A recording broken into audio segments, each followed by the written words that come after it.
Is We're it live? true? It can't be true. It's not real. We're live. I don't believe it. And as of right now, we are competing with the hit sensation Nimi Nightmare for her viewers. Oh gosh. Exact Oh, same time as man. us. Whoops. That's fine. Yeah. I just wish, you know, I had Oh. a monitor set up so I could pull up her stream while we're streaming and watch it. I just wish you would have consulted us about this. Yeah, no, we really should have coordinated with her better, but, like, Oh. what are you going to do? Okay, people. We're back, sort of. It's been 17 years. I mean, 17 days. Yeah. Yeah, it's been a while. Sorry, I just might have heard a beep. I was turning off the heater that was in my room with me because it's winter and cold. Beep. But because I'm in a small little, like, cubicle, basically, now it's really warm. Mm-hmm. So I turned it off. Oh, I know you at home never thought it was gonna happen. Never thought we were gonna be back. But we are. The powers that be were trying to not have it happen. Hit us back. It waited. First it hit Pertusa, and then it waited until he was good. And then in the interim, between him being good, it hit me. Yep. And I got sick. So then you had to wait even longer. Yep. Oh, but now we we're are both here. okay. Yeah. Yes. And we can finish episode 7. And then next stream, I imagine, unless this is really short, but I don't think that it is, We'll we'll begin episode 8. Oh, next no, episode. No, okay. we're going to do the tea Yeah, parties yeah. today, Okay, probably. Okay. But I am going to tell you the Yeah. thing that I told you the other night that I was going to say on stream because I thought it was funny. Remember Yeah. when, like, 1 or 2 streams ago, I was like, oh, when do you think we're going to get done with these? And you were like, oh, probably, like, February. It's not going to be February. It's not going to be by February. We may yet finish in February. We'll see. I could see us finishing by, like, the end of February. Or maybe even, like, Yeah. the 3rd week of February. But I just remember me being like, oh, I think maybe, like, the 1st or 2nd week of March. And you were like, oh, probably, I think we could do it, like, by the 1st or 2nd week of February. Whoops. Now it's not going to God. happen. God laughs in the face of men's plans or something like that. Yep. The plans of men. But enough Well, stalling. anyway. Yeah, We let's should actually... recap. Oh, true. It's been so long. I am one. Generally, but many. true. We've just been seeing Claire describe the background of someone Someone became who Beatrice. is Shannon, Beatrice, Leon, Goda. Yes. And we saw this person, we saw their whole upbringing, their whole story about how the identity of the witch was developed, how Beatrice was made. We saw, I'm trying to think, we saw them solve the epitaph. Yep. And so then they became, quote unquote, Beatrice. Yep. And then the truth was revealed to this person, which was the truth that we had already learned about Leon. Well, I guess technically they didn't outright... Well, no, they did, didn't they? Yeah. Bernkastel, because Bernkastel did that to taunt him. She was like, haha, Kenzo, you're an incest baby, pretty much. Yeah. But then, yeah, Goda and Kumasawa and Kenzo all, like, spilled the beans to this Beatrice and were like, yes, that is true. You are the direct child of Kenzo, which makes you the successor. Congratulations. Congratulations. Oh, And then that Beatrice opens was up like, a I whole don't other- want it. Yeah, it causes a whole other can of worms because the identity of the person behind Beatrice has feelings for other people in the Ushiromiya family. What? Nuh-uh. Oops. Also, hi, Duke Onklet. No, It's nice to those are finally see you actually again. Shannon's feelings that Beatrice took from Shannon and is going to give back to Shannon, so it's going to be fine, right? What about Shannon's feelings for George? George is actually bad and I hate him. No. Oh, okay, that works. It No. works. It's okay now. It's well known if you hate your cousin, then they are not biologically related to you anymore. Yeah. Exactly. It's true. Neither Levi nor I are sick anymore. We're finally back. Oh yeah, I should probably Well, open actually, the stream on my phone so I can see the chat, huh? I am still kind of sick, but Yeah, we're both a not that little, bad. like, we're not sick physically, but we've got, like, the leftover remnants of sickness that you have, where, like, your sinuses are still a little bit out of whack, and you kind of got, like, phlegm and stuff. At least that's what I've got. So, I just have a cough because I had bronchitis. Yeah. So and the cough from bronchitis will hang around with you for like weeks after. yeah. I might have to clear my throat every once in a while, so apologies for that in advance. I may have to. I'm gonna try to like mute, cough, and unmute. But Yeah. other than that, now we gotta see what's gonna happen now that the tale that Claire was telling us. What's gonna happen now that that tale is concluded? Yeah. We have Because one chapter left. the last thing that happened, if I remember correctly, was the whole thing with Beatrice, which, if I remember correctly, that character's name was Yasu? Close. Yasuda? Wait. Their real name was Yasuda. They were derisively called Yasu by okay. Yasuda. Yasuda, so Yasuda, because I'm just trying to give names to all of them to separate them for the meantime, because we're really not clear on if any of them are actually the same person or if they're all separate people. So Yasuda became Beatrice, and then Kenzo died, Yep. and she was like, I just want things to be the way they've been. And so True. Genji and Kumasawa were both like, are you sure? And she was like, yep. Which also is like, oh, so that's why they were still pretending Kenzo was alive. And now she's the witch Beatrice because she had probably been like pretending to be the witch. Oh. So yeah. Yeah. I feel like there was another thing I was going to mention, but I can't remember. So we'll just get into things, I guess. I don't think there's anything else to talk about preemptively now. I think that's good enough. Yeah. Okay, let's see if we can remember all our voices. That is indeed. Give me 1 second. Okay. That is the end of my tale. Oh. Is that all? But are the next 2 years pretty fun? We don't need them. After all, we've heard in the past games about your inner conflict and how you suffered. You don't need to say any more. I did just think, did you check audio real quick just to make sure? True. You're so true. Because we don't want a thing to happen. Dylan and I spent forever working on that the other day. Well, And what was it? I think it was last Tuesday when I streamed Zenless. I forgot my microphone was unplugged, so I didn't have any audio at all. we're both good. Dang. Yeah. So just wanted to make sure. Always something. When you don't have a big audience, you don't have people to immediately be like, no audio, no audio.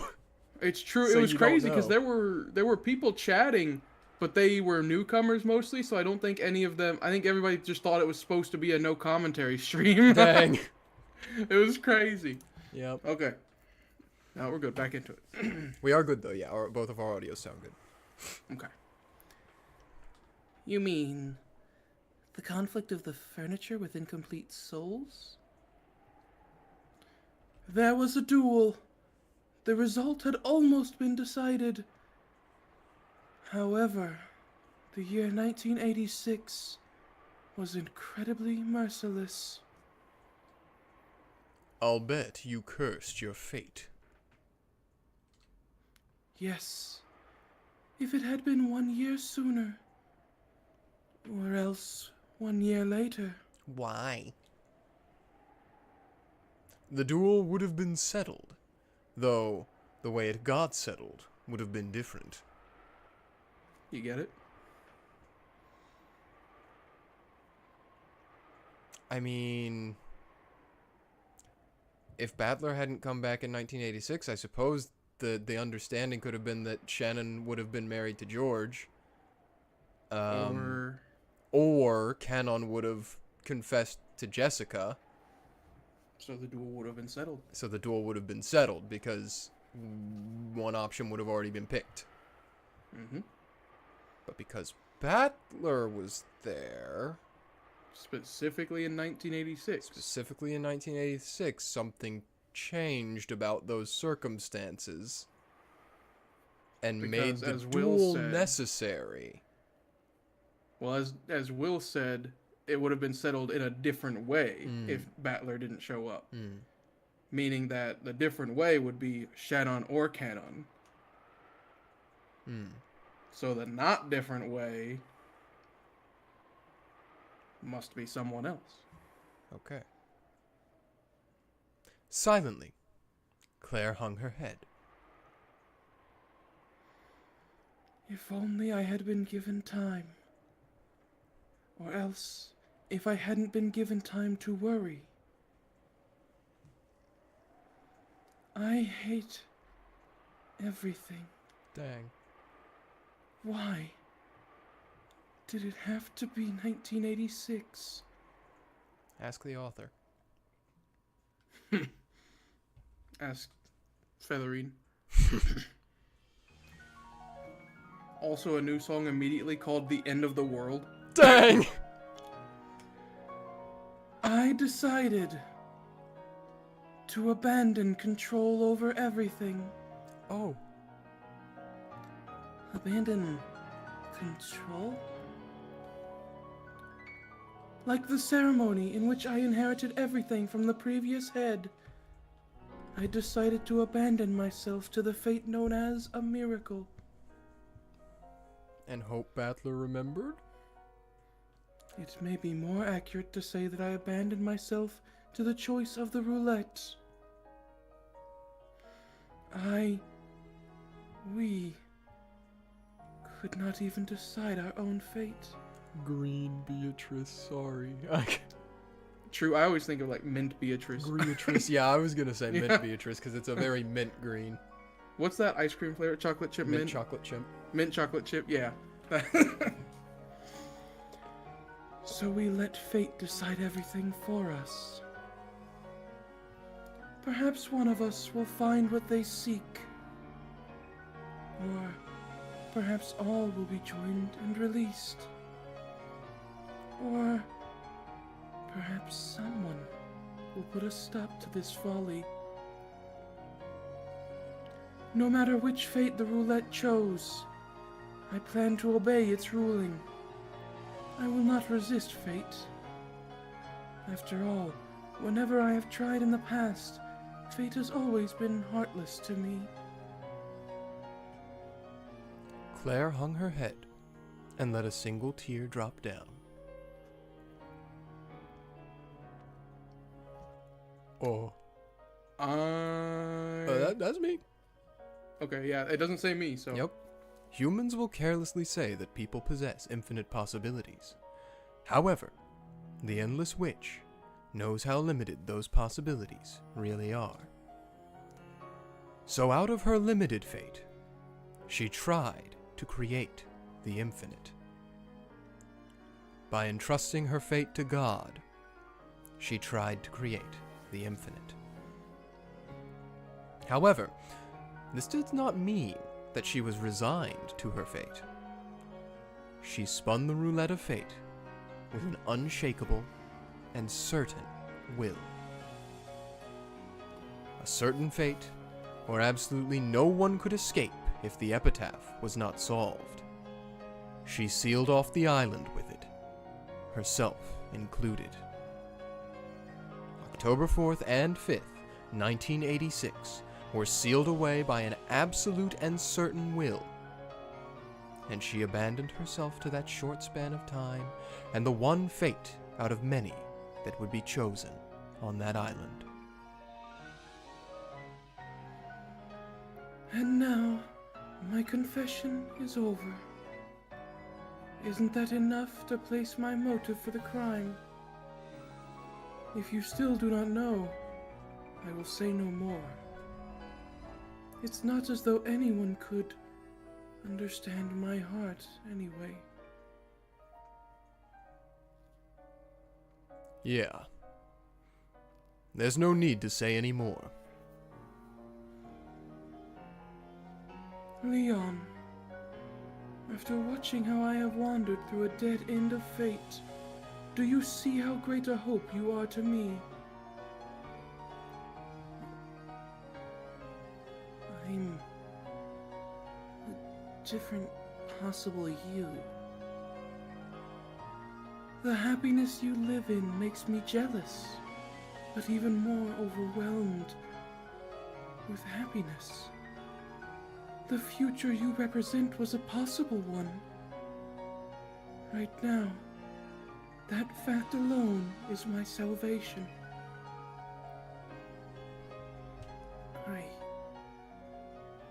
Please, live with enough happiness for the both of us.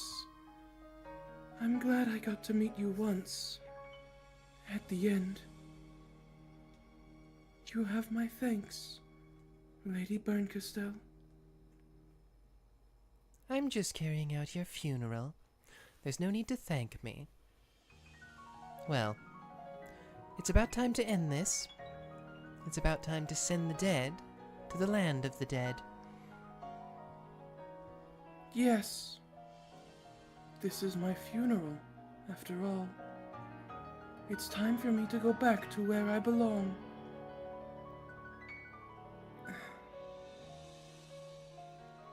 Don't make that face. And please, rejoice that you were not me. After all, I rejoice in that fact as well. I'll live life for the both of us. Thank you. Live in happiness. And someday, find yourself a wonderful person. I pray that you live as a human without awakening as a witch.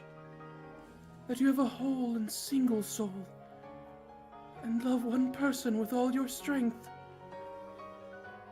I hope you live that sort of life. I will. Will-san, I thank you for being an observer. You aren't the one I truly wanted to understand me, but you have saved my heart. I understand you. I don't neglect the heart. Thank you. So, now that I have a splendid observer who understands me, I want to entrust my final moments to you. Are you sure you're okay with it being me? Yes. For me, the important thing is whether the person understands me, not how well I know them. The one I wanted to understand didn't. The person I don't know did understand. There's nothing sad about it. On the contrary, I'm grateful for this miracle. The person was able to understand, even though he has no relation to me. You are a good observer, and the only one who has managed to understand me. That connection is strong enough. Understood.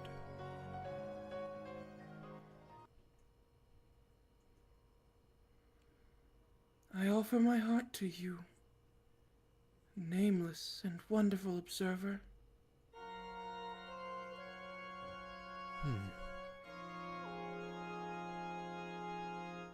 Leon, stand back. Huh? What's going to happen? In the mystery genre, there can be no death unless the detective performs the last rites.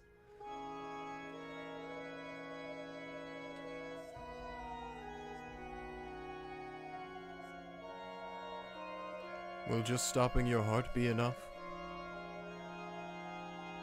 When you mourn the dearly departed, do you put just their heart into the coffin? Got it. That which was born from the earth, will return to the earth. I'll return all of you to the earth.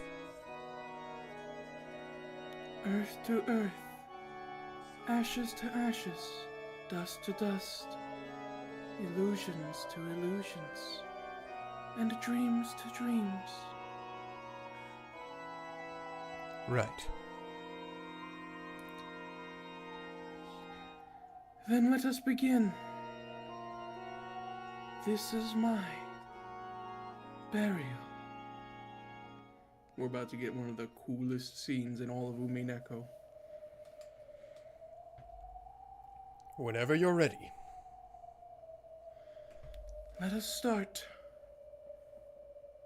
This is almost like the end of my last game. Light gathered at Will's back, and a sword materialized there.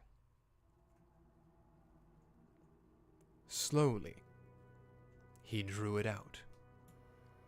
Its pitch-black tip, which could neatly slice apart truth from fiction, swung once, leaving a black trail, and then again, leaving a white trail.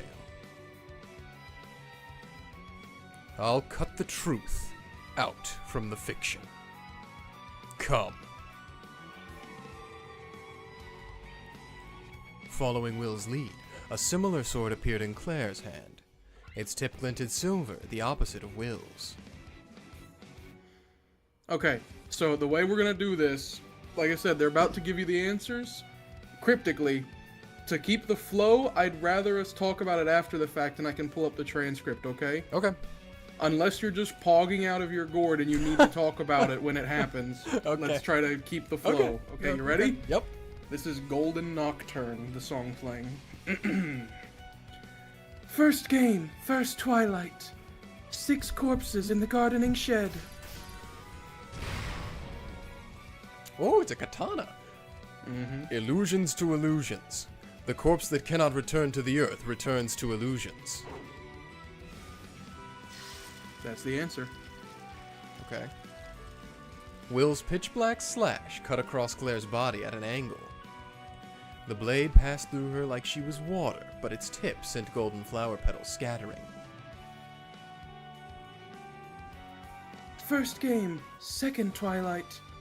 2 corpses are close in a closed room protected by a chain. Illusions to illusions. A chain of illusions can only trap illusions.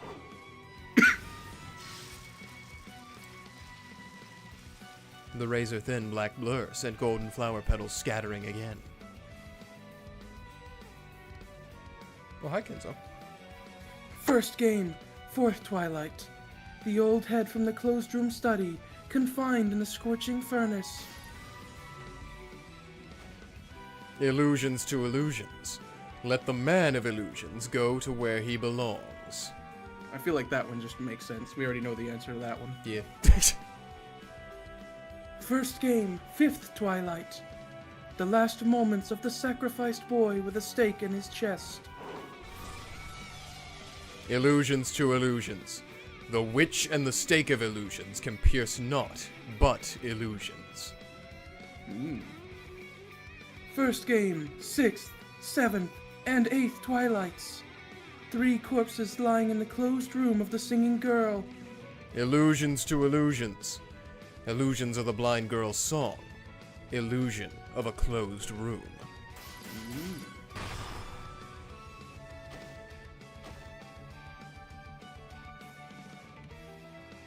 Well done. Yes, you really are splendid. That was a risky game from the very start. What if the guy really wanted to see that dead face anyway and just stepped inside? That's what it means to abandon oneself to fate. That's what your roulette is, isn't it? You at home as well, if you don't know the answers. Start thinking. Let us continue. Second game, first twilight. The 6 with their stomachs split in the closed room chapel. Illusions to illusions. The gold truth locks the lock of illusions. One of my favorites, very funny. Second game, second twilight. The two who are close cannot even be close as corpses. Illusions to illusions. Illusions who have fulfilled their role do not leave even a corpse behind.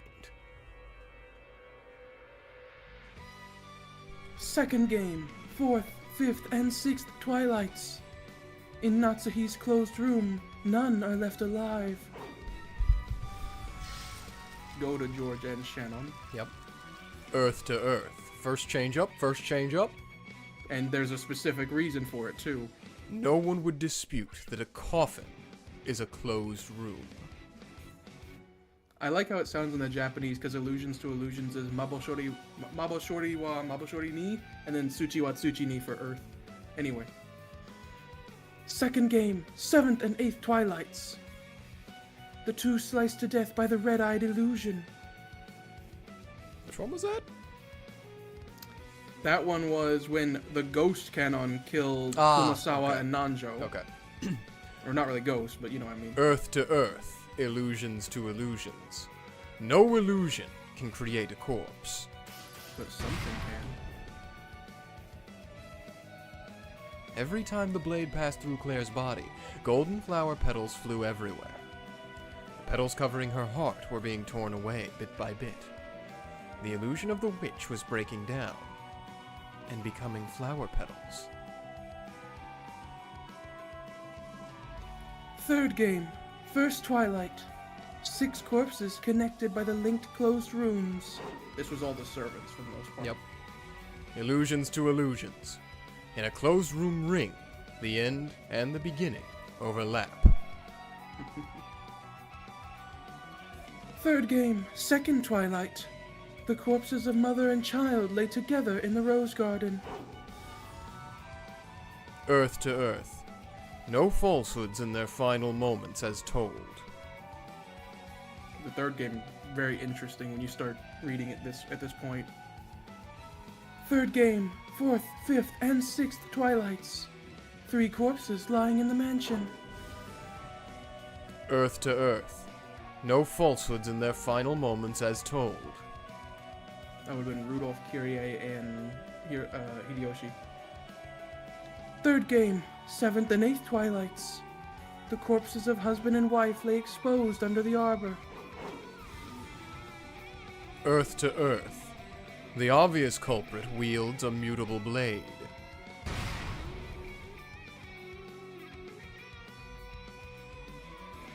Fourth game, first twilight. A massacring storm sweeps through the dining hall. Illusions to illusions. Tales woven by the gold truth return to illusions. Now what's the gold truth? Fourth game, second twilight. The 2 youths face a trial and pass away together. Illusions to illusions. Tales woven by the gold truth return to illusions.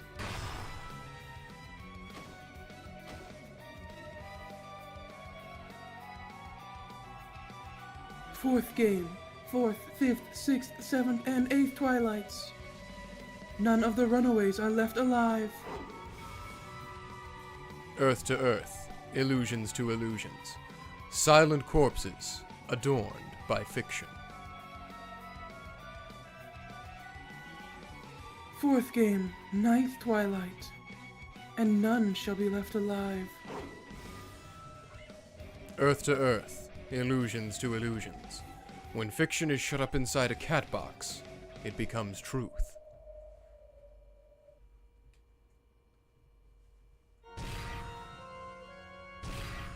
And that's the answers. Oh boy, okay. Yeah, we're gonna be sitting for a minute. We're gonna Over and over again, Claire's body was sliced by the pitch black sword.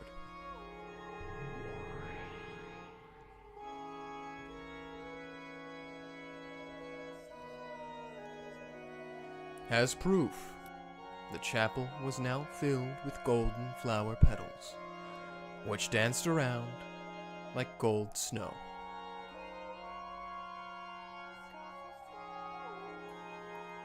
It's beautiful. Who wouldn't want their last moments to be like that? Why are they only on the left side of the screen? What? That's all they could make room for. The gold snow was like confetti at the finale of a show. The curtains were finally falling on the stage that was her.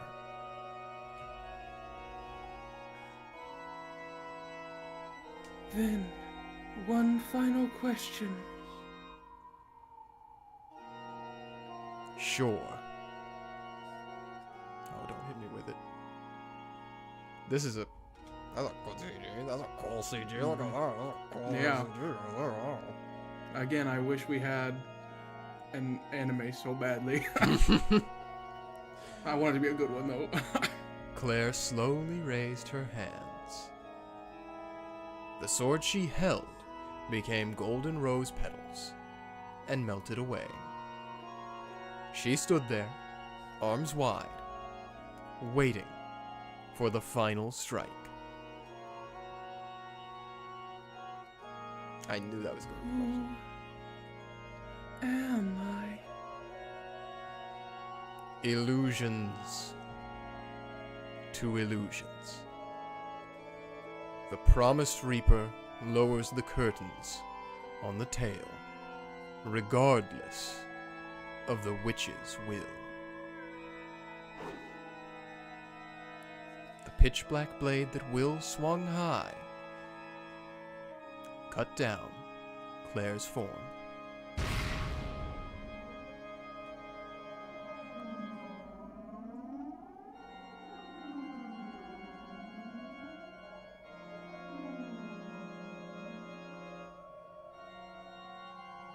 At the same time, she was blown away by a gust of wind.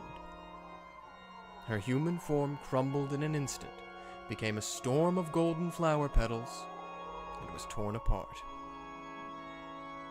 After she was blown away, a golden heart remained in midair. But it too was swallowed by the torrent of the wind and broke down into flower petals. The gold torrent of wind swirled around the chapel. Then, the swirl of petals scattered out of existence and vanished.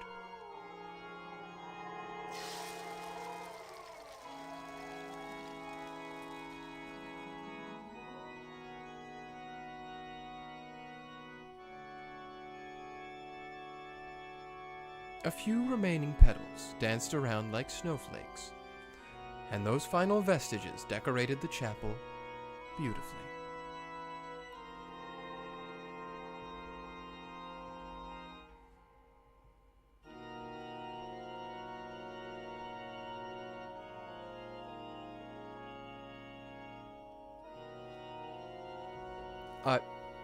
Do you hear something in the background that sounds like an automaton? There's a vocalist. There's Okay, a vocalist okay, in I this. thought I was Yeah. losing my mind. No, I don't know why, but He's not this singing any episode, lyrics. He's just singing No. tones. Yes. I don't know why, but for episode 7, there's 2 songs they recorded, I think, that just have a vocalist. It's this, and then do you remember the theme that played whenever the submarine arrived? Yes. Yes. It was like Borealis or something like that. It Yeah. has the same vocalist, and they just are making noise. But that's all it is. A beam of light lit the center of the stage. It's very ethereal. It is. There stood Claire, whose tale had ended. Then, slowly, softly, she faced the audience and bowed.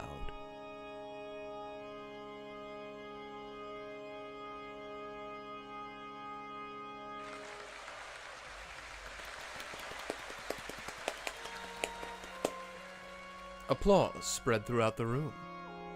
The long, long tale she had just finished telling was being given a massive applause. It went on, and on, and on, and on.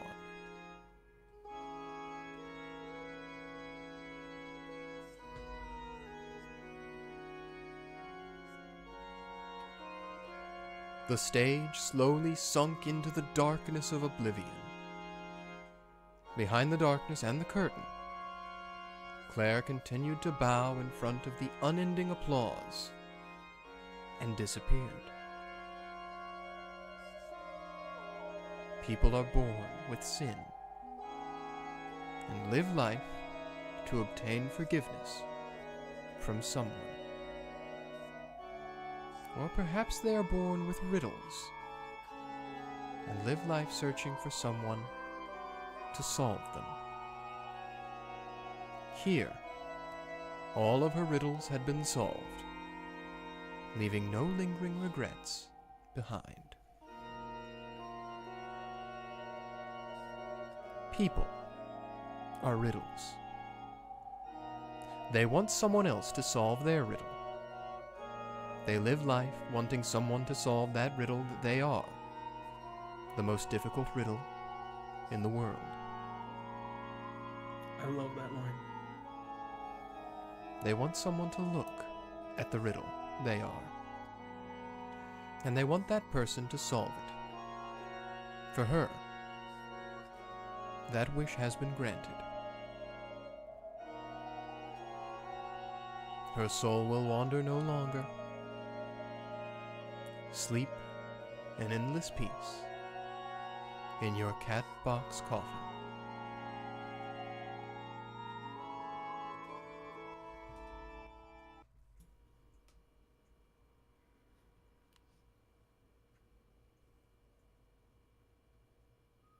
What do we do now? Though there had been so many golden flower petals flitting about like a blizzard, not a single one remained. Everything had become dust, vanishing as though there had been nothing there in the first place, and all was silent once more. Come to think of it, even the sound of rain is gone. The rain must have stopped at some point.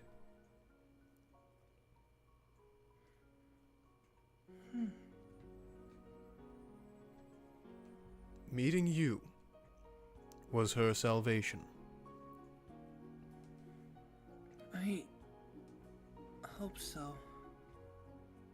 She cursed herself and her inescapable, dead-end fate, and gave up. Meeting you, a very happy miracle in her eyes, saved her in a way nothing else could. So don't make that face.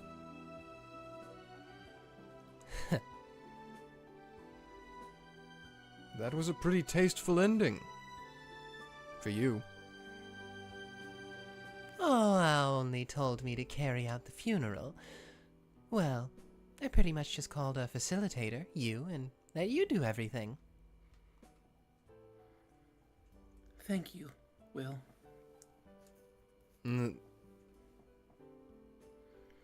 In Claire's place, I want to thank you. Thanks for cutting off all the lingering regrets of a different fate. I thought I'd see a bit more head clutching and panic from you.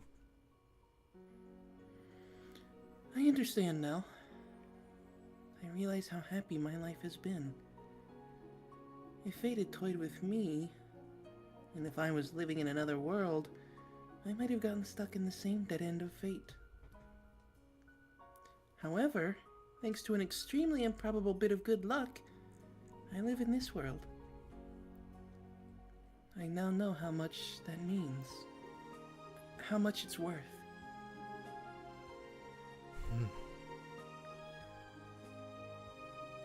What's up? Why the surprised look? I thought decent witches didn't exist. But I might have to change that theory. Don't worry. No need to change it. I only joined that kid's game to kill some time. And, though I lost, I enjoyed playing. That kid died without folding up her game board. I just took charge of cleaning up, as thanks to her for letting me play and because it's the loser's duty. I was sure you'd be a lot crueler than this. Crueler? I thought this would be a cruel game that neglects the heart. Yes, it was a cruel game. Though she claimed that the game was fantasy, I've brought you along and made it end as a mystery. The illusion of the witch has been spectacularly crushed, and my little bit of revenge is complete.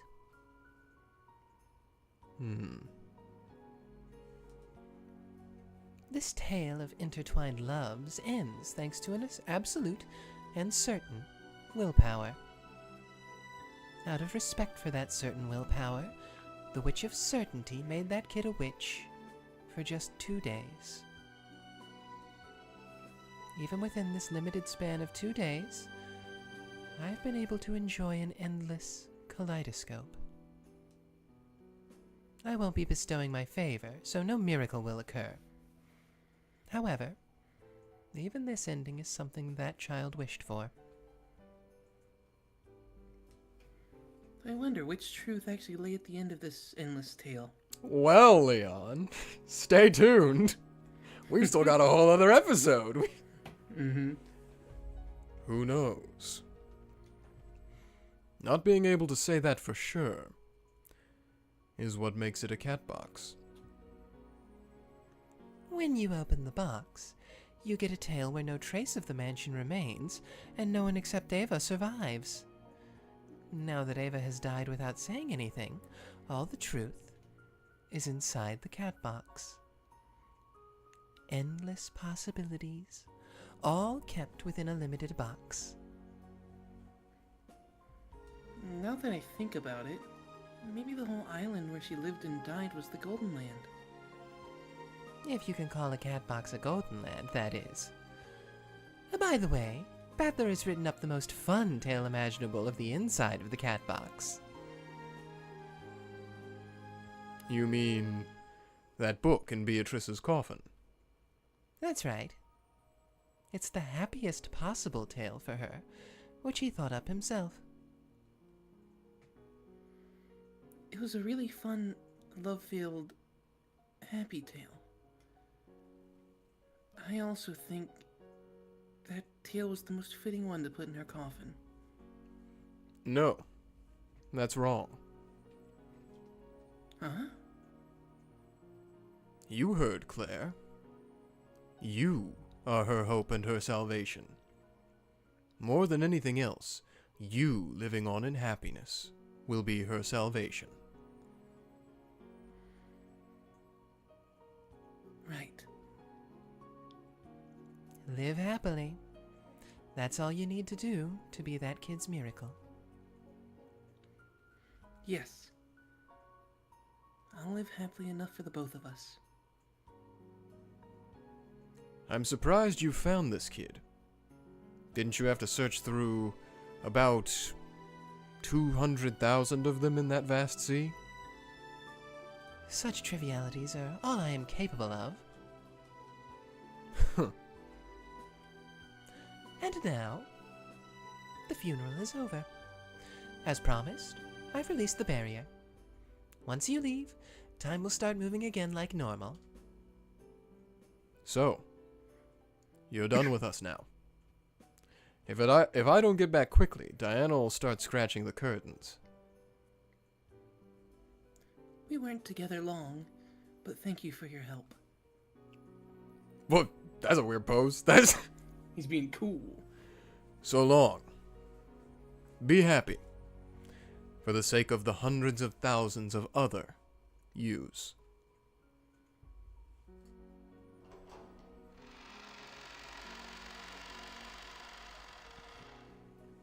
When he left the chapel, a beautiful after-rain sky stretched out above him. And that sky, which was a mix of rain clouds, gaps of sunlight, and the tint of twilight, had a beauty to it that couldn't be described in words. Will slowly descended the stone stairs, stepping through puddles. Then he waved without looking back and left the chapel behind.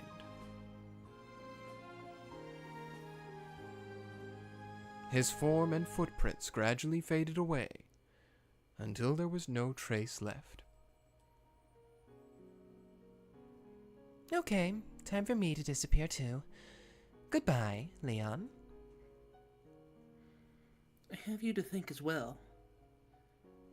I believe I said some fairly inconsiderate things to you. You have my apologies. You taught me something very important.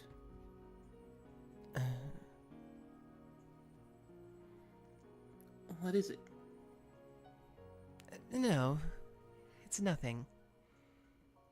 It's been a century since anyone's thanked me, so I wasn't sure how to respond. Bernkastel shrugged, then floated up into the air.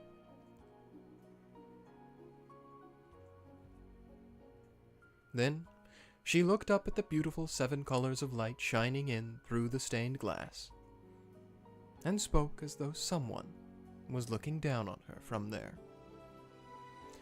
Oh, Aurora, was that enough of an answer check for you? If you still don't get it, why not gather the other observer witches and have a tea party or something? Then you can listen to their theories. I'm mean, so I won't go any further than this. There are no witches who don't think. After all, witches who don't think either die or turn to seaweed. Yes, now you can look back and have a drink, while seeing how much of your theory was right. I'm tired of playing the part of the bad guy, and of being a Miko. You're done with me now. Bye, Leon. And bye to you too, observer witches. Oh, oh. That's it? Yep. Bernkastel burst and disappeared.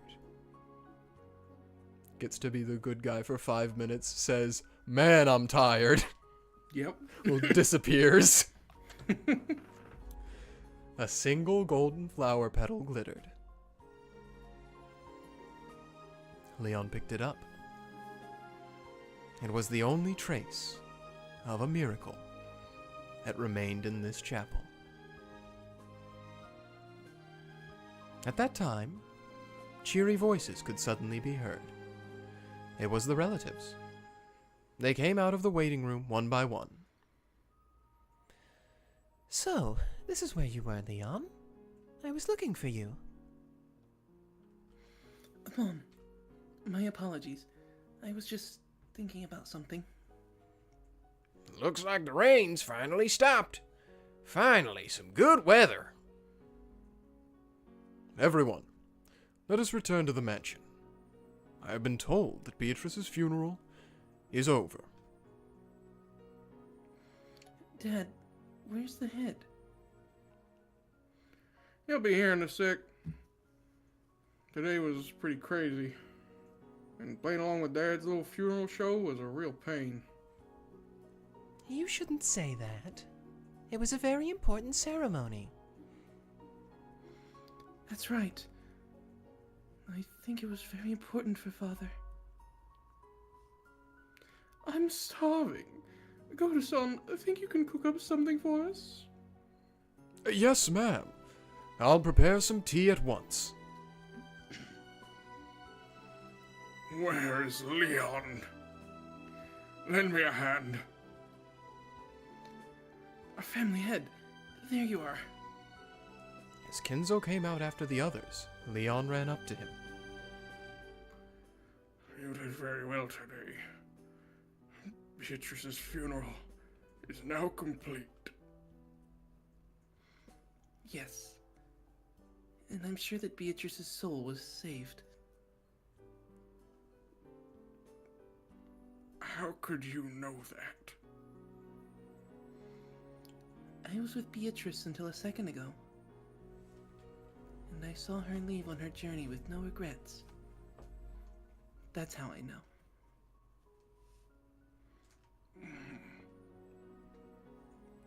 I guarantee it. I see. If you say it, then it must be so.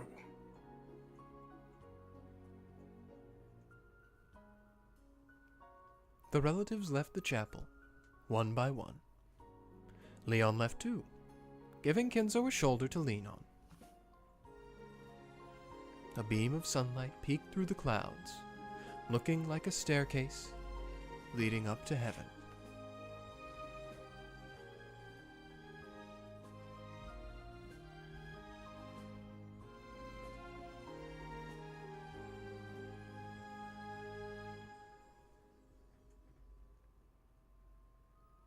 That's it. Wow. That might be one of the, well, I guess it was kind of melancholic, but that might have been one of the happiest episode endings we've had. It's conflicting because obviously we had to learn about everything that happened with real Beatrice. But also, the whole premise of this game existing is because Featherine and Bernkastel wanted answers so badly that they tore them out. But they did it, like Will said, in a not inelegant way. They did it in a respectful way. Excuse me? Yeah. That's just your new background. Oh. Okay, well, I kind of got to run to the bathroom, and then I Okay. figure before the tea party, we We do should the parse through the deduction. tips. Okay. Yeah, all that stuff. I have them pulled up, but I'm going to run to the bathroom and be right back. All You right. can talk to everybody in the meantime. Oh, man. Okay. Well, since we're about to get into it, I guess I'll just start laying out some of the things I think. Gosh, I don't really know what to make of the illusions to illusions, earth to earth stuff. I'm pretty sure what it's supposed to mean is anytime Will said illusions to illusions, that it was somehow an illusion. It was fake. It was made up. It wasn't real. And when it is earth to earth, that means it was real. So anytime that Will said earth to earth, those people did actually die. And anytime he said illusions to illusions, there may have been death, but it was done in such a way that it, like, you had been tricked somehow. We have been tricked this entire time based on the perception that we had of how that death occurred, basically, is what I'm getting at.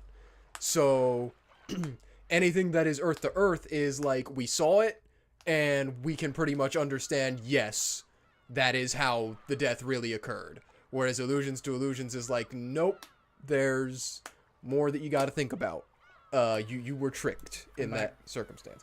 I was just explaining some of my reasoning for what we're about to get into to them. Okay. All right. I'll tell you what is said, but this is the extent of answers you will receive from the visual novel. Okay. There's no more you'll get about these murders anyway. Okay. I'm not going to tell you the solutions because I think that would not be fun for you and the audience.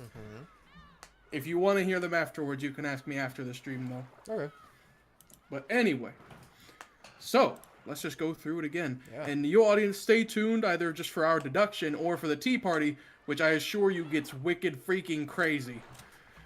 Anyway, sorry, excuse me. So, starting where they started, first game, first twilight, 6 corpses in the garden shed. Yep. Will said, illusions to illusions. The corpse that cannot return to Earth returns to illusions. Yeah. What do you think about that? The corpse that cannot return to Earth returns to illusions. And also remember, after the first game was spoken about, Will said that was a risky game anyway. What if that guy had just went to check the body? Yeah. Which leads me to believe that those people, I mean, the phrasing illusions to illusions, so what I was explaining to them is, anytime he says illusions to illusions leads me to believe that we have been deceived in some way up to this point, in the portrayal of what occurred. So, that's making me think that those people might not have been dead. Well, it says the corpse, not corpses. Corpse. There And was he did only say one body that the wasn't body. checked. Yeah. Yeah. Which Well, it was the body checked, that but it wasn't was checked by Hideyoshi. That was Shannon's. And George kept just asking. Yes.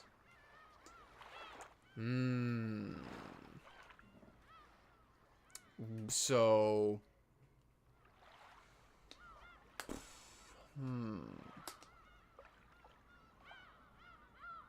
So what if Shannon wasn't dead and everyone else was? What does that mean for the rest of that game? That means Shannon is unaccounted for that entire game. And if you also remember, that shed was locked. That shed was locked. But that happens from the outside anyway, so it didn't matter. But that means Shannon is unaccounted for that entire game, which opens a door to endless possibilities for murder. However, it does raise the question, why did Hideyoshi say that she was dead if she wasn't? Precisely, but also we've already talked about the money is no issue thing anymore. That is true. So anyone can be bought off. That is true. Or, I mean, we could also hypothesize a myriad of other reasons that Hideyoshi might be in on it. Maybe it's this is crazy. This is a crazy thing I just thought of, but this is like, what if, right? Maybe in some wild way, Hideyoshi and Ava were like, yeah, we don't want George to marry Shannon, so we'll let Shannon fake her own death. And so then they were in on it, because they were like, yeah, Maybe. Okay, so that's that one. Do you feel satisfied with that one? Okay. I mean, I don't see any other reason why he would have said, what if they took the corpse? Because that or the body, because that implies that body was different from all the other ones. And something different would have been noticed had George, I'm assuming, looked. They did specifically say that guy, but yeah. Not a lot of other guys that weren't checking at that moment. Yep. So that's what I will run with. Okay. Then we go to first game, second Twilight, which would have been Hideyoshi and Ava killed in the locked room set with a chain. And it says, 2 corpses are close in a closed room protected by a chain. Will says, illusions to illusions, a chain of illusions can only trap illusions. For your reference, I will say, the 2 people that notified the rest of the group about this murder, or that the room was locked with a chain, was Kanon and Genji. Chain of illusions. Well, we know that Kanon and Genji are servants who are gonna be working probably for anything that Yasuda wants. A chain of illusions. What I'm getting from that is that the chain was never really locking the door the whole time, and the information we were just given is that it was. You think they just lied and said that the chain was set, but it never actually was?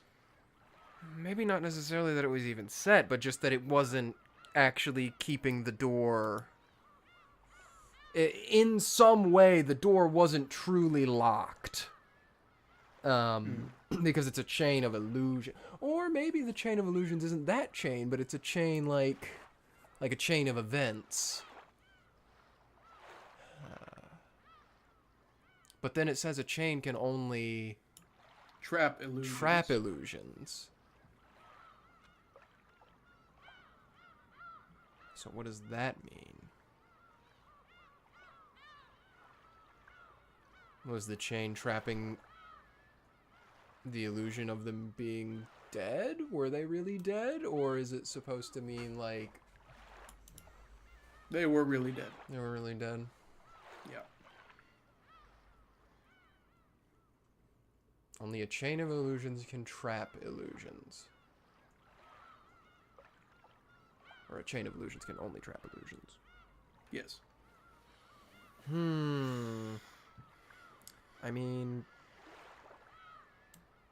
considering that we know that Genji was all like, you're always gonna be the person who's in charge for me, at the end of the little Yasuda becoming Beatrice story. And if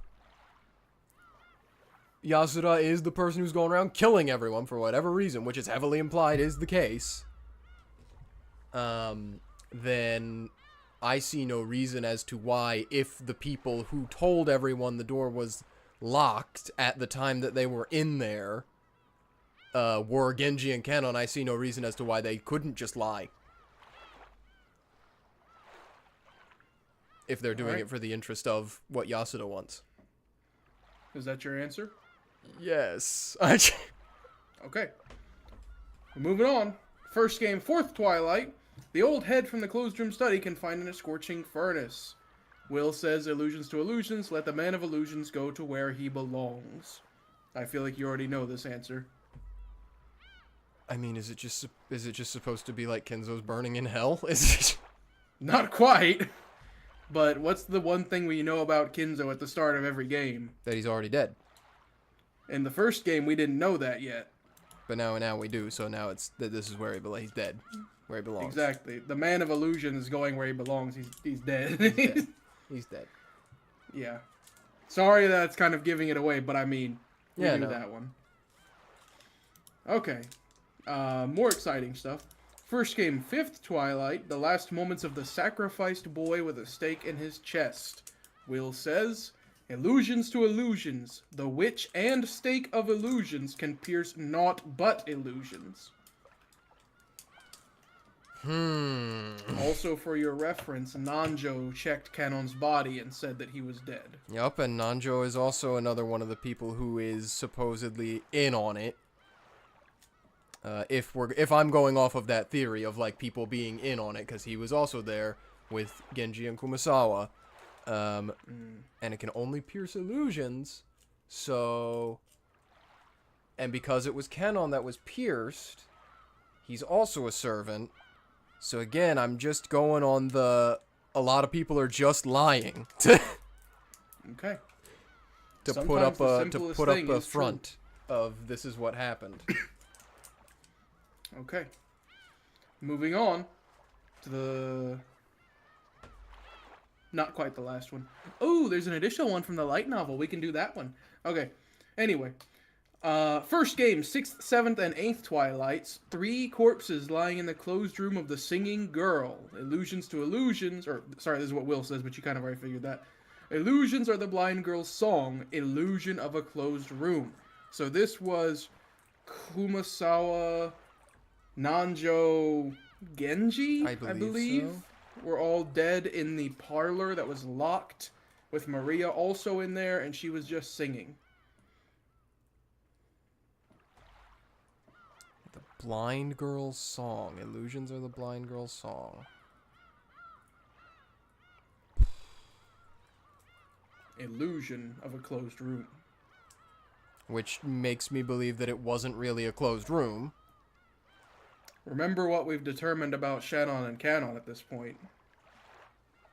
There are a lot of things we've determined. You might have to remind me. Specifically in this first episode, like what we've deduced from what Will has said. Well, Kanon's not dead and Shannon's not dead, so they're going around being able to do whatever they want to. And they would have keys. They would have keys, so it's not a closed room, so Shannon and Kanon could have killed them.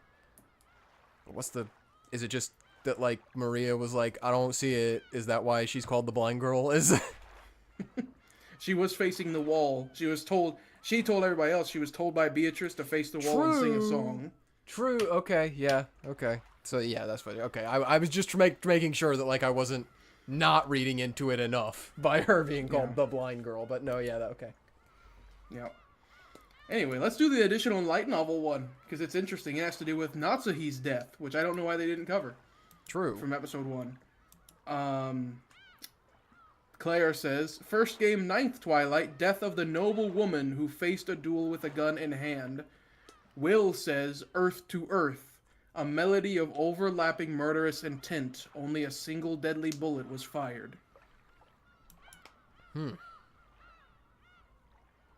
Well, I mean, that could just be that someone shot her. That could... Yeah. It doesn't have to mean anything other than Natsuhi got shot. But, well, I suppose overlapping murderous intent. Yeah, that's just Natsuhi being like, I'm gonna kill you. to protect the children. Yep. Yeah. Yeah, so just not until you got shot first. It seemed much more monumentously difficult to figure out back then, but compared to now, huh? Yeah.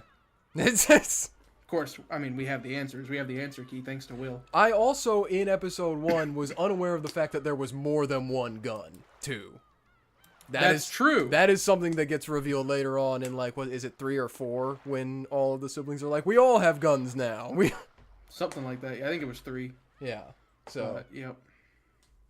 Okay. That's Legend of the Golden Witch, episode 1. Now we go to Turn of the Golden Witch, second game. So, second game, first Twilight. The six with their stomachs split in the closed room chapel. This is what Will says. Illusions to illusions. The gold truth locks the lock of illusions. The gold truth locks the lock of illusions. We heard that phrase quite a lot, the gold truth. Yes, and it made me think that we actually don't know. I mean, we know why Battler gets to use the gold truth, which is that he fully understands Beatrice's heart, I believe, is the wording that was used to explain it. Mm-hmm. That's why he gets to use the golden truth. But we don't actually know much about what the golden truth does, or what it actually is outside of that. We know it can sometimes best the red truth. Sometimes, not all the time. I will tell you, the truth they're referring to here, the gold truth, is separate from the golden truth that is spoken. Okay. Yeah, or the golden words or whatever. Okay. So, this is a separate thing. And I will also tell you, the people that discovered the chapel with the sigil on it and everything included Rosa and servants. The rest of the siblings were dead and the kids were still asleep. And what was said specifically again? The gold truth what? Locks the lock of illusions. Locks the lock of illusions. Okay. Could the gold truth then be this... the idea that the servants are giving the servants are continuing this illusion of the witch because that's what they've been told to do by Yasuda, who is Beatrice as the witch. So that's the gold truth, and it contains yeah, that's maybe. Would you like to hear other things about the gold truth before we move on to the next one? Okay. Yes. We'll jump around because I feel like if you solve what the gold truth means, then you'll have an easier time with the rest. So the next time they say the gold truth is in Alliance, episode 4. The first Twilight. In which Claire says, fourth game, first Twilight, a massacring storm sweeps through the dining hall. You remember that one and all that craziness. Yep. Illusions to illusions, tales woven by the gold truth return to illusions. And Will says this like 3 times for this episode. Yeah. Tales woven by the gold truth return to illusions. Because if you recall, the description of episode 4 was in that moment was the Shyster sisters appeared and massacred everybody. Yep. And I think it was like Virgilia and Ronove kept the doors shut. Yes. But that couldn't happen in real life.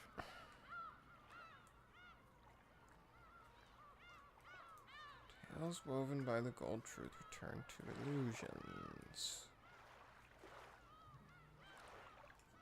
Okay. So... And the only people present in the dining hall were the siblings and Kinzo, supposedly. Yes. And siblings and spouses. And the servants.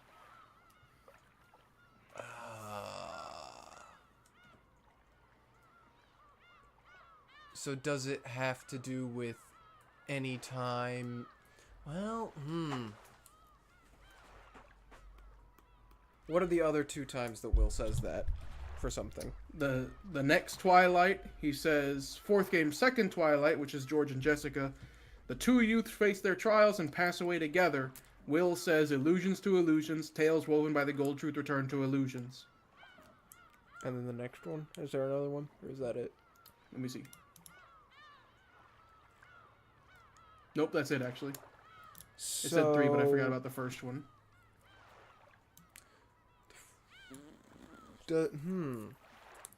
Those two have to do with the involvement of the characters who are furniture characters.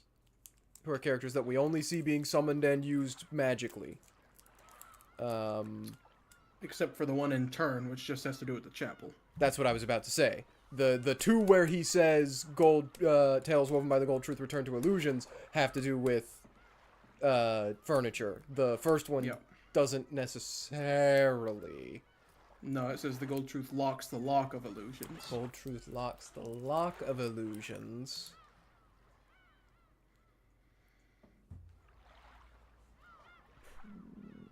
What?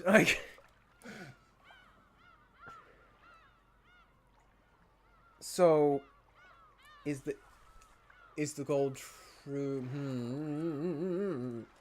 Is gold truth a person? Probably not.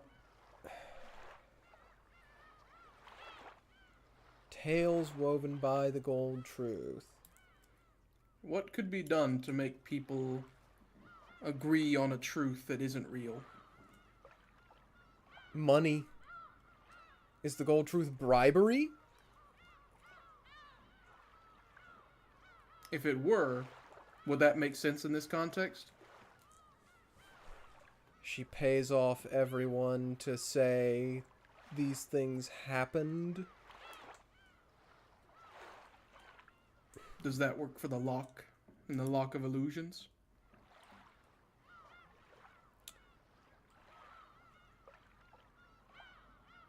I'm trying to think of... I don't see why it wouldn't. Then maybe that's it. Okay. Okay.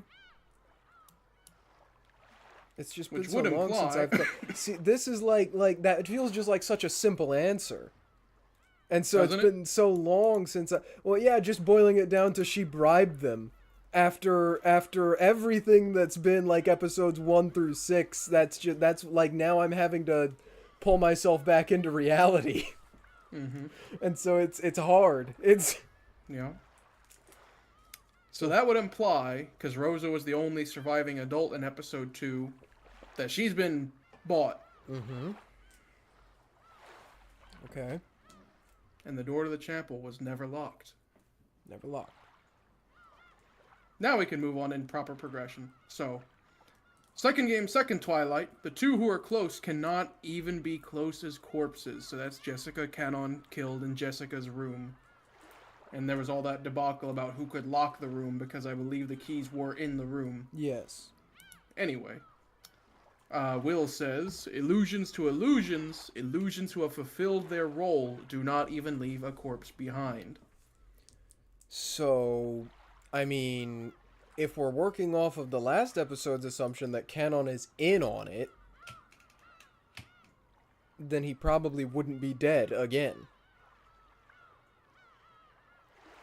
In which case, he doesn't leave a corpse behind. 1 second.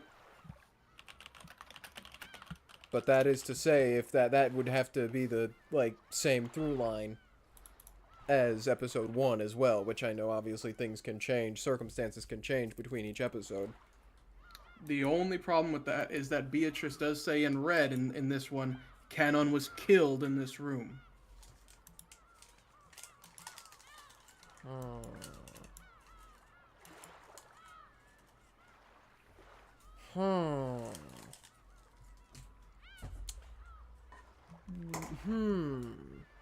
But Canon's not his real name. Canon's his what do they call it? Blessed name. So what if Canon was just like, I'm not Canon anymore? Maybe. What if somebody else said I'm not Canon anymore?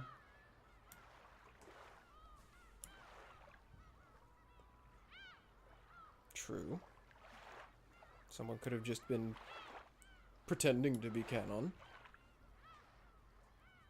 In which case, no longer being Canon could be an analogy of killing him, making him not exist anymore. which would enable him to leave the room and lock the door. Which would enable him to leave the room and lock the door. Okay. All right. Second game, 4th, 5th, and 6th Twilights. In Natsuhi's closed room, none are left alive. This was Goda, George, and Shannon, who had run from the chapel because they were being chased by a bunch of golden butterflies, running to Natsuhi's room because they had a mirror in there, and then slowly dying after they were chased by the stakes. And Will says, Earth to Earth, no one would dispute that a coffin is a closed room. Which leads me to believe that that one is just real. And that those people did die in that room. But how? They surely didn't die by butterflies and demons. No one would dispute that a coffin is a closed room.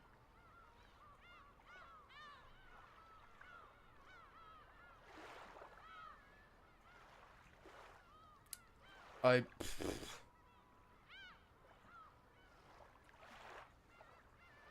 mean...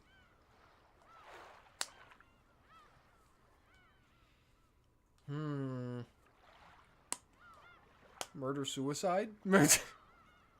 Could be. Who's who? Well, if we're running...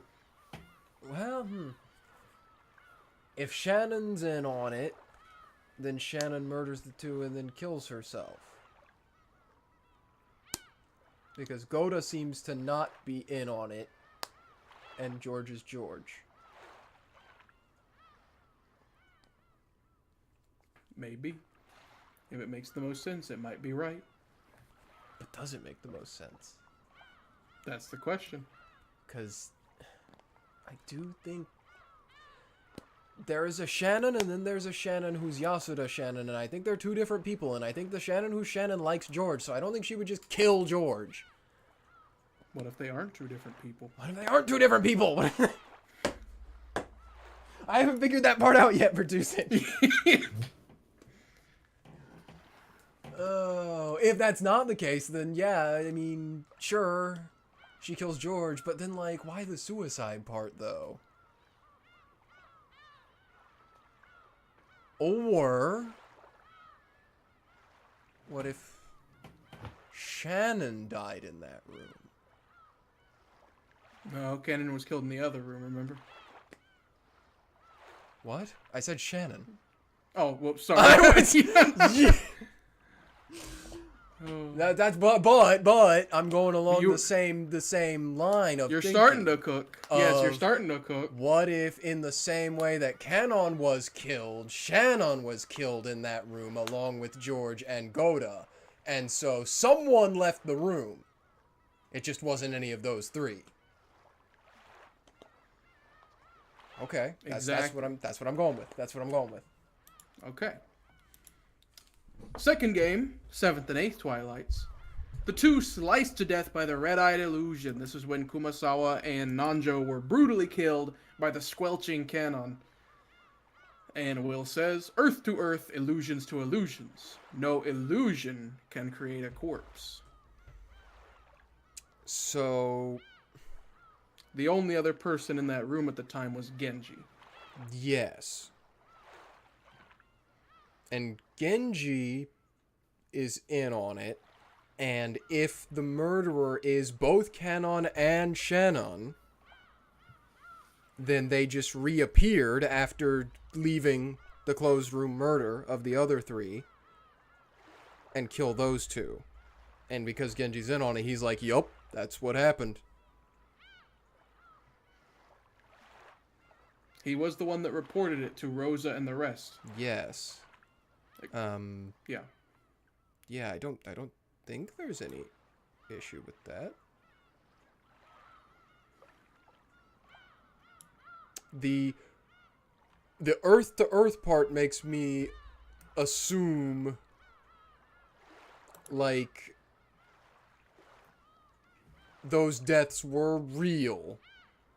Mm-hmm. And happened in the way they were described to us. That is my interpretation as well of Earth to Earth in this case. But then obviously the illusions to illusions is the person doing the killing is not necessarily who they are as described to us, because it's not canon. It's perhaps Yasuda, perhaps whoever this I am one but many is, who is being multiple different people and killing people. Maybe. Or maybe it's Genji. Maybe it's Genji. Maybe Genji did it. Maybe. Who knows? Either way, that still explains how that played out. True. Because both Genji and Yasuda, I'm just going to refer to, until further notice, the murderer as Yasuda for right now. Mm-hmm. They both have the same motive in that instance, which is Yasuda wants that to happen, so it happens. Yep. Okay. You good? Mm-hmm. Alright, so the next one actually jumps us to Banquet, but I will remind you that episode 2 does also end with a sequence of Rosa and Maria running from a giant sea of golden butterflies and goats and shooting them. Yes. But then they go to the Golden Land nonetheless. Yes. But there's nothing here for that, so we'll just move on. Okay. Banquet, episode 3. This was the Beatrice episode. Third game, first Twilight, 6 corpses connected by the linked closed rooms, which is almost all servants. Will says, illusions to illusions. In the closed room ring, the end and the beginning overlap. And just for your reference, the beginning was Shannon, the end was Canon. So Shannon and Canon, what I'm getting from that is they are the same person. I don't know how else you could interpret it at that point. They're the same person who's using different identities to disguise themselves as Shannon and Canon. And which would enable them whenever the first body is found, which it was Rudolph breaking a window to get into the parlor. Then, after they left the scene with no one behind, Shannon, or whoever, could leave and take the position of Canon. Are the only times we see Shannon and Canon together is when it's just the two of them? From their perspective. Or the servant's perspective, yeah. Rats. Why didn't I ever realize that until this point? It's very clever. Actually, there are other times as well, such as in Alliance, when Kraus, Kyrie, Nanjo, and those two are running and fleeing from the goats and everything. Mm-hmm. Perhaps it is something woven by the Gold Truth. Yep, they could all be bought. Yep. So anyway, moving on. If you're satisfied with your explanation, it kind of seems like it. Yeah. It's Okay. Third game, second Twilight. The corpses of mother and child lay together in the Rose Garden. This is where things get interesting. Earth to Earth is what Will says. No falsehoods in their final moments as told. Which we heard their final moments as Beatrice doing all her crazy over-the-top killings of them. I am assuming, based on what we also know from episode 3, that Ava has been bought in this episode, and that is an analogy for Ava killed them. Think so? Maybe not necessarily with all the magic shenanigans, or maybe magic is real. We still, honestly, I'm kind of getting to the point where I don't really think that's the point of the story anymore. I don't. Yeah. But regardless, that's what I'm getting is, yes, Ava did kill them because she was bought, because obviously, as we know later, it's shown at the very end that Ava kills Battler. So, and then, Okay. obviously, moving forward, we were under the assumption that whole time that Ava was the murderer in episode 3. Okay. But perhaps she was only And just as a reminder, maybe, but just as a reminder for you, Maria was strangled. But anyway. Yeah. Just in case you like Ava out there. Third game, fourth, fifth, and sixth Twilights, 3 corpses lying in the mansion, which were Rudolph, Kyrie, and Hideyoshi. And Will says, Earth to Earth, no falsehoods in their final moments as told. Yep. Which their final moments were Ava shot Hideyoshi and did an assortment of killing to Kyrie and Rudolph. Yeah. So again, I'm just running with the same through line of, yeah, Ava killed them. The truth is slightly different, but not enough that it matters. Okay. Moving on. Third game, 7th and 8th Twilights. The corpses of husband and wife lay exposed under the arbor. That was Kraus and Natsuhi. And Will says, Earth to Earth, the obvious culprit wields a mutable blade. Well, at this point, would the obvious culprit be Ava? Maybe. I feel like the obvious culprit is Ava at this point. Yeah. And then she kills them. She kills. Mm-hmm. In the And arbor. here's another one. We got another one from the light novel that was added. I like these. I don't know why they weren't in the game, but oh well. This is about the death of Nanjo from Beatrice. Yeah. Which also, if you haven't seen that manga page, I'll show you later because it's actually terrifying. But anyway. And it was also like the linchpin of the whole episode. Yes. So, third game, 9th Twilight, the Golden Witch who attacked the pleading old doctor. And Will says, Earth to Earth, the true culprit who started moving again. It was impossible for the injured girl to observe their appearance. Yep, because we know for a fact that Ava didn't kill Nanjo because she was with Battler, so it just means that this was Yasuda, who was still around and doing stuff because at the beginning, they were not really dead. They were just observed as dead as Shannon and Canon in the closed rooms. And they'd been around the whole time. Well, because what is it exactly that Will says again? The true culprit who has begun moving again? That's what he says? Who started moving again, moving again? Yeah, so the whole time they've been letting Ava do everything else, but then they become active again right here at the end to kill Nanjo. And obviously Jessica can't see because Ava blinded her. Her eyes, yeah. Okay. If you're happy with that, we'll move on to the final game. And don't worry, audience, Tips is coming up soon. Or not Tips, but Tea Party. And I assure you, you'll want to be here for it.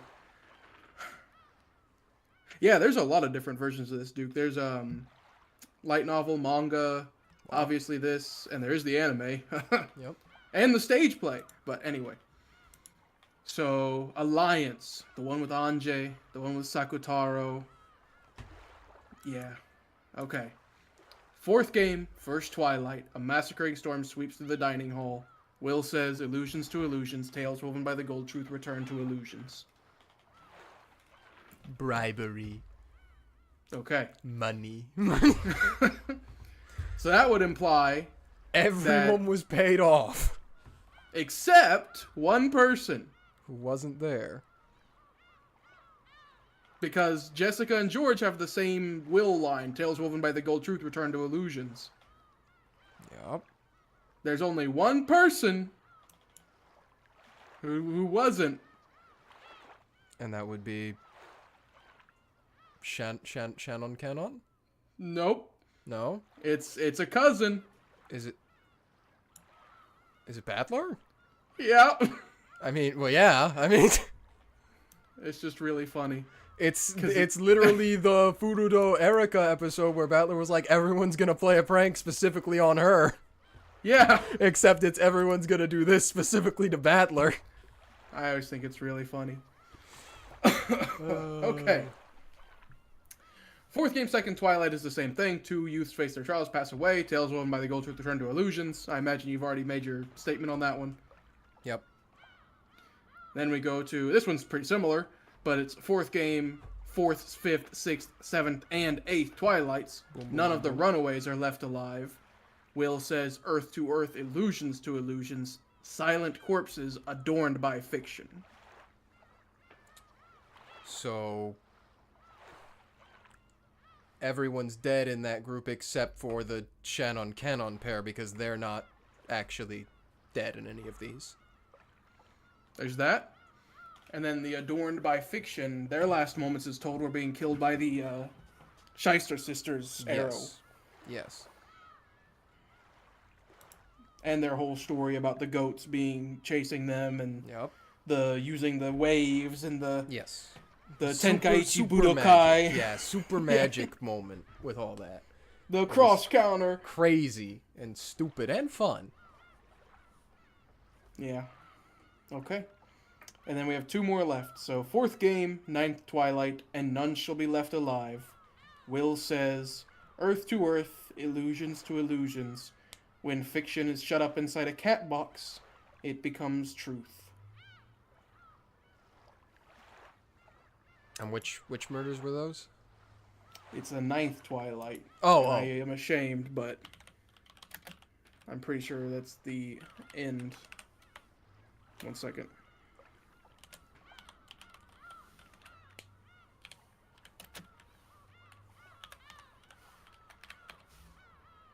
I'm getting it. The witch shall revive and none shall be left alive is the ninth Twilight. Yeah. This one you may not actually get just yet, and that's fine. We actually will get a little bit more Well, about that. I mean, in episode 4, isn't this where Beatrice comes out and she's like, "Hi, Battler," and they talk for a while, and then obviously Battler can't remember, and then Beatrice is like, "This sucks. I hate you. Bye."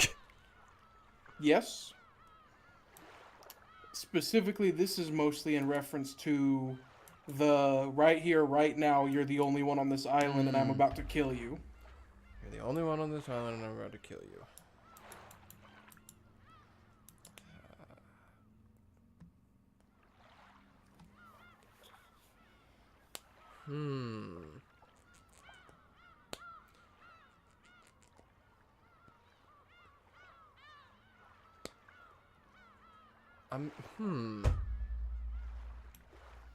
I mean, it's gotta Honestly, be. It's gotta be a word game, right? Not quite. Because, like, It's- how is she not there? How is she not on the island? That's the part I'm getting hung up on. Think about some of the other stuff we learned in episode 6 with the stuff with Anje and Featherine, with the stories about Rokkenjima. It's a cat box. No one knows what happened. No one knows what happened, and so people are making up stories about what did happen, and the believable ones become the episodes. That would be the allusions to illusions.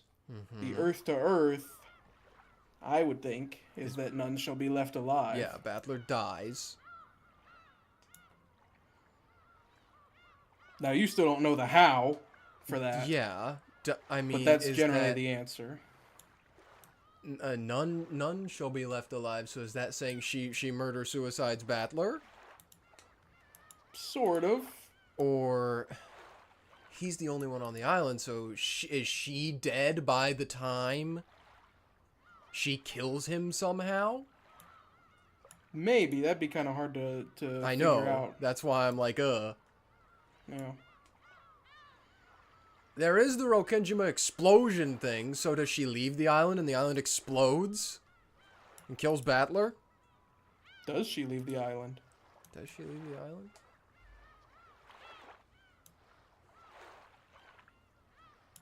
Or We will get a little bit more of this in the tea party. Okay.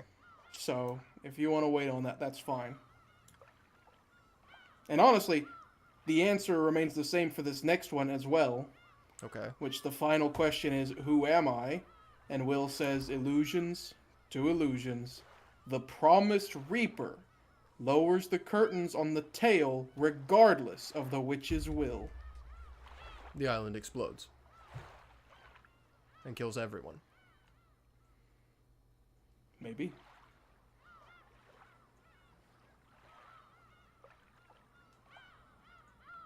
Okay.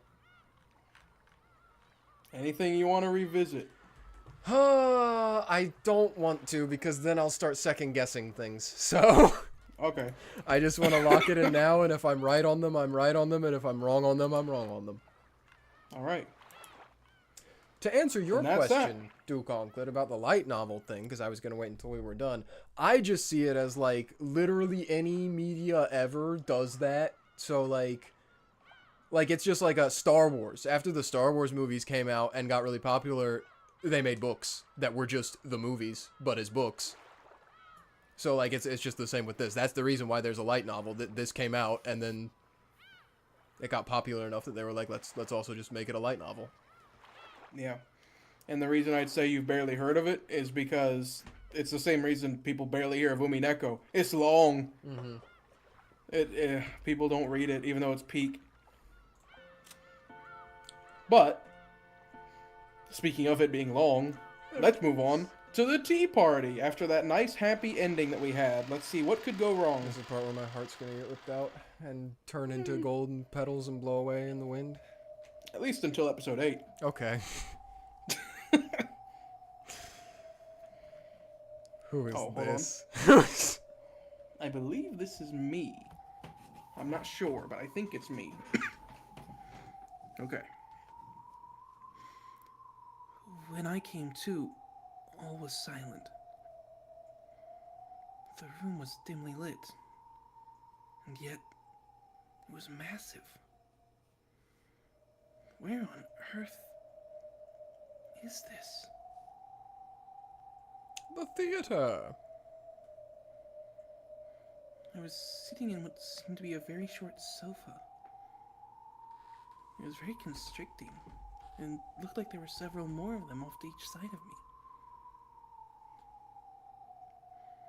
Once I noticed that, I realized that I was in a theater. Okay.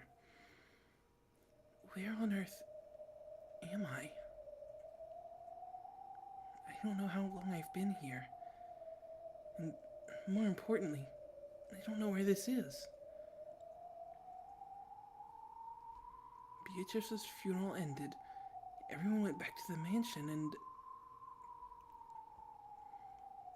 after that, my memory gets fuzzy, and I can't recall anything else. Then, I was surprised to notice the presence of another person. Apparently, I wasn't the only one sitting in the audience seating of this vast theater. The sound had come from a seat to the side of mine. When I looked, I saw a girl sitting several seats off to my left. It was a face I had never seen before. Who is she? She looked like a high schooler or a college student about the same age as I was. One second. That's you. That's me. Mm-hmm. New or someone I've done before? Someone you've done. Is it Anja? Yeah. Okay. At least I believe it is. She groaned. Apparently, she had just woken up. I was just thinking, like, who else is gonna be in the meta world right now? Mm-hmm. I don't have a thing that gives me the plot right now. Yeah. I only have my characters appearing list in like order of appearance, so I'm just hoping I'm right. Okay. I didn't want to scare her, so I decided to introduce myself first. And also, Leon would only know her as, like, super little, so that's why he would be like, I've never seen her before. Yeah. Hello.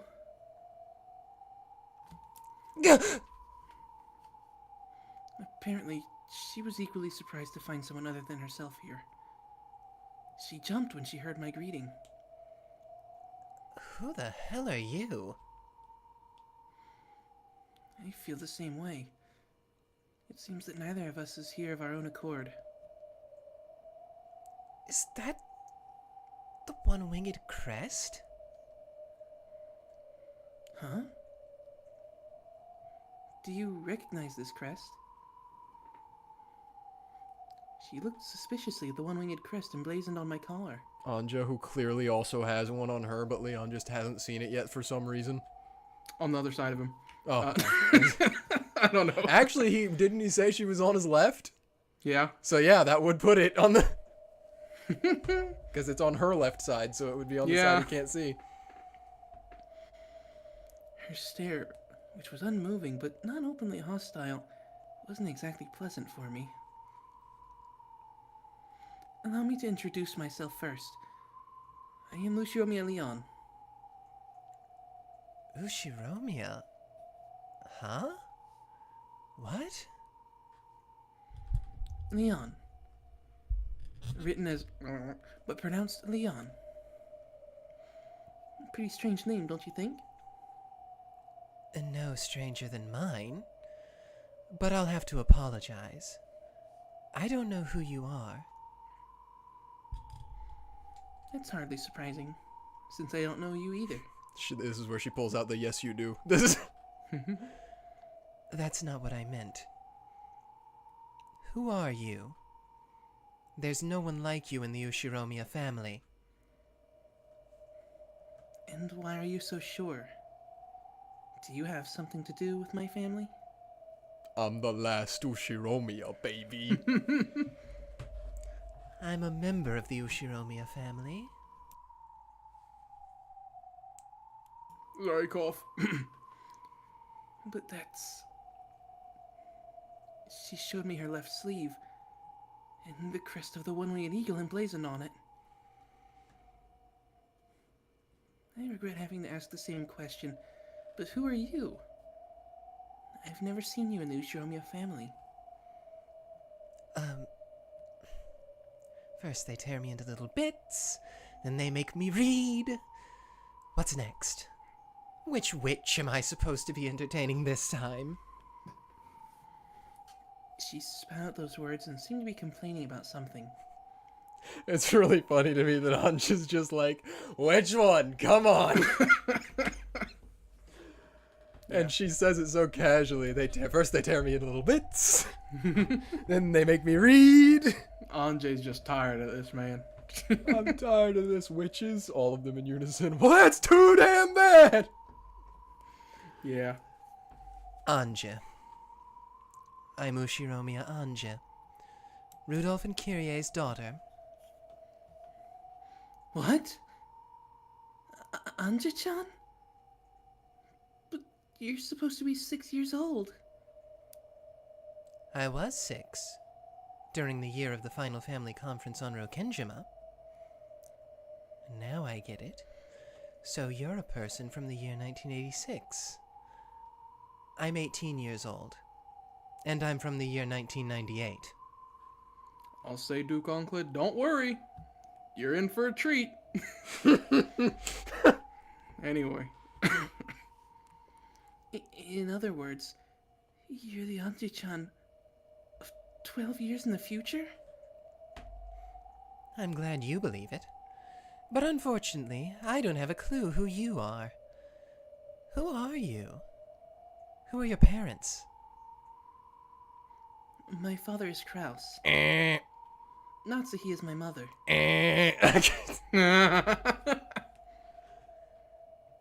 That would make you Jessica One-chan. Jessica's my little sister. I would do it again, but I feel like it's too over the top. Yeah, we get the point. Yeah, we got it. What's going on? Wasn't Jessica One-chan an only child? By this point, I was starting to figure out the situation this Anja had come from. She's probably from the world where I awakened as a witch. The world where Leon doesn't exist. It'll be a bit difficult to explain, but think of it this way. In a world slightly different from the one you know, I am also a member of the Ushiromiya family. In your world, a different fate leads me to walk a different path through life, so that I do not live as an Ushiromiya family member. Are you a witch? Sorry to disappoint you, but I'm just an ordinary human. Oh, thank God. What I just told you is something I heard from the witch called Bernkastel-san. Where is she? Yeah. Get me out of here. Bernkastel? That one with the long blue hair and the gloomy face? Yes? It probably fits her, I think. In other words, I've been forced to play along with another witch's farce. Just where is this place? I only woke up a second ago myself. I'm wondering the same thing. It looks like a theater. Are we supposed to watch a play or something? I'm really not in the mood now. Let's look for an exit.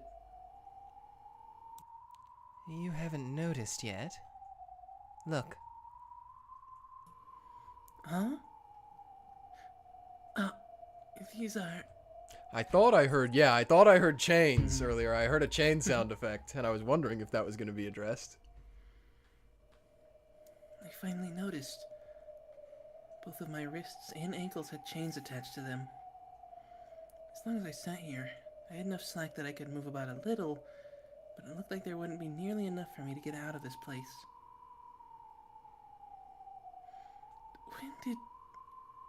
Who would do something like this? Once a witch has made you her peace, you'll be their plaything forever. There's no way to escape. Anja crossed her legs, making the chains clank together. She's Oh, the gosh. sassiest piece. She's... Mm-hmm. That's how she gets out of it. They just hate using her so much. That's how you get the Erica Ferrudo treatment. Yep. Yeah. She realized that no amount of struggling could have broken those chains. Getting panicky wouldn't accomplish anything. She must have had nerves of steel. What do you mean, a witch's peace? It's like being their slave. I made a deal, once. I said I wanted to see my family, to bring them back from that day. In exchange for making that a possibility, that witch turned me into a witch's peace. At least the witch kept her promise. I was able to see Oni-chan again. You mean Battler-kun? Well, I wasn't even able to tell him who I was. And in exchange for that short bit of time, I'm now trapped inside the witch's toy box for all eternity. Looks like you are too. Did you make some sort of contract? Nothing of the sort. Did you ever ask a witch to grant a wish for you? Never. She taught me what a miracle my existence is. You fell for the most obvious blunder. That's all. Either way, neither of us is getting out of here. Okay, witches. What kind of show do you have for us this time? Have we moved from reading aloud to theater going? Am I supposed to watch someone else read aloud this time, or what? If that's it, then start it up already. I'm bored enough as it is. She really would make a good witch. Anja yelled this to the pitch-black stage. Her voice reverberated throughout the theater, but no one gave an answer. Oh. No. Someone did. And that was also in a voice that rang out across the theater. However, that voice sounded theatrical, as though someone was announcing the start of a play. Oh! Right. Okay, again, I think I know who this is, so let's see. But I think I know who it is. I think... well, that doesn't line up with my character appearance list, but I will go for her, I guess, instead, because it makes more sense. What happened on that day, you ask? I'm not telling. If only you'd just give up and die. Whose voice was that? That old hag. It was Aunt Ava's voice. What does she mean by what happened on that day? She's talking about the 4th and 5th of October in the year 1986. The day of the final family conference on Rokkenjima. In other words, today.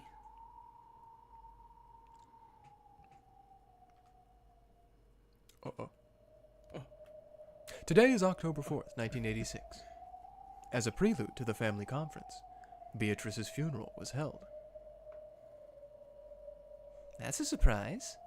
So, you've come here from October 4th, 1986?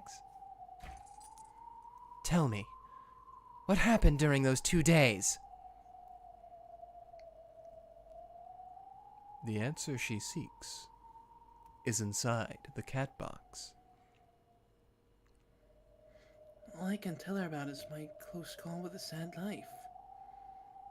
However, I doubt that explanation will satisfy her. Then, A pillar of bright light pierced the stage. She's back! I'm back. That wasn't very long. That was... Nope. There stood a white shadow. That white dress was obviously Claire's. It's more of a cream. Of course, Anja didn't recognize her. She looked suspicious, apparently wondering who in the world this was. However, even I felt as though something was wrong. Didn't she set all of her regrets in that funeral a short while ago, before being sent off into the next world?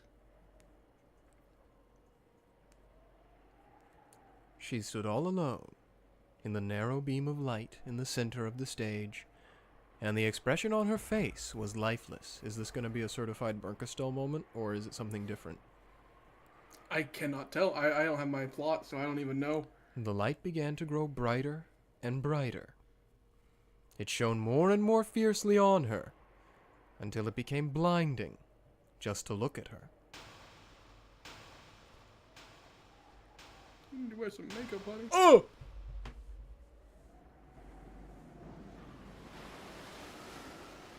Umi?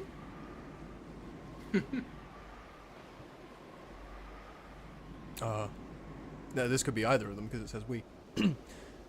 The world was enveloped by a light so bright that we couldn't open our eyes, surrounded by a sound like wind or television static, and our minds began to go blank. I didn't even notice the we.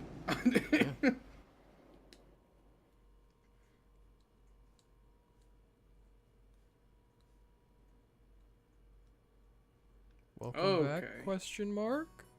Now we're getting into it proper. It only took 7 episodes. Whoo! They're blooming wonderfully again this year. Oh, I know. I will wait before I say what I'm going to say, but Okay. yeah. He must be a pain to take care of all these. Pretty easy for us, though. Just looking at him. I agree. We've got to thank the people who take care of them for us. But it is a bit lacking in grace. I prefer the way it used to be before Nissan decided to pile so much on. The old look did have its own charm, didn't it? Ooh! I love roses! I'd like them even more if they didn't have thorns! Ooh! Whoa! This rose garden really takes me back. I'd totally forgotten about it these past 6 years. I guess it really has been that long. Both you and this garden have changed so much. Let me introduce you. This is Canon-kun, one of our servants. This is the first time you've met Battler, right? Pleased to meet you. You can just call me Battler. Nice to meet you. Shannon's here too today. Remember when we used to play together? Ah, Shannon-chan. I'd totally forgotten. That really takes me back. How's she been doing? She's grown more and more beautiful these past 6 years. You should say hi to her later on. Shannon and George on each other really good friends. Ooh! Maria, shh! There it It's a is. secret. If you would, everyone, allow me to guide you to the guest house. After enjoying the lovely welcome provided by the roses, the relatives followed Goda in the direction of the guest house.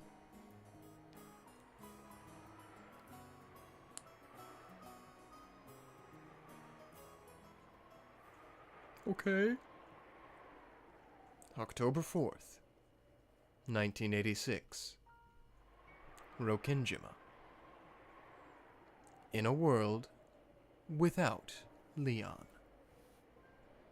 On the day of the Ushiromiya family conference.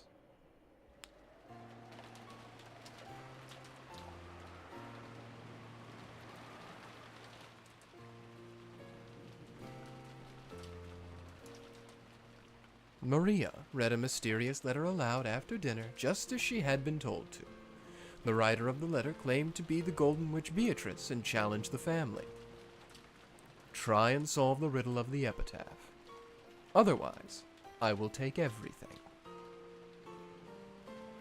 It was Beatrice's announcement of the game's start, the same as the usual games. Had an unknown person appeared related to the problem of the inheritance's distribution? Where was the 20 billion yen worth of gold hidden? What was the purpose of this letter? For what goal had it been written? Who on earth is this Beatrice? It was the usual dinner on October 4th, where several bits of suspicion and paranoia intertwined.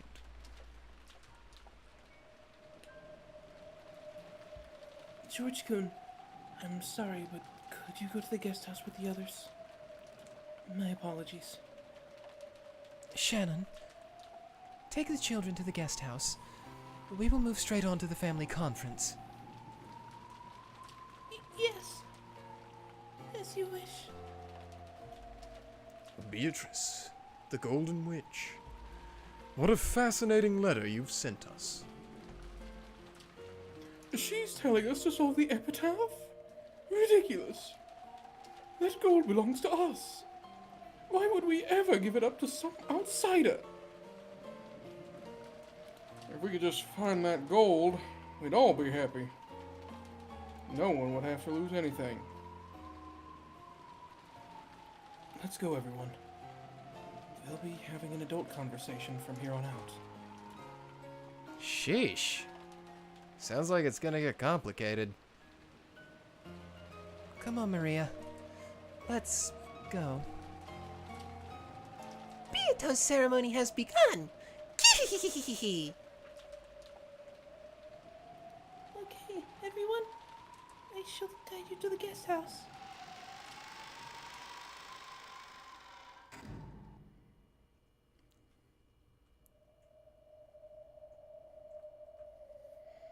What's all this about? Probably a replay of one of the old games, or else an entirely new game. In all the games, October 4th happens in pretty much the same way. A new game? You mean a tale that hasn't appeared in any of the fragments so far? There's no way they'd go to the trouble of chaining us down if they just wanted to show us a game we already know. It's probably a new game. That means there should be a game master. Who is it? That witch? Bernkastel? I can't imagine so. Claire should have vanished already. There should be no need to spin up a new tale.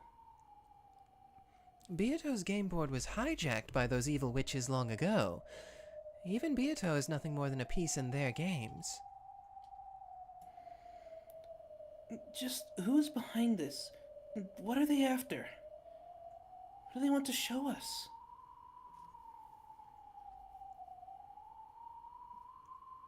Before this tale began, Claire definitely appeared on the stage.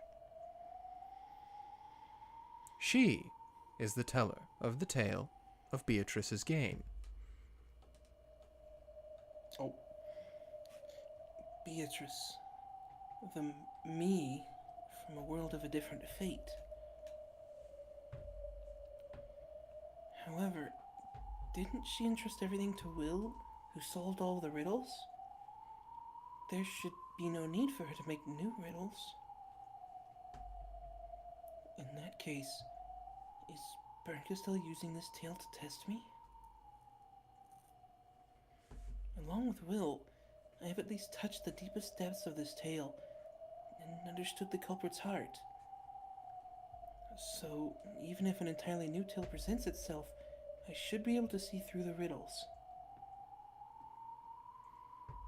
Is that what my role is? Is my role to teach Anjay about the truth of this tale? Do you know? Do you know the truth of this tale? I have several theories. Still, none of those can give a conclusive answer. The truth is always inside the cat box. I can't say anything for sure.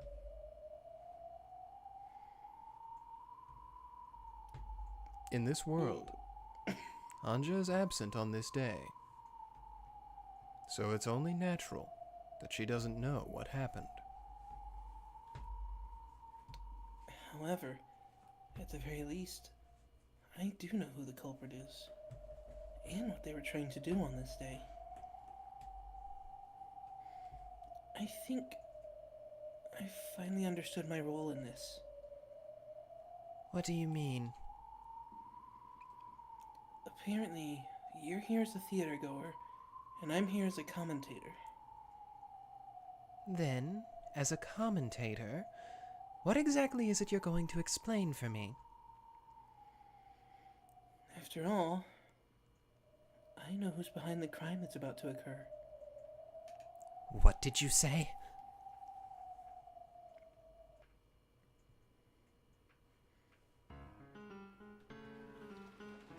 Thinking about it straightforwardly, the only explanation I see is that someone's trying to make us solve the epitaph, hoping to then snatch the gold for themselves.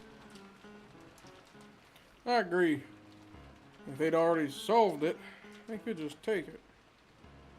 There'd be no need to challenge us to solve the riddle. It's a prank by one of the servants. They must be hoping to pick up the scraps from the celebration if the gold is found. I cannot imagine that any of our servants would do such a thing. Or maybe one of us sent the letter pretending to be a servant. If that's it, you're the most suspicious one. You schooled Maria-chan on her part and made her read the letter, didn't you? I wouldn't do that. Give that a rest, Ava. We can't jump to conclusions. Isn't this the time for us all to stick together? That's right. The aim of this strange letter is probably to disrupt our unity. The more we let it affect us, the more things will go the way of this Beatrice who sent it. Kyrie-san's right. Wouldn't it be best to simply ignore a letter like that from the start?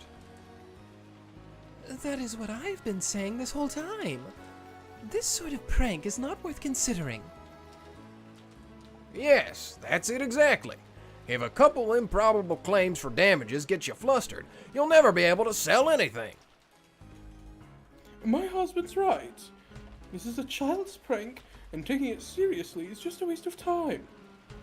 If someone really wanted to shake up the inheritance issue, they'd come forward boldly instead of using something this roundabout. You got it right there. Someone probably wants to make us think there's another person trying to make demands about the inheritance, when their real goal is just to pick up the scraps. I wonder if they'll ask for some hush money in exchange for staying out of the inheritance issue. If that were the case, they should have written it onto the letter. And the letter is just a challenge, telling us to try solving the epitaph or else hand over everything. The culprit is trying to make us solve the epitaph's riddle. Nothing more, nothing less. So, it's simple. If we worry about this letter, we lose. Indeed, I agree.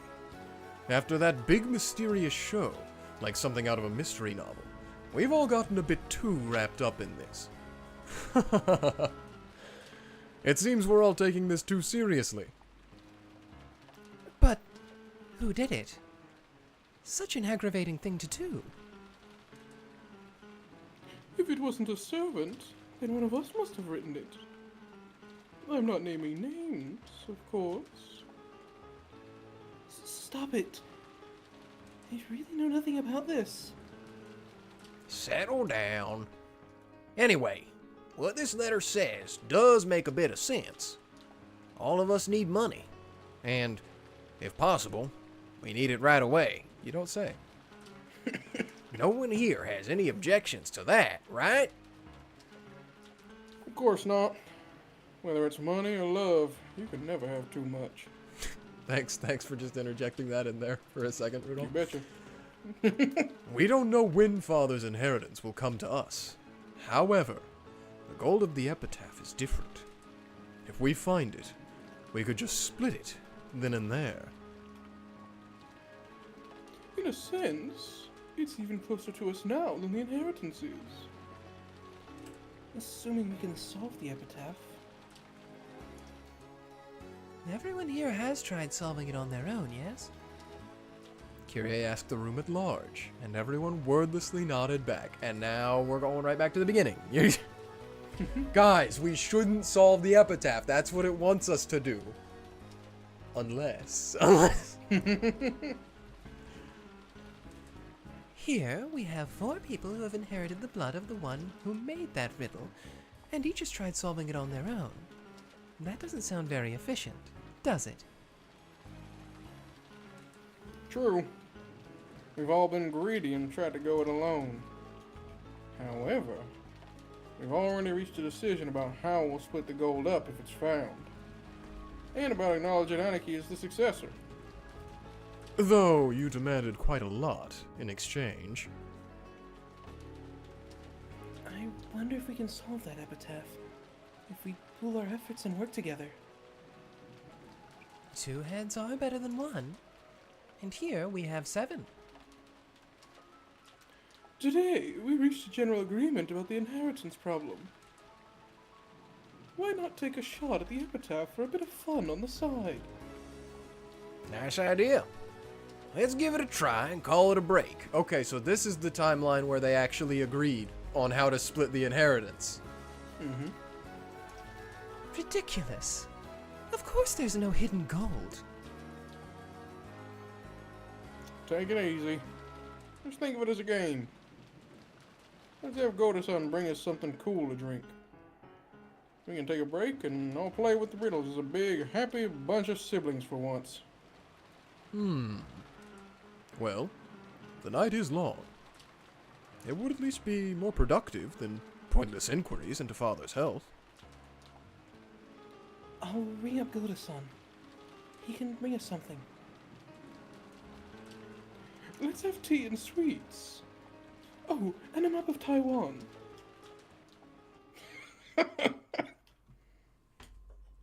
She just had that one ready. Yep. 2 shadows could be seen in the Rose Garden Arbor. It was George and Shannon's secret meeting. They could never make me hate you. Every time I see this scene, I get happy. I don't care. Anyway. I do hate that it's me for both voices, but oh well.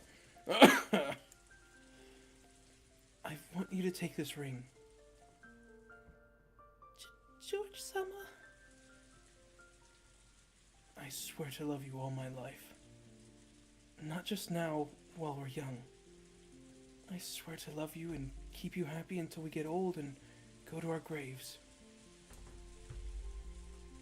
And are there any lies or exaggerations in your words? No, not one. I'm confident in my resolve to love you and build a happy household together with you. And what would this happy household be like? Well, it'll be full of happiness. We'll have a house with a car and a yard, and 1 dog. The yard will have a vegetable garden. The kids will run around and we'll smile down on them from the balcony. That's what our typical future Sunday will look like. That would be wonderful.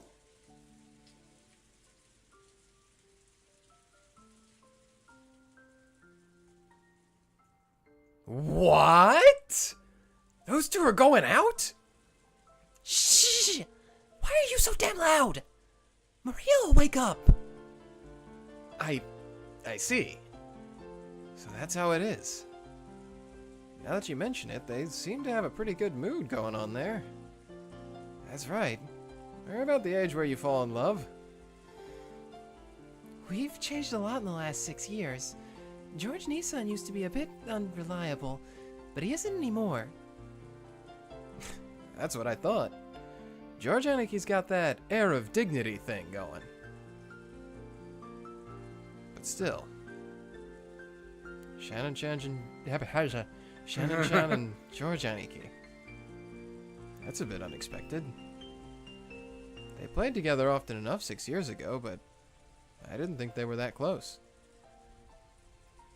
Well, 6 years is a long time. These 6 years have been huge for all of us. Yep. A lot's happened to me these 6 years, and to be honest, I've forgotten almost everything about Rokkenjima. And I'd forgotten almost everything about you, too. Now that really hurts. Talking together like this. It felt as though we'd been teleported 6 years into the past. 6 long years. So long that I forgot almost everything. And yet, it's coming back to me. Bit by bit. Shannon-chan. 6 years ago, you were part of our group. And then we played together a lot, didn't we? Back then, I think I might have liked Shannon-chan. That was the age when we were all overly self-conscious, in love with love.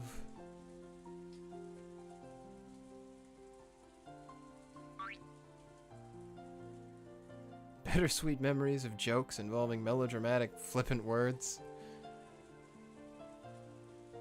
That takes me back.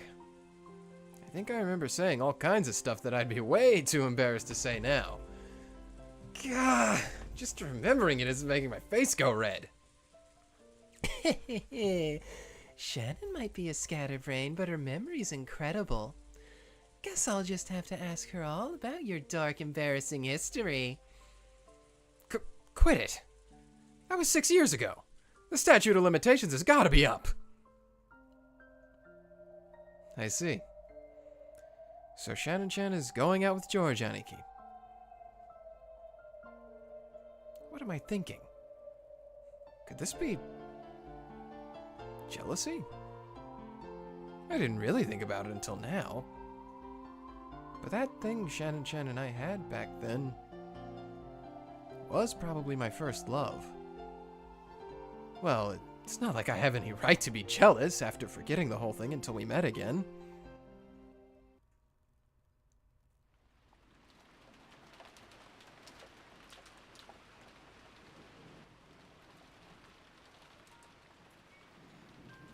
Everyone knows that Dad's hometown was Taisho in Taiwan. He still chews crayon nuts from time to time in memory of that place. Areca nuts. Apparently he got hooked on that instead of smoking when he was young. But there must be several rivers there with sweetfish swimming in them. It has several mountain streams that are famous sweetfish fishing spots. Anyway, you could probably find sweetfish living anywhere the water was clean. We're completely stuck. Maybe it was just some nearby creek Father played in as a kid. He said sweetfish, but maybe we're looking for something more like carp. Or it could be some sort of metaphor. The river isn't necessarily a river with water flowing through it. Oh, sorry. Yep. What do you mean by that? We've been through all of this already.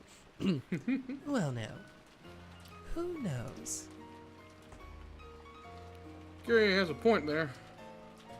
Isn't it a bit too early to be sure that Taiwan is this homeland, or that the Sweetfish River is a river with water flowing down it? If we look at it that way, we're just stuck again. The more you think about this riddle, the harder it gets. That's it. This is just a riddle. Kiryu-san is right. We need to be flexible in our thinking. If we're looking for a river near Taisho, that would have to be Danshui River. Rosa's being real flexible with that face. Mm-hmm. listening? We just said that it might not be the kind of river with water flowing down it. Yeah, stupid Rosa. Stupid idiot Yeah. Rosa. Stupid. Is there any proof that this river is a sweetfish river? You're so stupid. Her response. I can't. You're right. I'm sorry. Oh. Well, it probably did have sweet fish in it. After all, Danshui does mean freshwater. Makes sense that a freshwater fish like sweet fish would be swimming in it. Sweet fish or freshwater fish? So, Sweetfish River would be a freshwater river. Is that how we get Danshui River? Quite the word game. Now, that's an interesting theory. Let's advance our reasoning a bit further. As you travel down the river, you will see a village. What's the name of the town at the mouth of the Danshui River?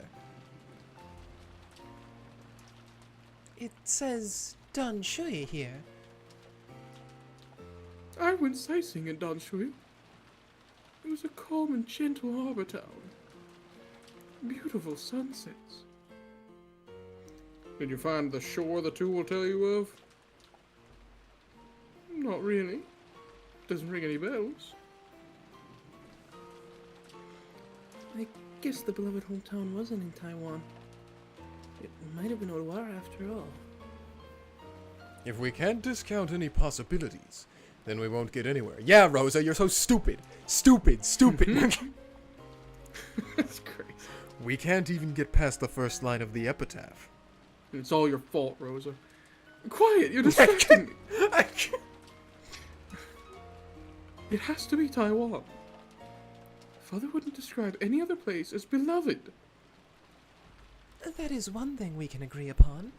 To this very day, Taiwan is the homeland of Father's heart.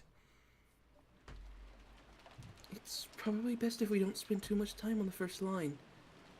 I'm going to take a look at the others.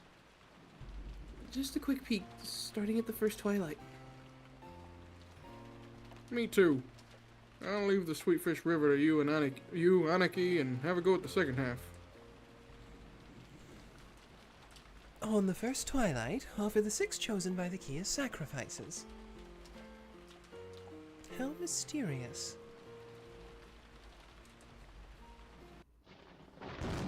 Oh. Brain blast? I've got it!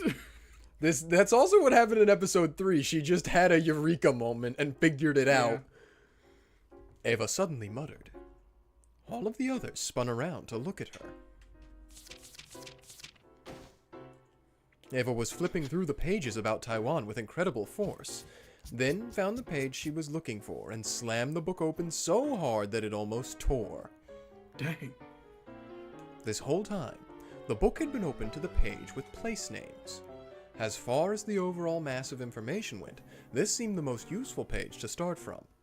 However, the page Ava opened to was very limited in the scope of its information.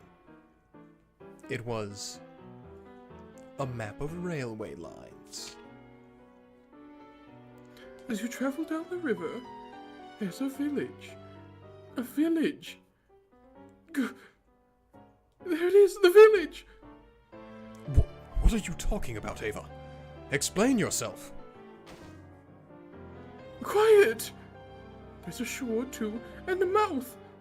I'm not sure what it means by the two, but there definitely is a village and a shore and a mouth. This has to be it. This is definitely the village where the key to the gold sleeps.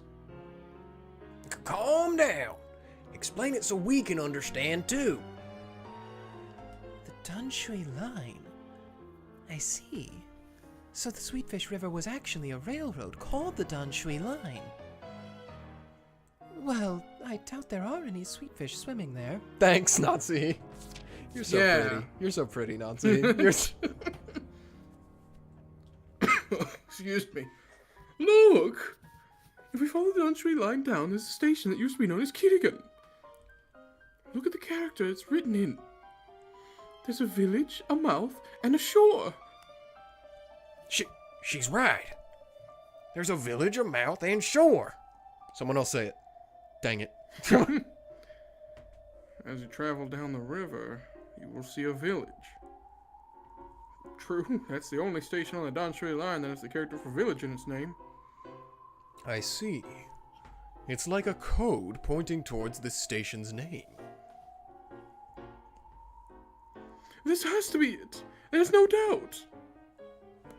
We just need to look a bit further, and we'll definitely find out what the two who speak means. Look! This is it! This is it! The region around the station has the same name, except with a mouth in the second character. That makes a total of 2 mouths in Kirigan. It is kind of crazy how once you get to a specific point, you can just kind of like, it just starts rolling. It just starts rolling once you figure out certain things. Yep. It seems so daunting at first, but Yeah. it starts to snowball. Are those the two who speak? Incredible, Nason. This has to be it. Quiet, Rosa! It wasn't incredible at all. It was quite easy, actually. Stupid. It was. Does this mean that the key is hidden somewhere in this town of Kirigan? I wonder. The whole riddle so far has been a word game. If so, isn't it likely that the sleeping key is also a word game? I agree. On the first Twilight, the key selects 6 sacrifices, right? So, it's hard to imagine that it's actually something key-shaped. Whew. This is getting damn interesting. Offer up the 6 chosen by the key. Let's think of a key that's somehow related to this. And let's break down this name, Kirigan. I'm absolutely sure that this is a word game. It has to be. Think, everyone. Rosa, you too. For once. Yeah.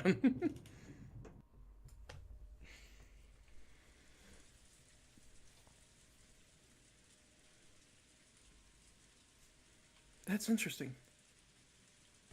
Though this rain would get me down if I were alone, it feels nice and cool when you're by my side. It's about time for us to head back. I'm keeping Kanon-kun waiting. You're right. And I've probably kept Jessica-chan and Battler-kun waiting. It brings back good memories. Remember when the 4 of us used to play together? It was a lot of fun back then, too. To me, it's a lot more fun now. Because I get you all to myself. Oh, George-sama. They laughed at George's melodramatic line. However, George's laugh seemed just slightly forced. George-sama? Oh, I'm sorry. Well, I guess I still have a bit of an inferiority complex when it comes to Battler-kun. An inferiority complex?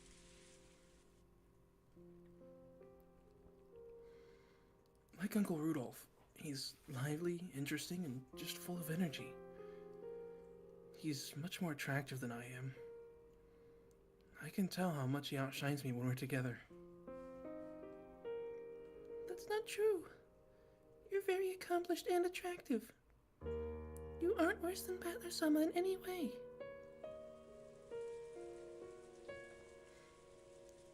Really? Yes, really. Truth is, when I first heard that Battler-kun would be coming back this year, I wasn't happy about it. Why not? 6 years ago, Battler-kun was the one who was really close to you. I wanted to get closer to you, but I just couldn't manage to get between the two of you. You two just looked so good together that I could do nothing but watch on longingly. Is that how it was? Wasn't it just Battler-sama making fun of me one-sidedly? Of course, you looked incredibly good together. There's no doubt about that. I was sure that you two were going out. That never happened. You're overthinking it. I really am pathetic. I was afraid that when I handed you this ring today, you'd refuse. Why is that? Why should I refuse your ring, George-san? Because Battler-kun came back. I was afraid that you might like Battler-kun even now. Uh-oh. And that now that he's here, you wouldn't have any use for me.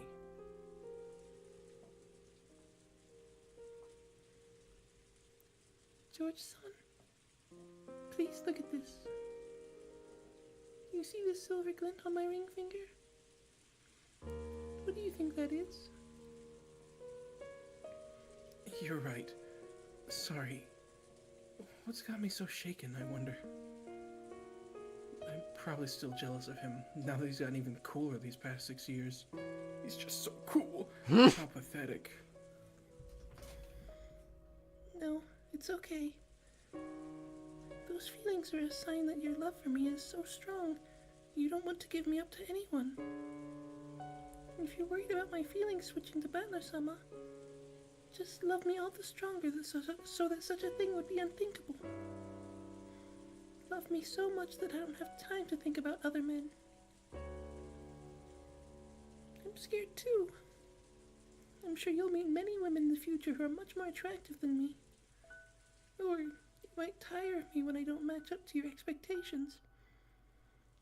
It scares me to think that I might not be able to grasp hold of your feelings for the rest of my life. There's no need for you to be scared of that. I swear to love you all my life. But even though I swore the same thing, you're having trouble believing it just because Battler-sama came back. As Shannon giggled, George finally realized that his own lack of confidence had hurt her. I've fallen for a wonderful man named Oshomiya George-san. And this is a man who has sworn to love me all his life, and who has given me a ring as a sign of this oath. With this ring here on my ring finger, I can give an honest confession. Sure. Yes, as you said, I did like Battler-sama 6 years ago. I think I probably liked him more than you. Dang! However, that was 6 years ago. Gosh, Shannon. Ugh. Now, things are different. In these 6 years, I've sorted out my feelings for Battler-sama and cut myself off from them along with the memories of the past. Now, I exist only to love you. Shannon spoke clearly and strongly. George gave a single, uncertain laugh.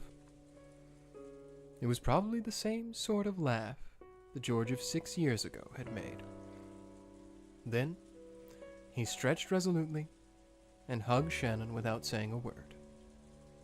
In that moment, he said goodbye to the person he had been 6 years ago.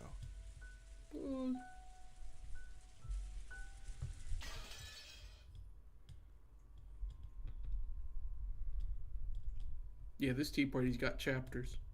Wow. Actually, it doesn't. It doesn't say that anywhere. This is a shock to me. It is a long tea party, though.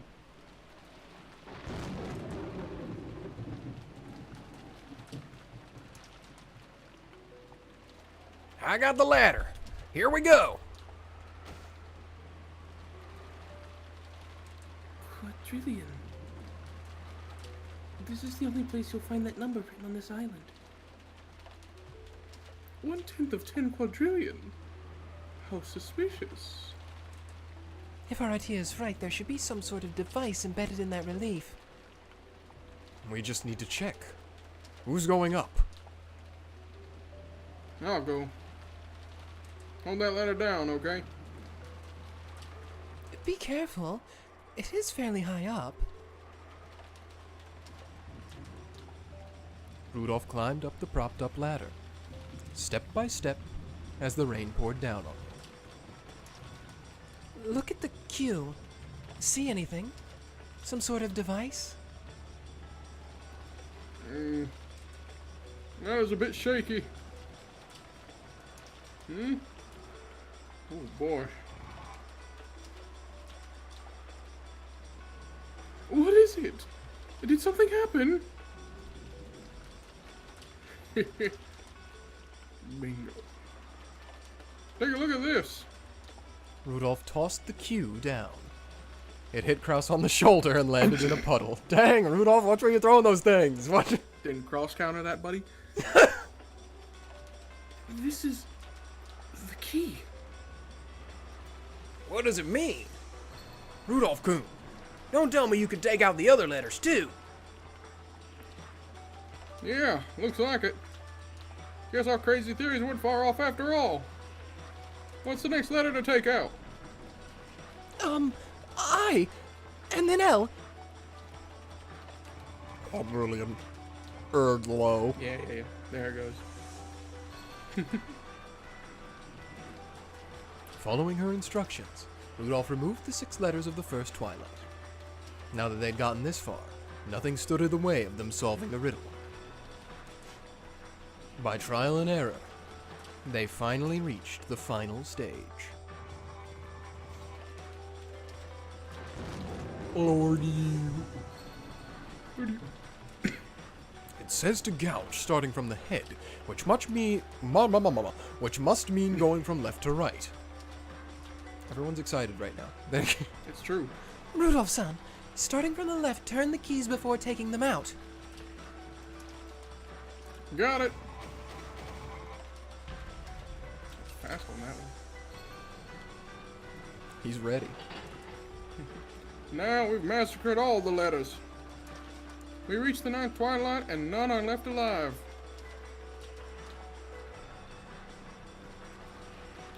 Rosa does not notice. It's right behind right her, there. isn't it? So, did something happen? I still don't understand. Like, there's no way that doesn't make a giant noise. It's a heavy stone lion. Paper mache. But both her and Beatrice were like, what happened when it did it? Felt like something clicked, but nothing changed. Did a hidden door open up somewhere? Hey, look at that. It moved. I'm sure it did. Schizophrenic Hideyoshi is real? Yeah. Guys, it's right there, look! What are you talking about, crazy? Everyone, look! The lion statue's facing the other way. What is going on? Is there some secret inside the lion statue? That's not it. It's probably telling us to look where the lion's pointing. See? Look that way. That lion's facing a different way, too. What does it mean? It's guiding us, stupid! We have to go in the direction the lion's face. At this point, Rosa, that was kind of a stupid question at this point. That was... Oh, man. Ava dashed forward. The others all chased after her. The gold was right in front of them.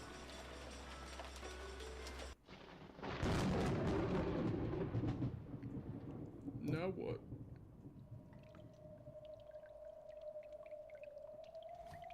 Now this is a surprise. Who would have thought that a hidden stairway like this existed? It makes sense now. Father didn't like people going near the chapel.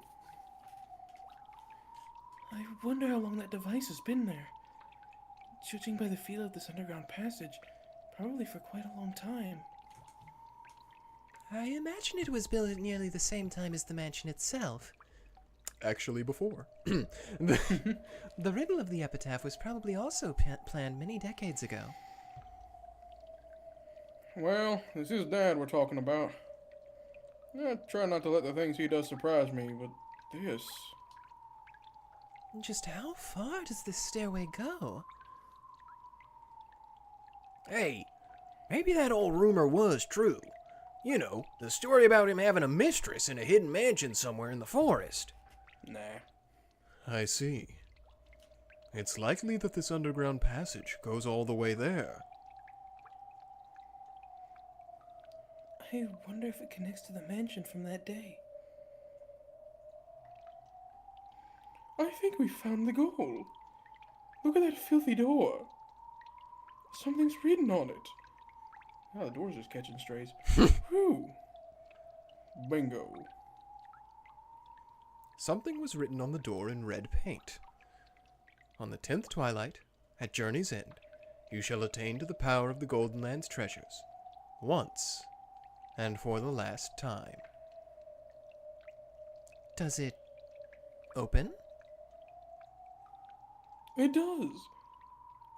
Ready? I'm going to open it. So, we've finally reached the gold. We can only hope that such a sweet deal's really true. Let's open it, Nason. Right. I'm opening it.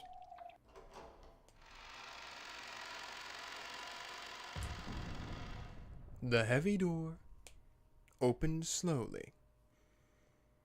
Then, the gold-filled underground VIP room showed itself.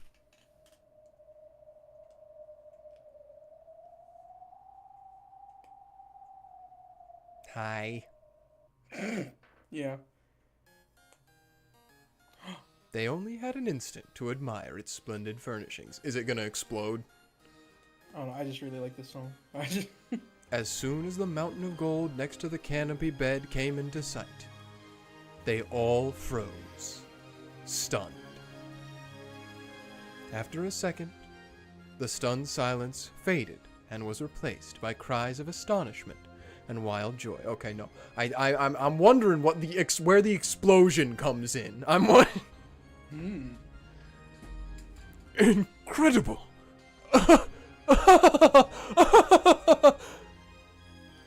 I can't believe it. It's 20 billion yen in gold. It really does exist. A little bit of Furudo coming out with that. Thanks. What a shining mountain. It almost blinds the eyes. We did it! We did it! We win this game! You mustn't touch it without permission. This is Father's gold. Calm down, Nazi. Oh, gosh. You get part of it too, Okay. Nazi. You get... She would never. Okay. She probably wouldn't. She'd be like, I'm not pure enough to touch it. Oh, really? Then why don't you go farther down here now? Right away! The time for your farce is over and done with! Natsuhime-san, let's put an end to the obvious lies, shall we? We have a real mountain of gold right here. Shouldn't we all be honest with each other? But fortunately, we're all in a good mood and feeling very gracious now. Just give it up already. A pile of gold this massive carries magical power within it. And that power draws out the most honest feelings within people. The light from the chandelier glinted off the golden mountain, lighting them up with its golden sparkle. It was as though the sparkle controlled everyone present. For some time, they forgot their age, and howled and laughed, running about and rolling around like a bunch of excited kindergartners at a park. Yeah, I love Happiness and Marionette. It's very good. It's very good. Uh-oh. What is all this? What's it supposed to mean? Before the crimes, the epitaph has been solved, and by all of the siblings together. That hasn't happened in any of the games before now. Supposedly, Beatrice decided not to commit the crime if the epitaph was solved. Yeah, supposedly. We'll see about that. And she snorted. But I believed. This is what Claire decided. Because she entrusted everything to the roulette of fate, she'll obey the result. She let the roulette decide her own fate specifically because they couldn't decide on their own. So she'll do what it says. She'll follow her own rule. She'll definitely keep her promise. I don't think the crime will occur.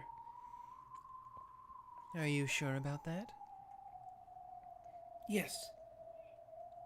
Her roulette has already made its decision. This is the end of her game. If it's the end, what happens next? Do they all become happy rich people and leave the family conference unharmed? Does my family get an ingot that isn't chocolate as a parting gift before coming back to me? Will it be a happy end for everyone? You think those witches would chain us to chairs to show us a naive dream like that? Oh boy, I sure do hope I can take all this cool gold I just discovered with my siblings, I said unknowingly. I'm gonna kill you, said the evil killer guy. Said the evil killer Claire. No! Okay, sorry. Oh. This is kind of like the pessimist observer and the optimist observer, isn't it? Yeah. Anja has seen the worst of what the witches are capable of. Mm-hmm. And so she's always going to be like, yeah, they're horrible, awful, all the time. And then Leon has only seen one witch be kind of nice. Mm-hmm.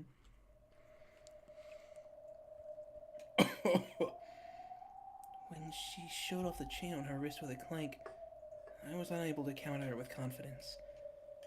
But I want to believe. Though this might be the least exciting ending, Claire's game has now reached an end.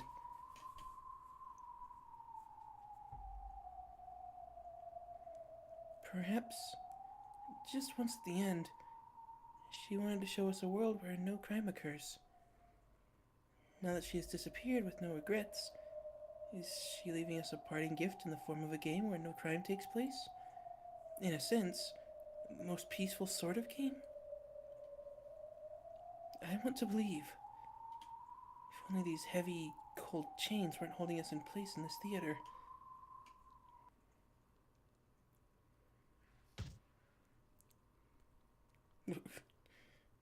Is someone there?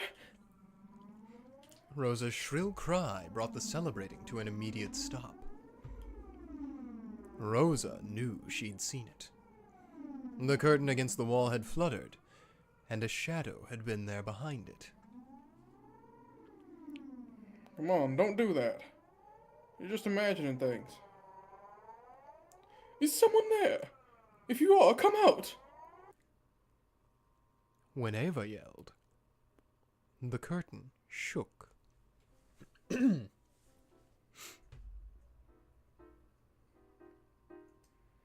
And then, a witch wearing a black dress appeared from the other side.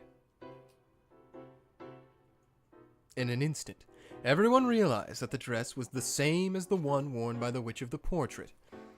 And they realized one more thing. This person was the owner of this room. Welcome to the room of the gold. Her face and her voice were expressionless, blank. The others all looked at each other, wondering who should respond. Rudolph was the first to speak. So, you're Beatrice? Indeed. And you're the one who gave Maria that letter? Indeed. Is Father behind this? No. This is my game. If that's so, then we've won. We've solved the epitaph's riddle and found the gold. We accepted your challenge and won. That means this gold belongs to us, right? Indeed, it is as you say.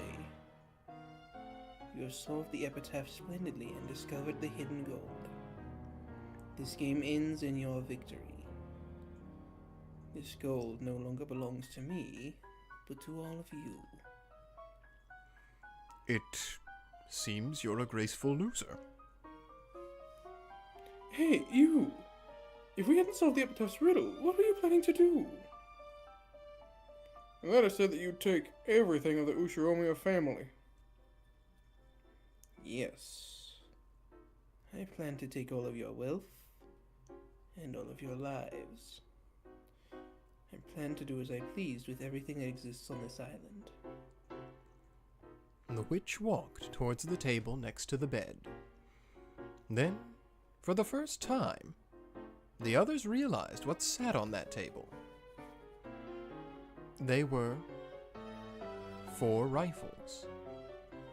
There was also a case filled with bullets. The witch picked up one of the lead bullets lying on the table and played with it, her face still expressionless as she spoke. If this night ended before you managed to solve the epitaph's riddle, I plan to follow the epitaph and commit 13 murders. What did you say? That's what I thought when I first saw the epitaph. It almost looks like something you'd find in a serial murder mystery novel. That's right. If you had killed 13 people to match the epitaph, that would have made for quite a mysterious crime. There's no way you could do that all by yourself. No matter how many guns you had, killing 13 people, that would just be... I formed my plan with great care and constructed several alternatives. I envisioned all of the actions you might take from tonight and through tomorrow, and prepared a mystery to deal with each of those. I'm afraid I cannot reveal those at this point, but it really was a tightly knit set of pleasant closed-room murders. If there were just a few of us, you probably could have gunned us down in our sleep. But there's no way you could have killed 13 of us. You aren't that stupid. It would seem so. At any rate, I predicted that the epitaph being solved before the first twilight was the most unlikely result. It would seem that us reaching this place was a miscalculation on your part. No. Even this was one of the results of the roulette I wished to create. This is probably the best outcome for all of you. No one will die, and you can leave this island with the gold. Congratulations. This game ends with a perfect victory for you all. If no one could solve the riddle, she planned to take a gun and commit a serial murder. Everyone gulped as they watched the witch emotionlessly make her confession. If this confession of yours is the truth, that means you were trying to kill us. Yes, that is true. The hell? How can you just say it like that? You couldn't possibly expect us to treat you favorably after revealing that much to us, right? I am prepared. You may do as you will with me. If you hadn't solved the epitaph, I would have done the same to you, so it is only fair. This girl's got guts. I planned this game because I was prepared to bet my life. I am satisfied with the result.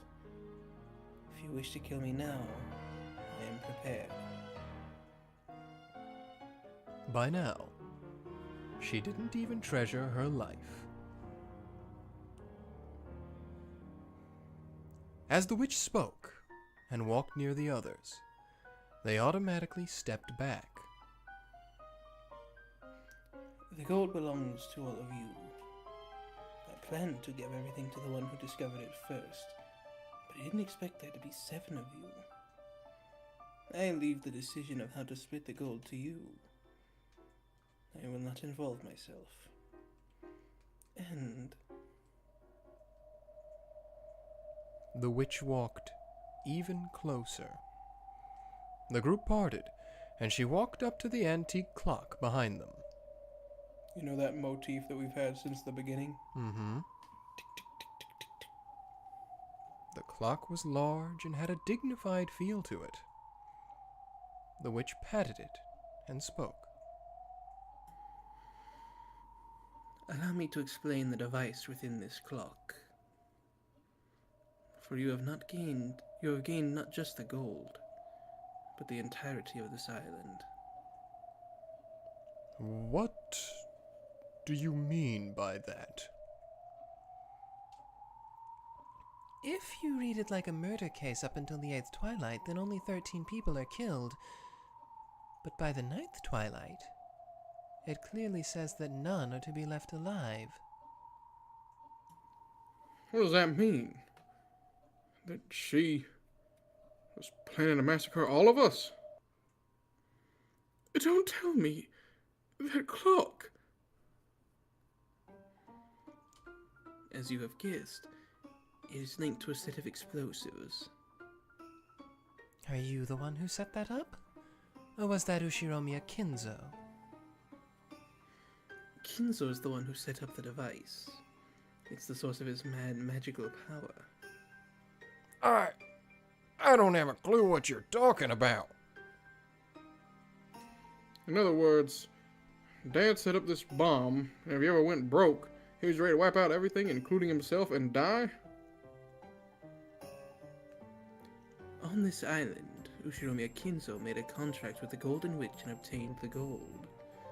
However, that was not all he gained. What are you talking about?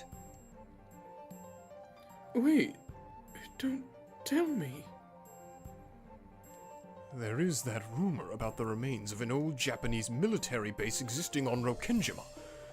Could it be? Your guess is correct. Beneath this island sleep the remains of an underground Japanese military base from the time of the war, along with 900 tons of explosives. 900 tons? Yeah. Holy... yeah. 900 tons?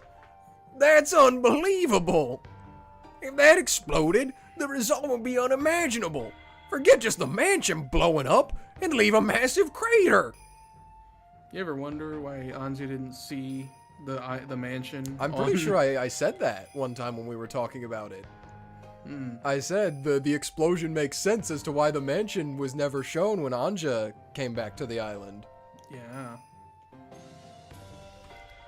I believe an expert's estimate put it at a hole several dozen meters deep and a kilometer across. Holy. There wouldn't be even a trace left. Those explosives can be ignited by a special device. One connected to the activation switch I just flipped. The witch toyed with a switch on the top part of the antique clock. If 2400 arrives when the switch is in this position, the bombs will explode. It's almost 2400 now. In other words, it won't explode X hours after you flip it. It's a time limit bomb that only explodes at midnight. Indeed. I like that Natsuhi's the only one who's like, can we not flip it right now? Can we not? Yeah. It is almost 2400 now.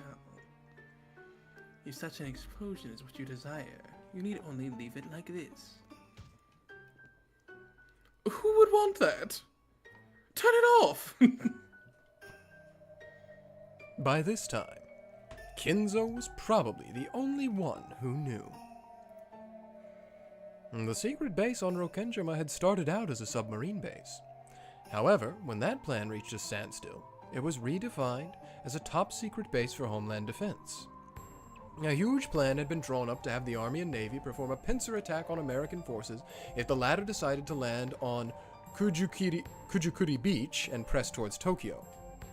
As a trump card for this massive defensive maneuver, the Navy started stockpiling large quantities of explosives and fuel in absolute secrecy. And the Rokkenjima base was the location of that top-secret stockpile. The buried explosives weighed 900 tons in total. Also, fearing that the Americans might find out the island's secrets and seize the explosives, they set up a system for the self-destruction of the entire island. Kinzo, who knew all of this, decided not to remove this device, but to tie it in with the strange clock that could trigger such an explosion any night at midnight. Of course he did. Of course he did. Kinzo was famous for building up his funds using a vast store of gold, then using those funds in several sink-or-swim gambles one after another. Just what did this stockpile of gold and the 900 tons of sleeping explosives mean to him? At this point, we can only guess. Perhaps the true source of Kinzo's mad power wasn't the gold, after all. If he lost a big gamble and all that he owned, he could erase this entire island from existence with this device. For the rest of his life, he must have put the gold and everything else he had on the line. Kinzo probably stared at this clock at times, sometimes flipping the activation switch and letting it tick down. Maybe whenever he came up against a troubling problem, he would hide in here and flip the switch, with the intention of blowing everything away if he didn't think of a brilliant plan before 2400 came. He could gaze at this mountain of gold, listening to the clock tick towards his death as he searched for an idea. Perhaps Ushiromiya Kinzo's real study wasn't the one in the mansion, but this place instead.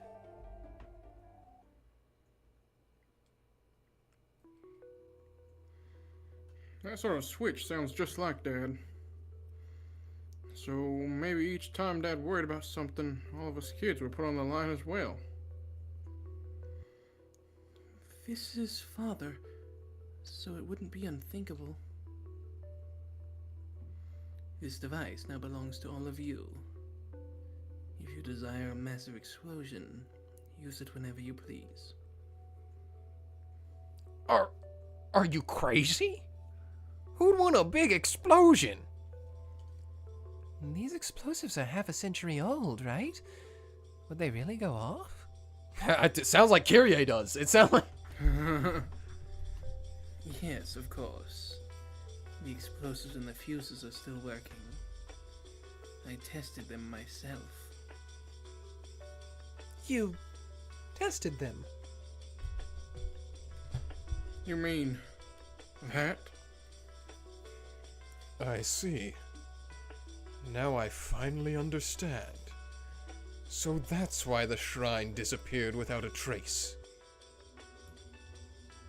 Oh. I mean, lightning striking it also is just like a reasonable thing to believe. That's why the lie worked. Yep. That summer, the shrine had disappeared completely along with the reef under it. Though people found it odd that the waves could have wiped it out so completely, no one paid it much mind. And now, this piece fits perfectly into the hole that caused that strange feeling. Indeed. I used that shrine to test whether the explosives were still working after half a century. I believe you're all aware of the results. Bye-bye.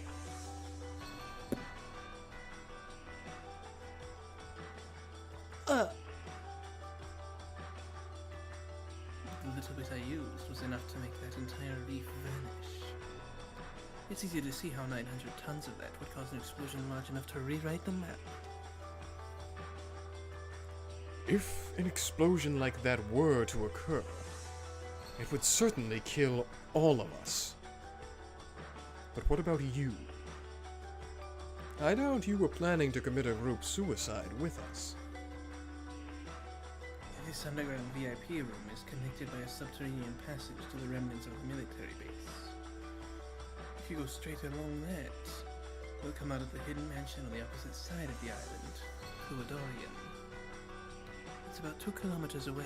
Oh, so it'd be fine. And that explains how everything exploded, but Ava was found in Kuadori. Mm-hmm.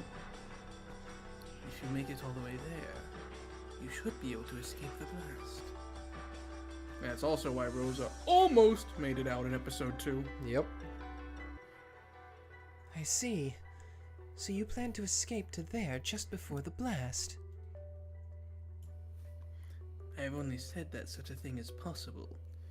You may not believe this, but if the night twilight ended before any of you could solve the riddle, I plan to die along with everything else. There's something seriously wrong with this girl. It's your son's fault. It's yours. Yeah. She's insane. There's no point overthinking it. If we hadn't solved the epitaph, she would have used those guns, or else that switch, to massacre all of us, right? There's no doubting that now. But she didn't. But she... You are correct. You have ended this game in the best possible way, without there being even a single victim. I wish to convey my respect and admiration. There may have been 7 of you, but you did solve that riddle, which took me so long to solve, in a single night. That is worthy of praise.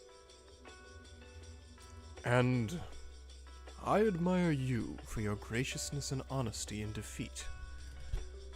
We'll decide with how to deal with you in the future. But I intend to do all I can to reach a gentlemanly agreement. Really, Kraus? I'm kind of like, she just admitted, yeah, I was going to kill you and your whole family. Mm-hmm. Even I would kind of be like, like I would at least be like, I'm calling the police on you. She's pretty. She- Don't care. Pay me no mind any longer. I'm already one of the dead, who was already prepared to kill everyone and die myself. The Golden Witch Beatrice solved the epitaph, reached this room, and revived. And now, new people have solved the riddle and reached this room. So her role was now finished. When the epitaph's riddle was solved, Beatrice's illusion of the witch ended. Most likely, no one in this room was capable of understanding her grim determination. She herself was probably the only one who understood. As long as the many selves inside of her understood, that was enough.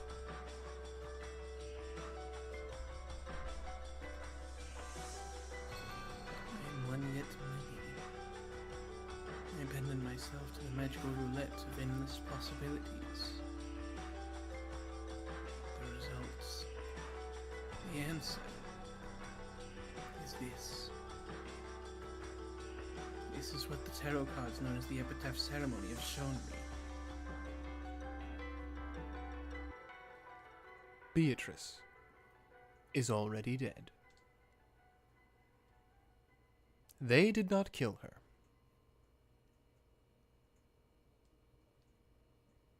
I killed her myself, in accordance with fate's command. They will never understand, for all eternity.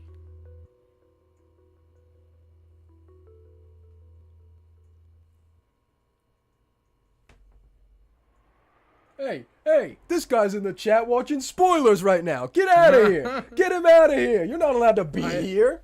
It is true. We appreciate your viewership, but you are like in a huge spoiler zone right now. If Get you're him only from out episode 3. of here. Call the bouncers. Drag him outside. Don't let him keep his jacket. Rip off his jacket. Get. Oh, Oh, we like to have fun here. true. Don't witch worry. You stared can up at the rejoin us in ceiling. episode 8. Yeah. The witch stared up at the ceiling without. Yeah, it's crack. Oh my god, you just gave me like a crisis. Because I'm like, this isn't even the end. But it feels like it. This feels like the end. In some ways it is, but it's not. The witch stared up at the ceiling without speaking for a while, and then looked as though she suddenly remembered something. She grabbed at the sleeves of her dress and took out some sort of card. The cards. The black cards. Oh, yes. I forgot. I have no need for money after death. I will give this to all of you as well. A cash card? I have converted a portion of the gold to cash. This is for the account that the money is in. I see. So this is the source of the Golden Witch's magical energy. Now Hideyoshi's starting to get it. Mm-hmm. How much? $1 bajillion. Mm-hmm. I've forgotten the details. However, there's more than 1 billion yen. Shoo! That's only like $10 million. Well, it's back in the 80s, too. So it might be more. I don't know how the inflation patterns of yen have gone. Like, if I it's don't similar know. to the US dollar, where in the 80s No. that would be worth a good bit more than today. $1 billion? God! That really would be magic. True. There's nothing you couldn't do with that much money.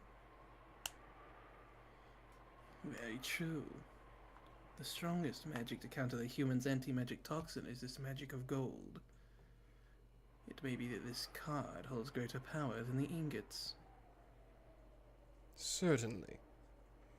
Cash would be much more agreeable than ingots.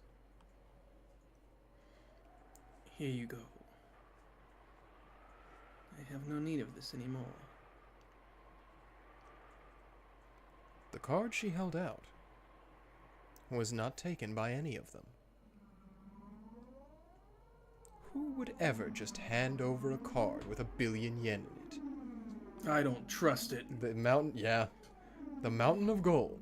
The device for blowing up the island. The card with 1 billion yen. Okay, so I think the point of this one might be to show them that even if everything goes perfectly, people still die. What? That wouldn't happen. All of these surpassed their understanding. So, no one could bring themselves to take it.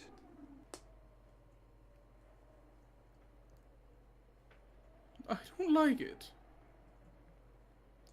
What don't you like? Based on what?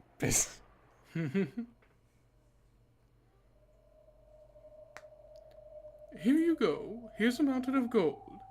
And I'll turn off the explosives and give you a card with 1 billion yen while we're at it. It sounds far too good to be true. You're trying to trick us somehow, aren't you? I have no desire to trick you, but I won't try and force you to believe. I have offered you everything, revealed everything. What you believe and what you do is now for you, the new masters of the gold, to decide. You are even free to disbelieve all I say and leave this place. Eva, I can't imagine that she's lying. And how could you know that? I don't like how relaxed she's acting. It's as though she thinks she's already won. I just had an idea a second ago. What if she's lying about which is the off side of the switch? What do you mean, Ne-san? Just a second ago, this woman flipped the switch to the side she said would turn off the bomb. But what if that actually armed the bomb? We solved the riddle, so you turn the bomb switch to on, trying to blow us and everything else up, right? If that is what you think, then feel free to flip the switch on this clock. Ooh, that's nasty. It will be 2400 in 1 minute. The clock will show you the truth. What did you say? Hey, what are we supposed to do? Is the bomb set to on now? Or off? I can't imagine that she's lying. It's inactive now. Kraus is the only believer. Kraus. We shouldn't flip it. But I don't like it. Why is she so resigned to her fate? You don't know her, Ava. Stupid. You don't know her experience.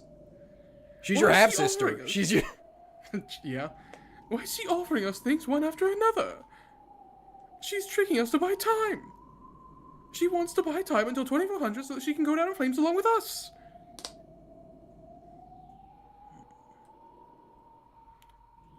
What about the switch itself?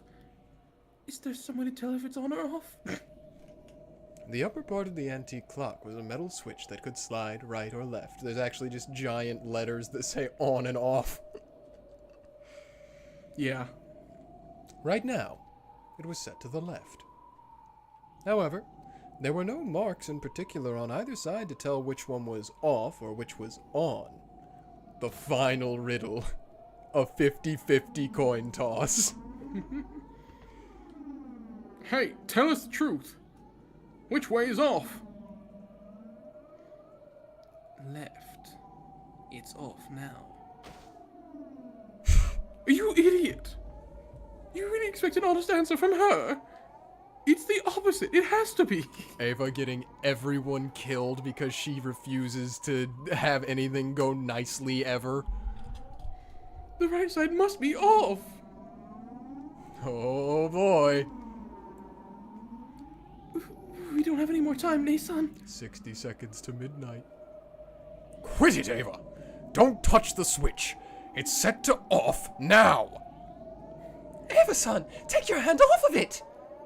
I agree. It's off now. If she wanted to kill us with a bomb, she wouldn't have told us about it.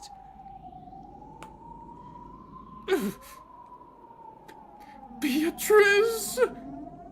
Don't think you can trick me! Why did no one restrain her? Are you gonna restrain that? Yes, if she's threatening to kill all of us, I'll try. Even if I'll get my ass kicked. I'll... 5,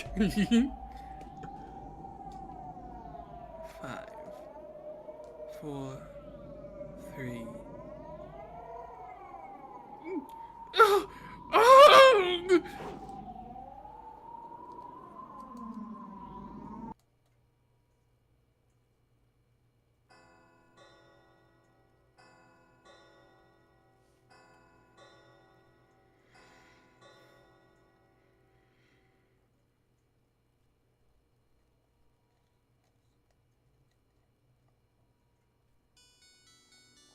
The second hand of the clock ticked past 2400.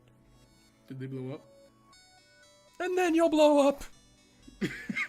October 4th ended, and the curtain rose on October 5th, 1986.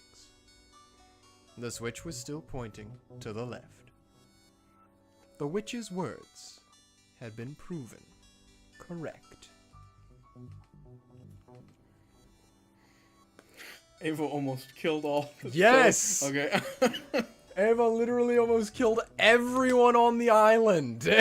Yeah. Whoopsie. Have I gained your trust now? You bitch! You're the bitch here. With a hideous, sweat-covered expression, Ava snatched the cash card away from the witch's hand. How about a bank book and seal? We can't withdraw anything with just a card. All you need is the pin. It's 8 digits long. Wait a second. I'm writing it down. Ava and Kirye both took out a pen and a notepad and began writing the 8-digit number the witch told them. What do you think it is? Is it their 2 birthdays? I'm actually not sure, but I believe so. That is everything I have to tell you. And to give you. I will say nothing more. All of my tasks have been completed. After saying this, the witch spun around and sat down on the bed. She wasn't even looking at the others anymore. She sat there like an empty husk which had, just as she had said, finished everything it existed to do. For a while, Everyone watched the witch to see if she would remember something else and start talking. However, she said nothing else. The witch who had called herself one of the dead was now little more than a large French doll wearing a black dress.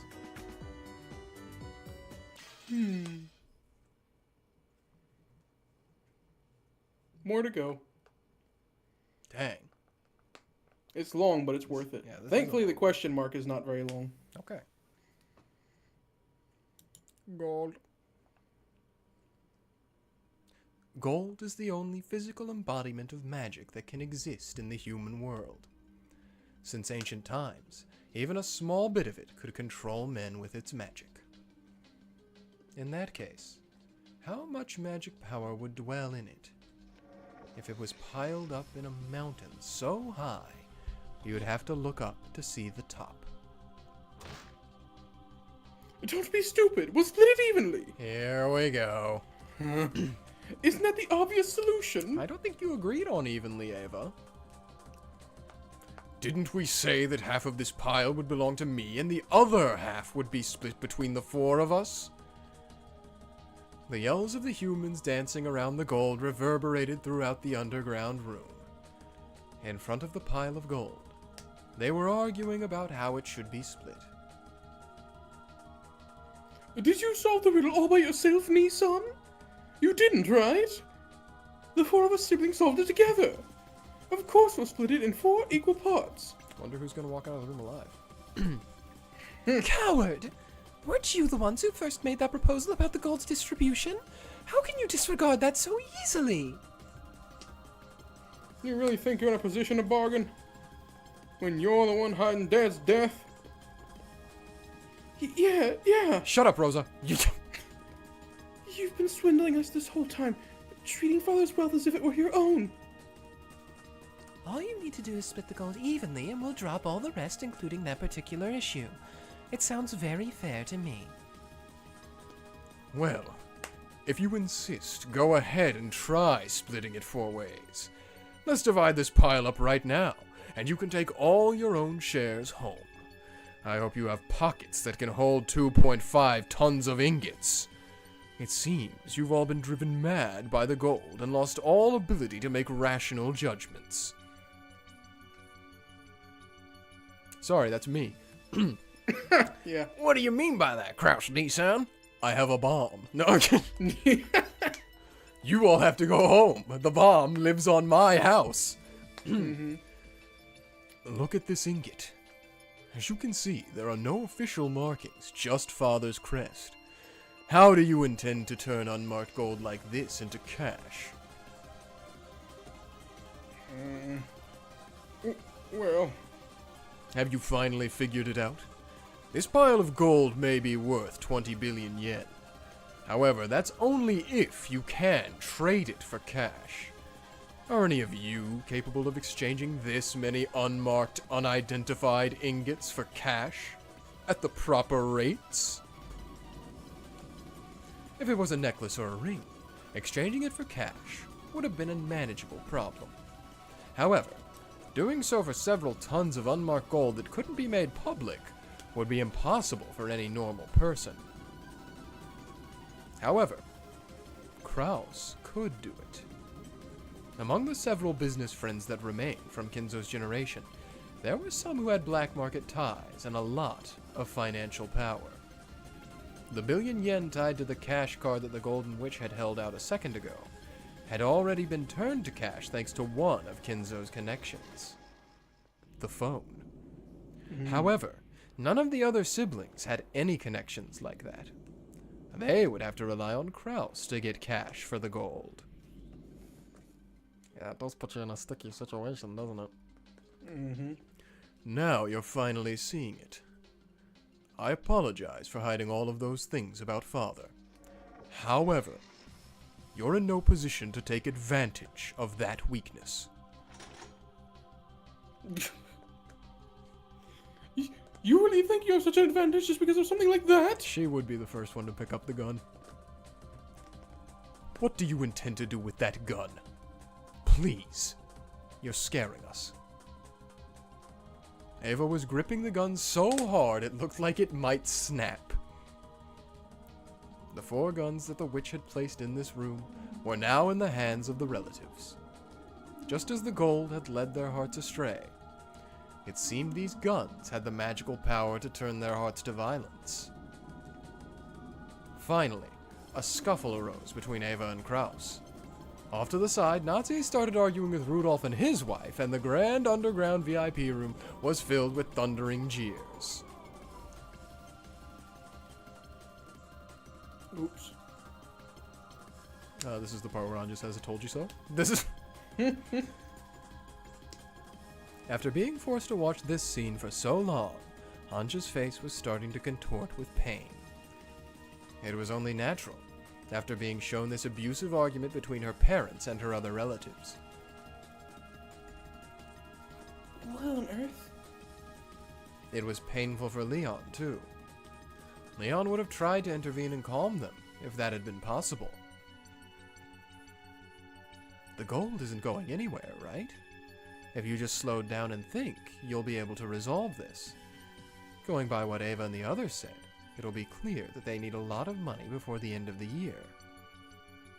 However, the billion-yen cash card should be more than enough to pay for that. That would handle their emergency expenses, so they could then just convert the gold to cash at their leisure, and just split it among themselves. Sure, maybe Kraus was the only one capable of converting the gold. That might give him an advantage over the other siblings. However, this gold couldn't be dealt with by open means. In addition to attracting public attention, it would also lead to various legal problems. It was better for this secret money to remain secret. If they wanted to get the largest portions possible, they should all agree to not tell anyone about this gold. In other words, to maximize their profits, they would all need to make a gentleman's agreement to keep this secret. Kraus did have a slight advantage. However, it was possible for the other relatives to refuse to cooperate and tell the world about the gold. And then, there was also the concealment of Kinzo's death to consider. Kraus was an investor. He needed not only financial clout, but also a certain degree of public confidence in him. His advantage isn't big enough for him to act so overbearing. The mountain of gold has made everyone lose their ability to think rationally. Magic. This isn't an argument between adults. It's just a fight between kids. What's so fun about showing us this? Or is this the game of some new witch? Are they watching us suffer from somewhere and laughing? By now, even I didn't have a clue who was showing this to us, or for what reason. At the very least, this new tale didn't seem to be overflowing with affection. Who is the game master of this one, I wonder? And why are they being shown it? Yeah, I'm sure it's probably not any of the witches who have done it so far, because all of them seem to be over it. They all seem like they don't want to anymore. At first, I thought it was a tale of a beautiful world where no crime occurred and Claire's regrets had vanished. But something's different. This tale is clearly filled with ill will towards us. I'm sure of that much now. But I don't have a clue who would want to show us this.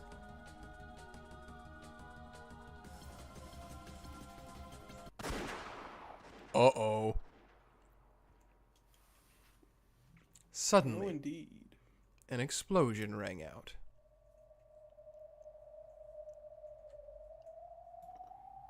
I didn't think it was the sound of gunfire. After all, people living a normal life never hear that kind of sound. Maybe if you're Japanese. Yeah. It was the sound. Oh! You want to? You can take it. I don't know. I don't know. What do we do? I'll take it. I'm scared. It was the sound of thick raindrops hitting the floor. There was no rain in this underground room. It was blood dripping down from Natsuhi's right eye. Oof. The bullet had gone in through her right eye, towards the back of her head. Oh, Nazi?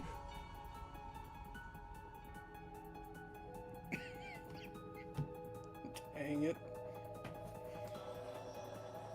It's your fault for jumping at me. The gun, which fell from Ava's grasp, landed on the floor with a hard metallic clang. As though in response to that sound, Natsuhi's head slowly turned to face the ceiling.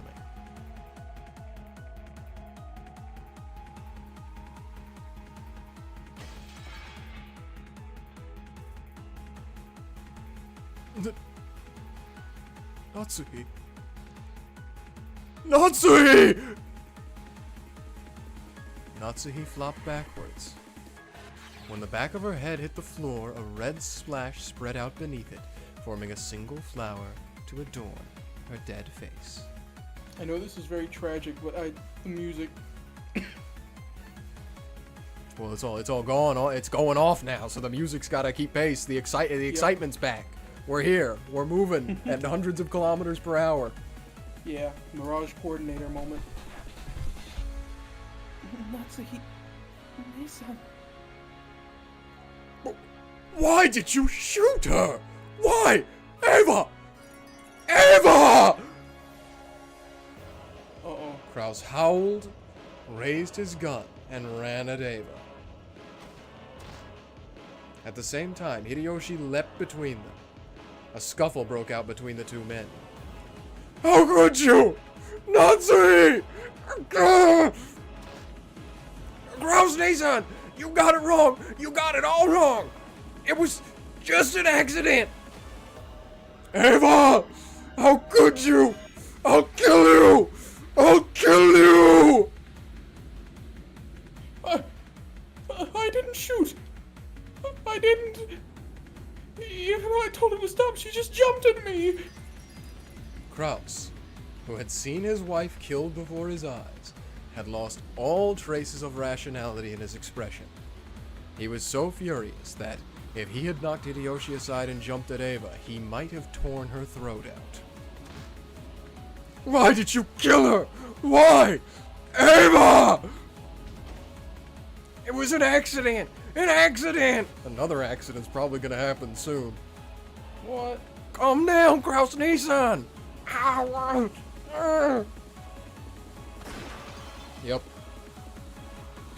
Another explosion rang out. Hideyoshi's face was covered with blood. The two of them had been fighting over the gun Kraus held, trying to push it away from themselves.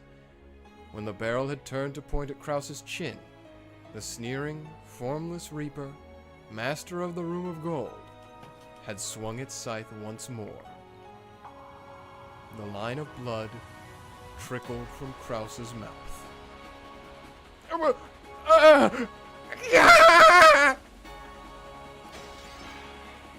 The two fell down, with Kraus's body on top of Hideyoshi. Letting out a cowardly cry, Hideyoshi backed away before Kraus's body could cover him. You know, we talked about it way back when about all the deaths in this. But even this far in the game, this game has such a great way of describing the scenes of death and everything that it never feels like laughable or over the top or gory. No. It's always like, oh my gosh, someone died. Yeah. But unless they want it to feel laughable, but that doesn't happen all the time. Okay. Dear! I didn't do anything. Kraus Nissan's finger just got caught on the trigger. It's an accident. An accident, I tell you. That's right, an accident. This was all an accident. Just the flash cut to the other three people. All of them, well, except Kyrie, all of them mouths agape like, oh! Yeah. As the pair of them broke down sobbing and repeatedly claimed that it was all an accident, Rosa and the others were unable to say a thing. Beatrice is just like, yep. Figures. The witch also watched this scene, but said nothing, and appeared to be completely disinterested. It wasn't our fault. It was just an accident. You saw, right? Right? You saw that, didn't you, Rosa? Krasny-san and Natsune-san both let their emotions get a hold of them and charged at us. Who knows? I couldn't say either way. Stupid Rosa! You saw it, didn't you? You saw it from right there, so you must know. I'm sorry. I can't tell if it happened by accident, or if you killed them and tried to make it look like an accident. Rosa, you... Rudolph-kun, you saw. You know what happened, right? Sorry, but I agree with Rosa. We can't tell if it was an accident or intentional. Rosa's and Rudolph's gazes looked very cold and indifferent to Ava and her husband. What are we going to do? They were shot to death. Just saying it was a simple accident won't convince anyone. The forest. We'll say they went into the forest and went missing. That'll buy us some time. But that won't get us off the hook, right? The police will just search the whole forest. And anyway, why would those two go off into an uncultivated forest like that? It'll look suspicious from the start. There's no way we'll get away with it. It'll be okay. If we hide the corpses here, no one will be able to find them. If we all play dumb, it'll work. It won't. There's no way you could fool the police. If the two of them disappear during a family conference, where were we arguing over the inheritance problem? The police won't just put it down as a case of missing persons. I just had an idea. You should shoot Ava right now. You should... Rudolph and Rosa, you should just kill Ava before anything worse happens. Because otherwise, all your children are gonna be dead. Though Ava had been scratching at her head, overcome with emotion, her arms suddenly fell, as though their strings had been cut. What did you think of? An accident. We just need to make it look like an accident. She's gonna kill everyone. She's gonna flip the fucking explosive bomb. Oh my god. Idiot! What kind of accident? There are clear gunshot wounds on both corpses, right? Even if we burn them to make it look like they were caught in a fire, it'd still be obvious that they were killed by guns. A fire? That's not good enough. We need more. A much more massive accident.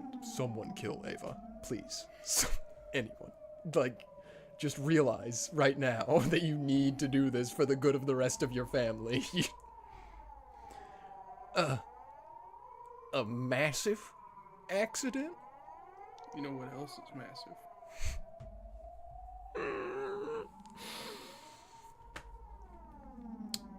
Ava slowly walked forward, tapped it, and spoke. An explosion accident.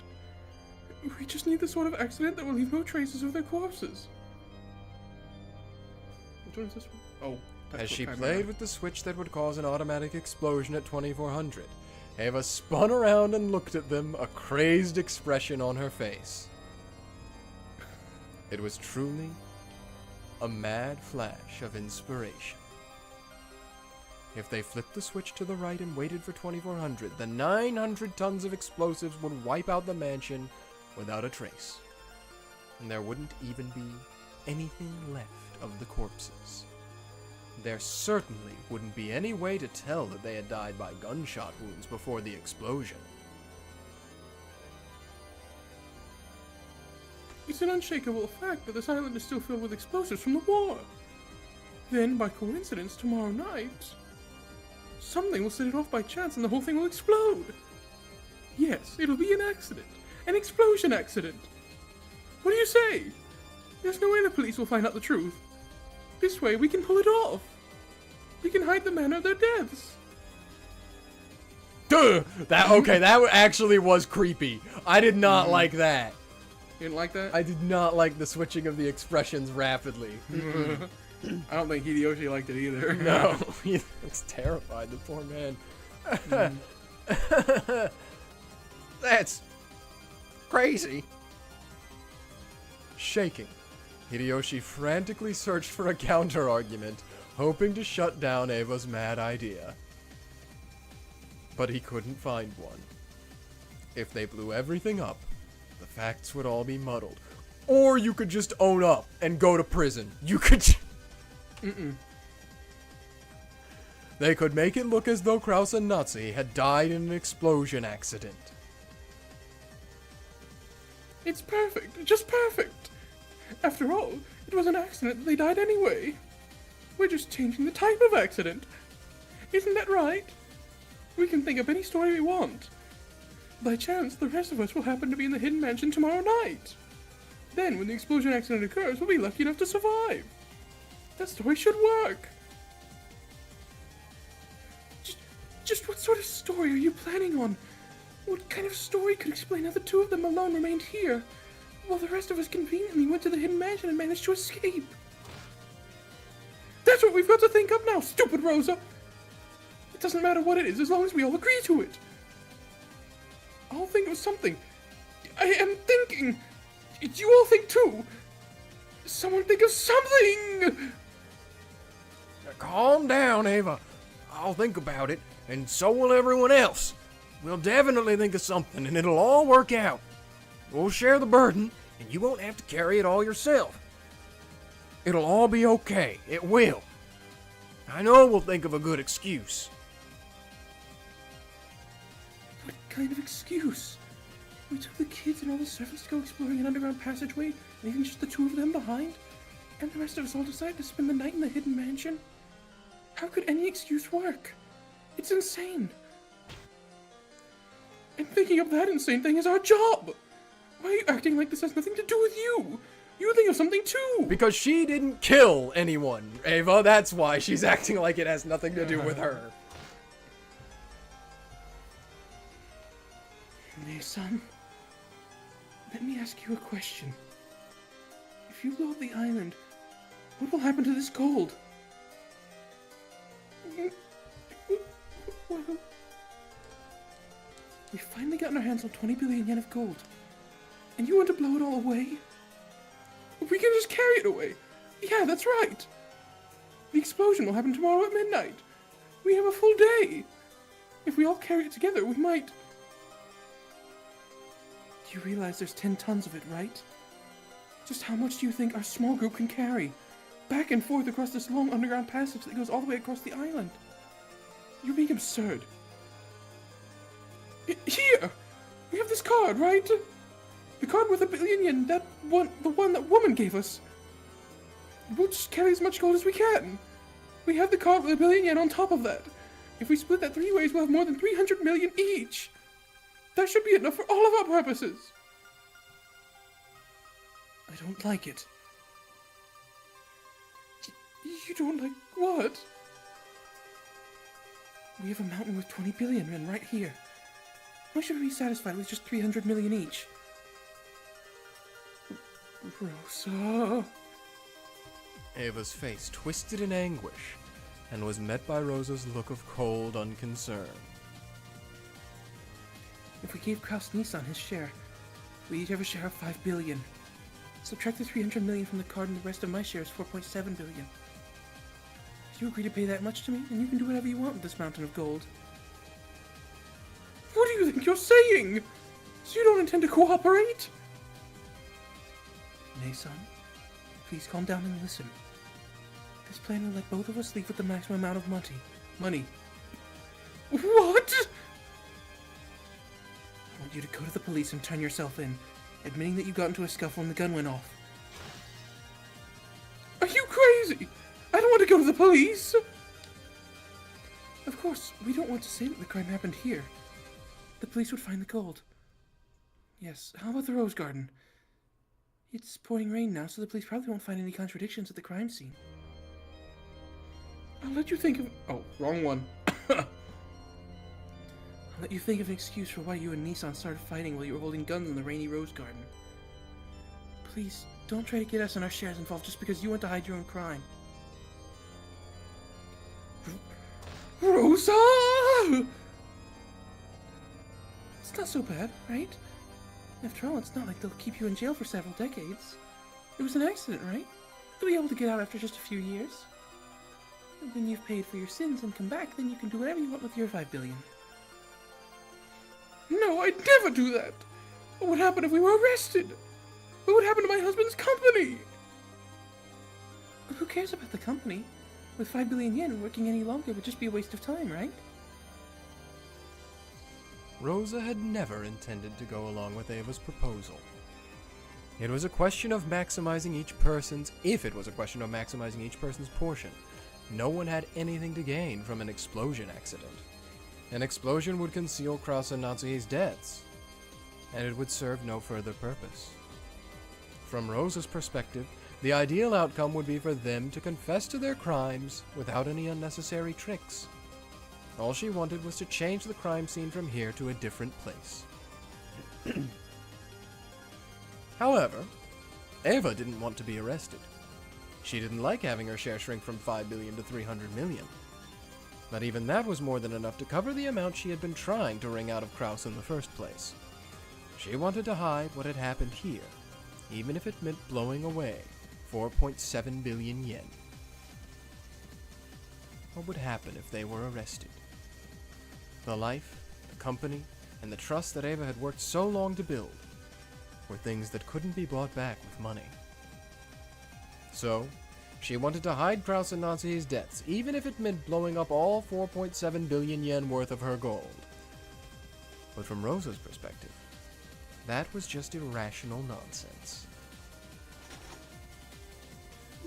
Rosa! What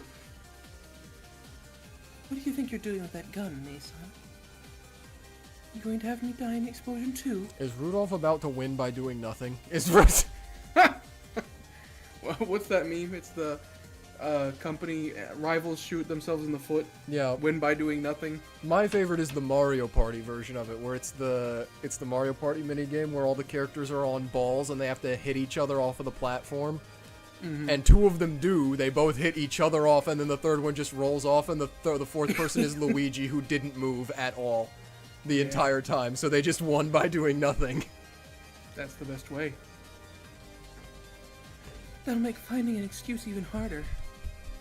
In fact, it'll make it harder to explain away the other 2 deaths as accidents too. 3 whole deaths means it'll be quite a large-scale crime. It would probably get you the death penalty. Or life in prison, if you're lucky. The Japanese legal system is, like, extremely harsh. Yeah. Even in the best case, you'll probably be put away for more than a decade, right? Which is part of the reason why they're a pretty low-crime society, but... Mm-hmm. Turn yourself in. If you do, this will be no more than a pair of unfortunate accidents. Of course, your jail term won't be too terrible either. Don't worry about George-kun. We'll take good care of him. You shouldn't have said that, Rosa. You should not have said that part, because that's going to make her shoot you. That's going to make her shoot you. And we'll make sure that your entire share of 5 billion yen is waiting for you when you get back. Ava ground her teeth and glared. The Rosa she knew should have been shaking and obeying her commands, but Rosa has been the silent observer for years, Ava.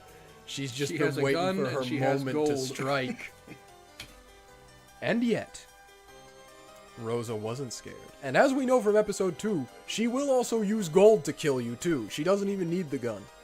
She will beat you to death with a bar of gold. Mm-hmm. Her blank expression, no, that faint smile, was one that Ava had never seen before. Put the gun down, Nei-san. Once you calm down, you'll see that my plan is the best one. Jail isn't so bad, right?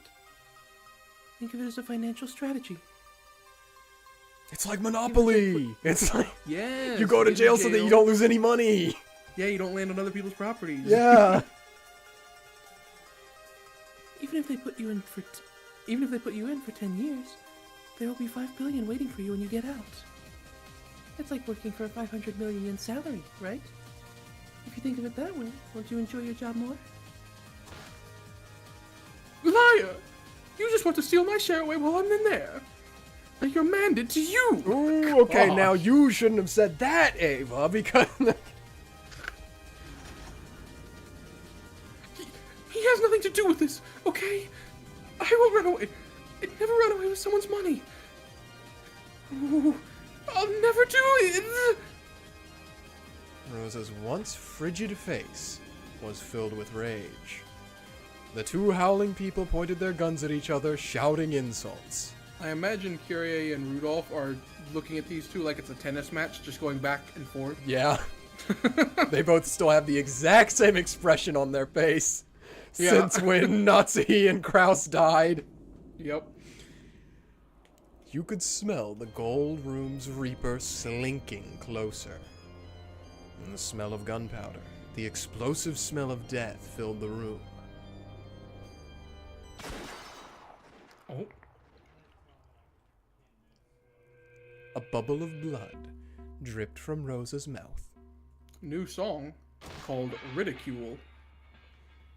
Then, she fell over lifelessly, like a mannequin someone had pushed over.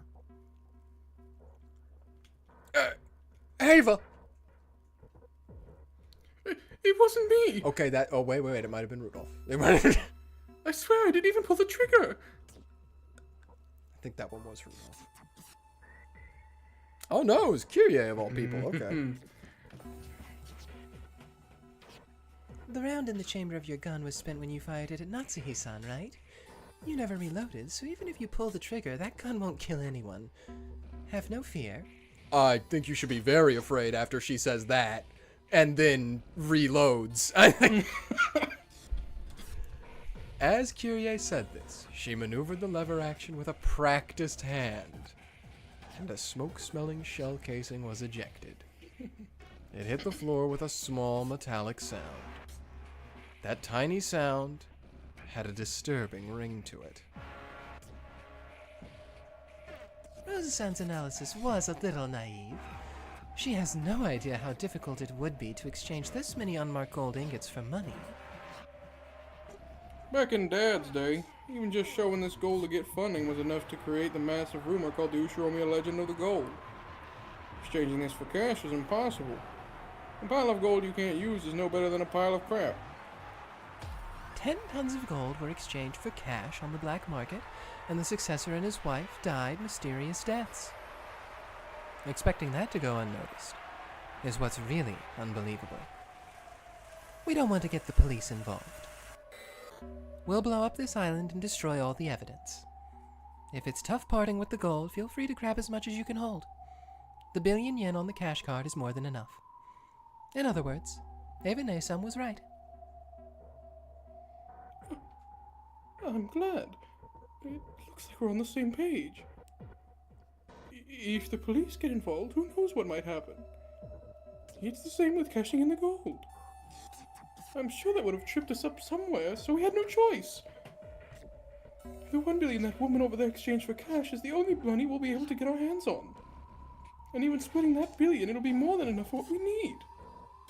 On top of that, now that Rosa is dead, our shares have increased even more. So this all started because they were like, how are we going to divide the gold? Yep. Because we want the gold. Yep. And now that they've killed 3 people, they're like, yeah, we're not even going to be able to use the gold anyways. That's so stupid. You guys are so smart. We can each leave this island with 500 million. But you know what's better than that? 20 billion. I was gonna say leaving this island with 1 billion. Oh, well. That too, though. Exactly. As long as we don't let our greedy desire to cash in the gold control us, we can pretend that everything that occurred on this island never happened. We have a way to do that right here.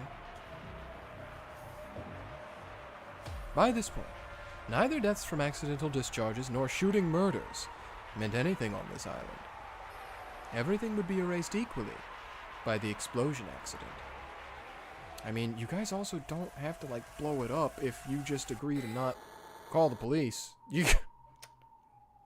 I'm trying to think. Maria and Jessica would have issues with that. Yes. Yes! Everything would be erased equally by the explosion accident, no matter what happened between now and midnight the next day. Everything would be rewritten. This song is freaky, by the way. It's scaring me. And you told me to turn myself in? Stupid Rosa. You weren't satisfied with just 300 million. This is what you get for being too greedy. You brought this upon yourself. True, Duke Onkled, they all have 7 mammons just sitting over their shoulder. Pull the trigger, pull the trigger. Yeah, pull it's the just... trigger, pull it. Do it, you know you want the gold, do it. But, Kyrie-san, there was no need to shoot her, right? Even Rosa-san would have figured it out if you just told her. I did need to shoot her. After all, Rosa-san's the only one who didn't fire a gun. Yep. I see. I immediately caught on. You know, there's always a reason why Rudolph and Kyrie were one of the first ones to go in every game. And they're the most conniving. They're the most deadly. They did take down 2 stakes of purgatory. Mm-hmm. What does that matter? The guns lying at your feet are Kraus Nissan's and Ava Nissan's. Both of those have been fired. However, Rose's gun can shoot if you just pull the trigger. It's hard to reload one of these if you aren't used to a lever action. An amateur would have some trouble pulling it off. Kyrie-san, what are you talking about? You... They finally realized what Kyrie meant. Rosa had the only gun that could still fire, so I shot her first. Oh, how foolish we were. Why didn't we realize sooner? Even though we knew there's a mechanism for erasing everything that happens on this island, Ava and Hideyoshi hurried to pick up the guns that lay at their feet. At the same time, fire spat from Kyrie's gun once more. Hideyoshi let out a short scream, clutched at his chest, and fell over face down. Dear! Dear! Why is this? Ava fiddled with the lever action, trying to imitate something she vaguely remembered from a Western movie. But something seemed to be caught, and the still open lever didn't budge. See? It's pretty hard. You! Kyrie finished reloading with a fluid motion. The way she held it was as innocent and as sure as a kid playing with a squirt gun. That's crazy. Yeah.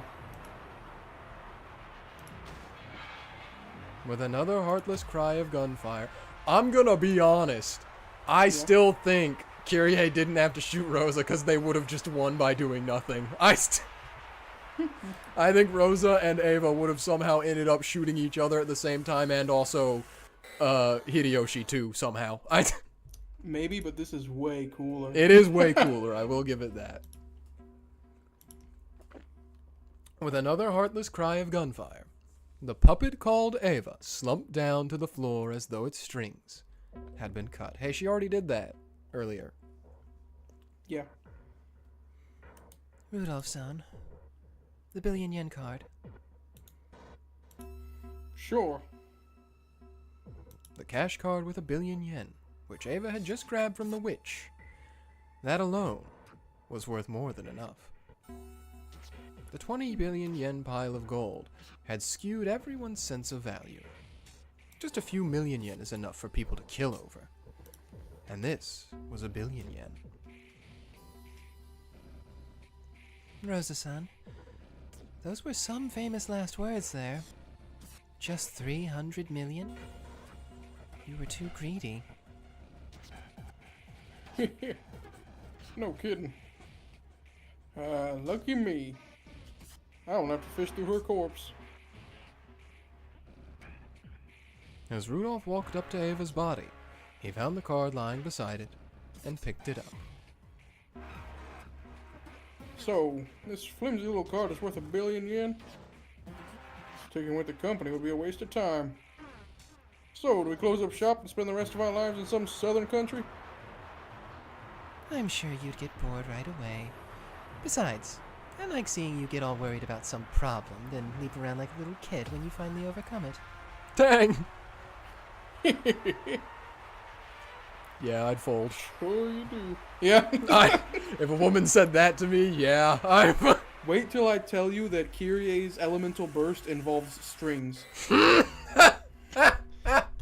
Good inside joke. Good. Thanks. Oh. Thank you, Miss Golden Witch. Rudolph-san and I will make good use of this billion.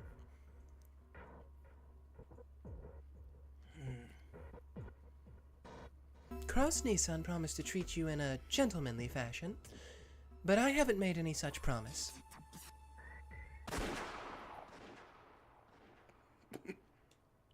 That's that.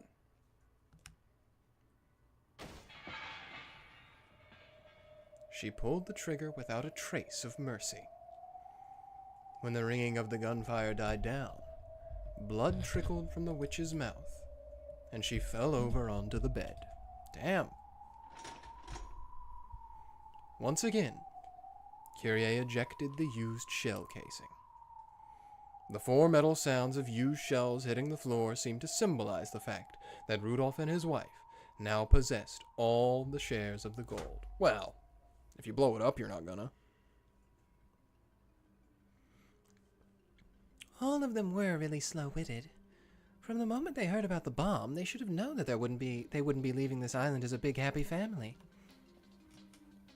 Sorry about this, Anarchy, Rosa.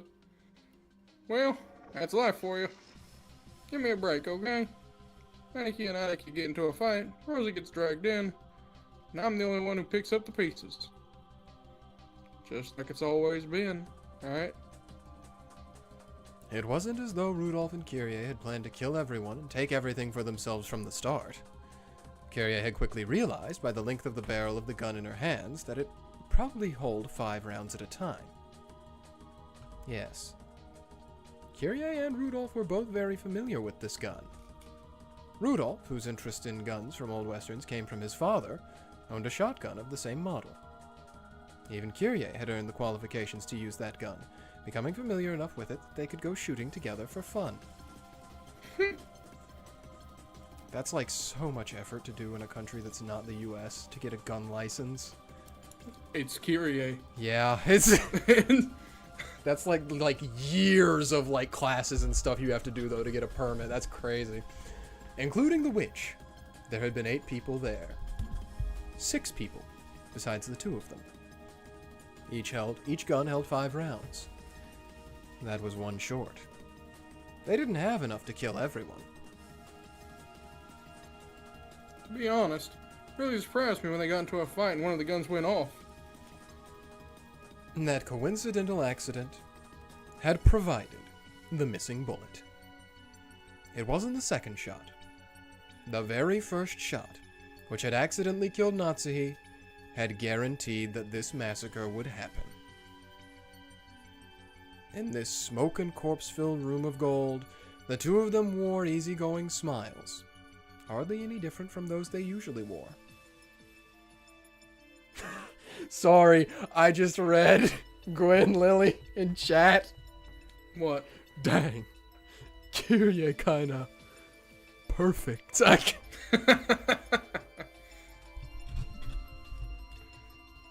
What do we do now?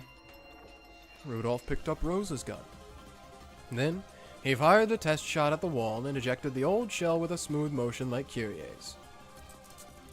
Kyrie went to the box of bullets on the table, casually picked up a few, and loaded them one after another into her gun. set the bomb switch to on.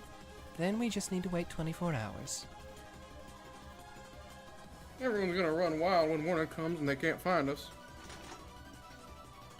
Then we just need to make sure they don't. Guess so. What about Battler? He's your son, not mine. Don't say that. Look how attached he is to you. He really respects you. Then think of a clever way to trick him. I'll worry about Anja. You worry about Battler-kun. Fair enough? Sure. I'm kind to my own children, but it's a real pain to be nice to Asumu-san's kid. You understand, I hope. Kyrie's voice had grown cold. She had acted warmly towards Battler because that had been the adult thing to do. Blech. He was Rudolph's son, so she tried to avoid being hostile. Nothing more. This is the reverse of the step-parent situation where the child is like completely amicable and wants them to have a fine relationship, but the step-parent is the one who's petty about it. True, I feel like you don't see that very much at all. No. It's always the other way around. Yeah. People should do that more. But underneath, he was the son of Asumu, a woman Kyrie still hated even though she was dead. Asumu literally just, it's the meme of, I hate you and think you should die. I am literally... I ate a cupcake today. Yeah, I ate a cupcake today. And played video games. Yeah. Now that she had given birth to Anja and finally built up a new family, was Battler's return really such a happy thing for her? Okay, but like, do you want your husband to be happy? Because I feel like he's not going to be if his son dies. I mean... Get yourself ready. Now that we've come this far, we can only go for the 1,000,000,000 yen or die trying. If you can't convince Battler-kun, I'm sorry, but I won't be taking any chances. No need to threaten me. I'll take care of it. I'll find a good story to tell him. Make sure you do. I know Anja will be very sad if she's forced to hear about Battler-kun dying in an accident. Sure. How do we start? We have nothing to gain by waiting for morning. Now is the best time. Oh, wonderful. Not even time for a break. Huh? That's us! She shot us! Oh, what was the last one for? What was the... Traumatic effect. I think we're sort of almost done. Sort of.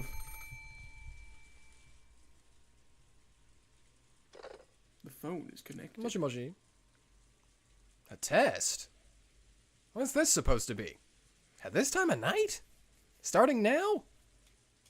Battler yelled wildly into the receiver. When he said, at this time of night, George and Jessica turned to look. According to the clock, it was past midnight. It might be a normal time to be told to brush their teeth and go to bed, but he couldn't understand what this test thing was all about. Okay, I'll hand it over. Here, George Aniki. It's my dad. Hello, this is George speaking.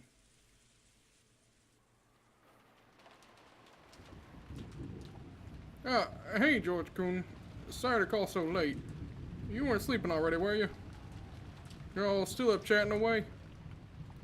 Pretty much. Maria-chan is sleeping. Oh, wait, it looks like she just woke up. So, what did you want to talk about? Battler-kun said something about a test? Yeah. Dad can be such a pain sometimes. He suddenly came down from his room, a bunch of stuff happened, and by the end he was talking about which grandchild would make the best successor. But isn't Uncle Kraus the successor? He says the four of us aren't up to the job. So he's gonna skip us adults and choose one of you grandkids instead. It's all so sudden, we're really freaking out here. Aniki and the others are all arguing about it across the room. I bet you can hear Aniki shrieking in the background, huh? Is that so? If that's that's what Grandfather says, then there's no way around it, I guess. In that case, what should we do? He says he wants to call you out one by one, starting with Jessica-chan. Oh, wait a sec. Yeah, okay, you still there? Looks like you and Jessica-chan will be the first up to bat. He wants Jessica-chan to go to the parlor in the mansion. You're supposed to go out in front of the chapel. It's so sudden, I hardly feel ready. What sort of test is it? Looks like Dad made some kind of crazy quiz. Some weird questions about what it means to be the head. Of course. A few things about this seemed off to George. However, Kenzo was famous for doing radical things on a whim. Even this strange test seemed plausible once he heard that it was a sudden idea of Kenzo's.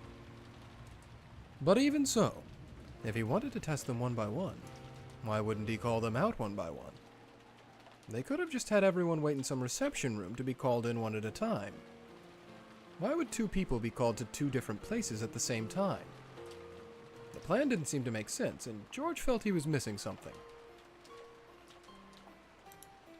Still, I wonder why he wanted to meet you in front of the chapel, of all places. He expects a lot from you. I think he wants to talk to you alone. Not sure what about. Grandfather wants to talk to me? I'm Kenzo's top guy. True. I wonder what he's got to say. I mean, you're the most talented of all his grandkids. He's probably got something to tell you in particular, right? Anyway, that's what he says. Get over there right away. I'm supposed to go to the chapel too.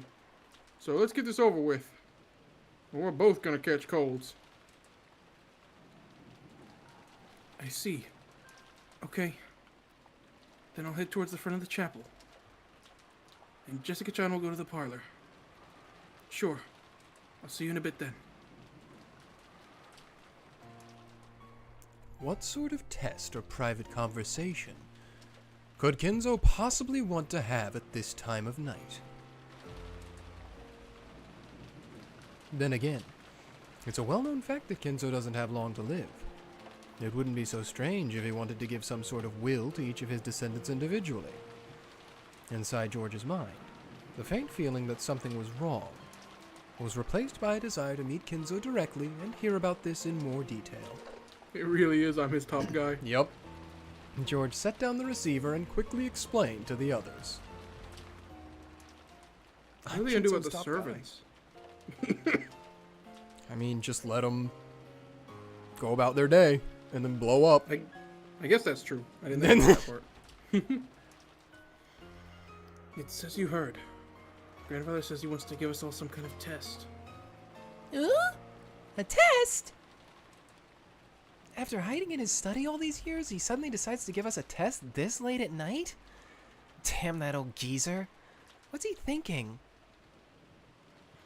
It seems our parents feel the same way. It sounds as though they're very worked up about it. Well, hey, Dad getting worked up about it will change Grandfather's mind. Exactly. We might as well accept it. It's Grandfather's order, after all. Let's obey it. To start, Jessica-chan and I are being called out. I'm going to the chapel. Jessica-chan is supposed to go to the parlor in the mansion. What about Maria and me? I think they'll contact you later. Wait here. Ooh, a midnight test! What could it be? What kind of test is it? A quiz? No. A puzzle? I'm really good at wolves and sheep puzzles. Ooh! Oh, poor Maria. Maria, who was now fully awake, seemed to be very excited about this unexpected midnight test. And then we'll just hang out here. Yes. Okay, I'm going. It sounds like they're already waiting for us. So, he's making one of his grandkids the successor.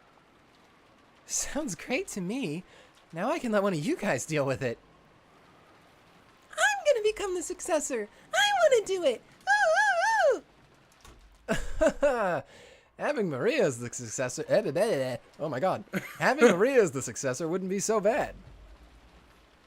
Getting all sorts of tongue-tied tonight. It's okay. We're getting later now. But bye. See you later.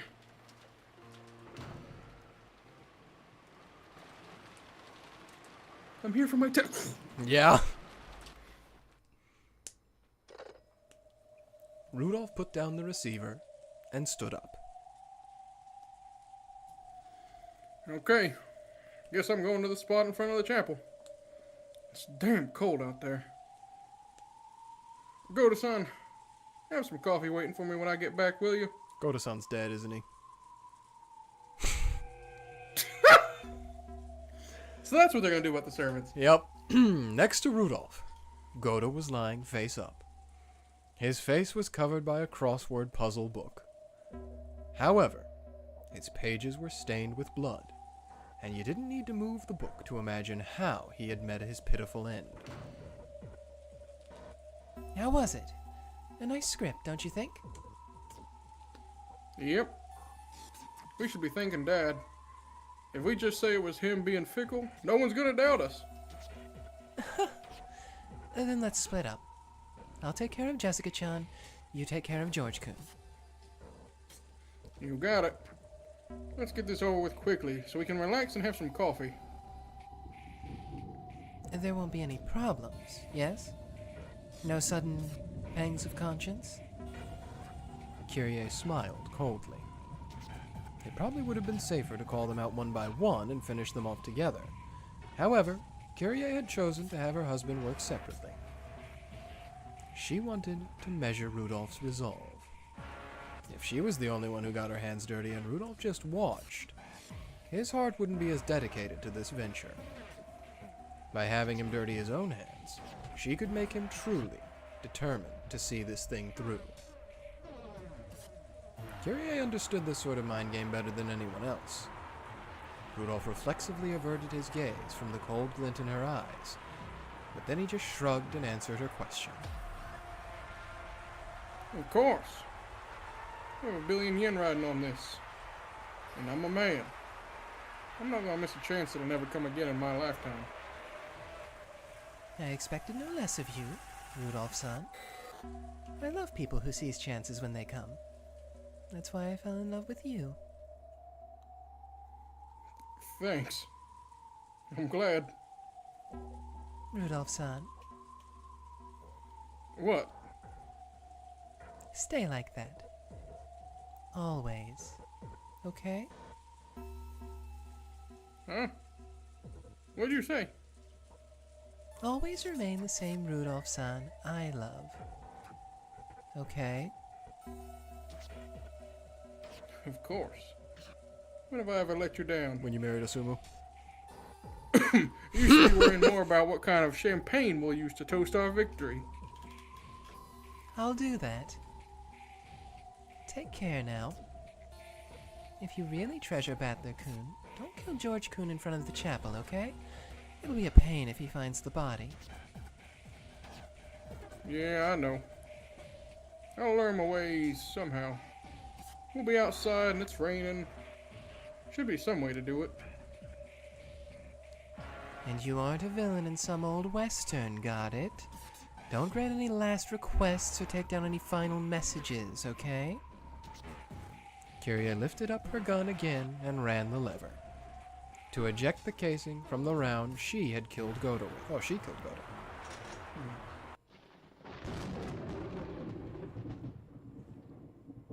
I love them. They're pure evil, but I love them. Every set gets their chance.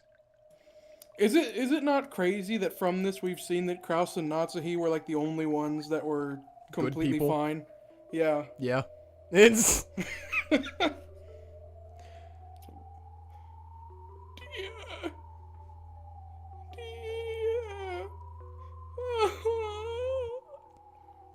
Eva was holding Hideyoshi's body and crying. She hadn't been shot at all. The bullet had grazed her head and missed. She hadn't been playing dead. She really thought that she'd been shot. When Kyrie's gun spat fire, Eva felt something fierce skim past her head, before feeling lightheaded and fainting. Then, she had awoken in the now silent room of the gold. The remains of her beloved husband lay beside her, as well as Kraus, Natsuhi, and Rosa's corpses. It was a room of death and piled up bodies. When she had cried all she could over Hideyoshi's body, she realized that there was still something she had to do. George is in danger. George! George! They're trying to use the bomb to blow up everything, to bury this whole island with an explosion incident. Of course, as Ava had expected, the switch on the clock was set to the right, which meant that it was active. Ava moved to flip it to the left, and stopped.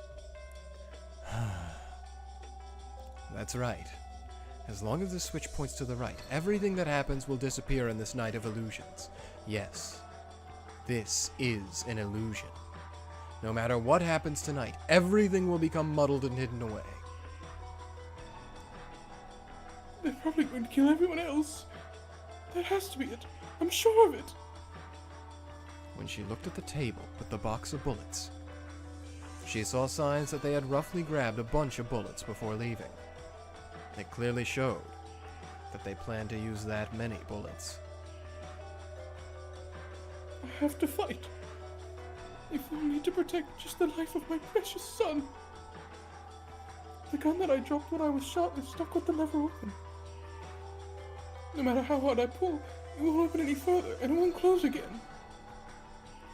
Apparently, a bullet had gotten jammed, breaking it. It's just as Carrie said. Loading a bullet is tough if you aren't used to it. Please, dear, lend me your strength. Lend me your strength.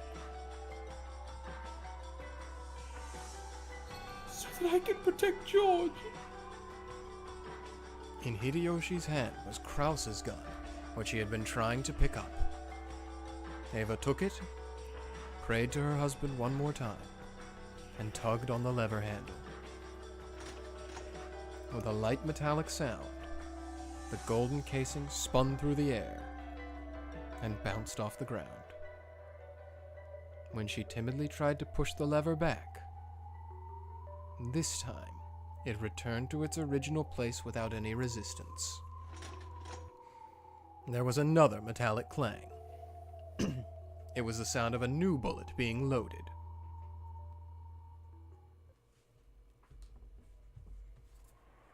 Oh, we're back here.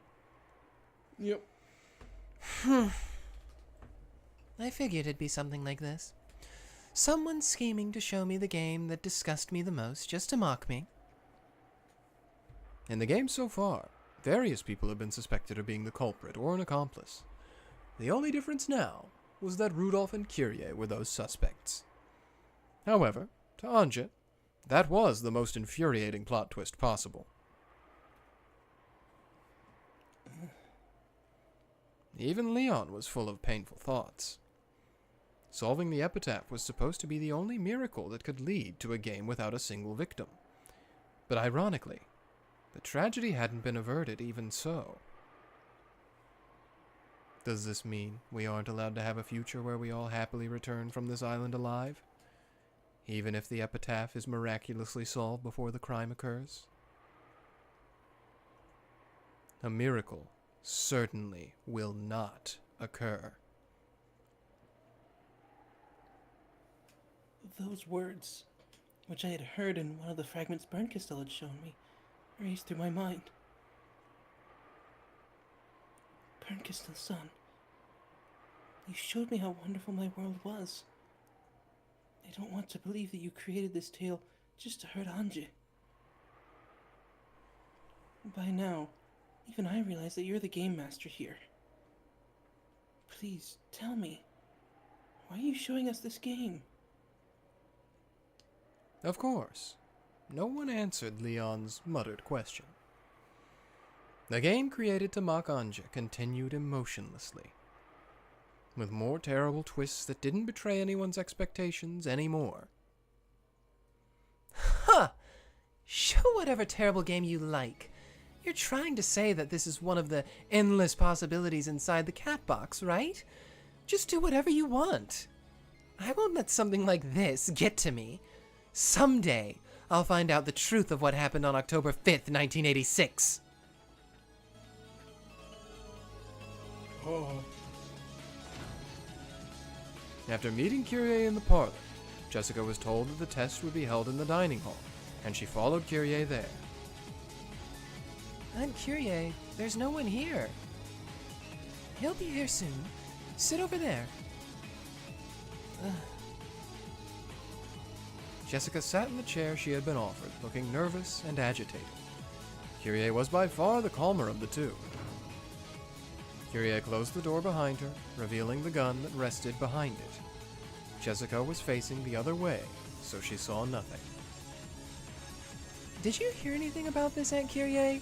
Like, what kind of test this is? Yes. It'll be over soon. I sure hope so. As she complained, Jessica turned her head around, and the tip of her nose bumped into cold metal. Did you have to be that close, Kyrie? Really? Did you? Huh?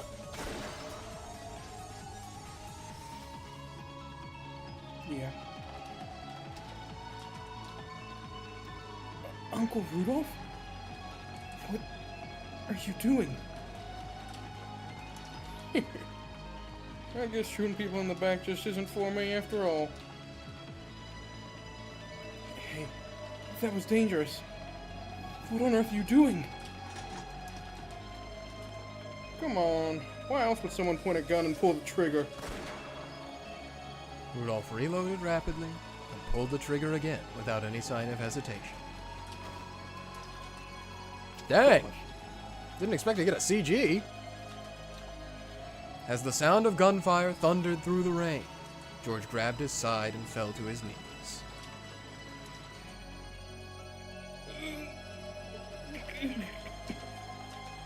That's weird. I guess it really does shoot low. This gun's really got it bad. Somebody! Help me! Uncle Rudolph is... George started stumbling away, still clutching at his side.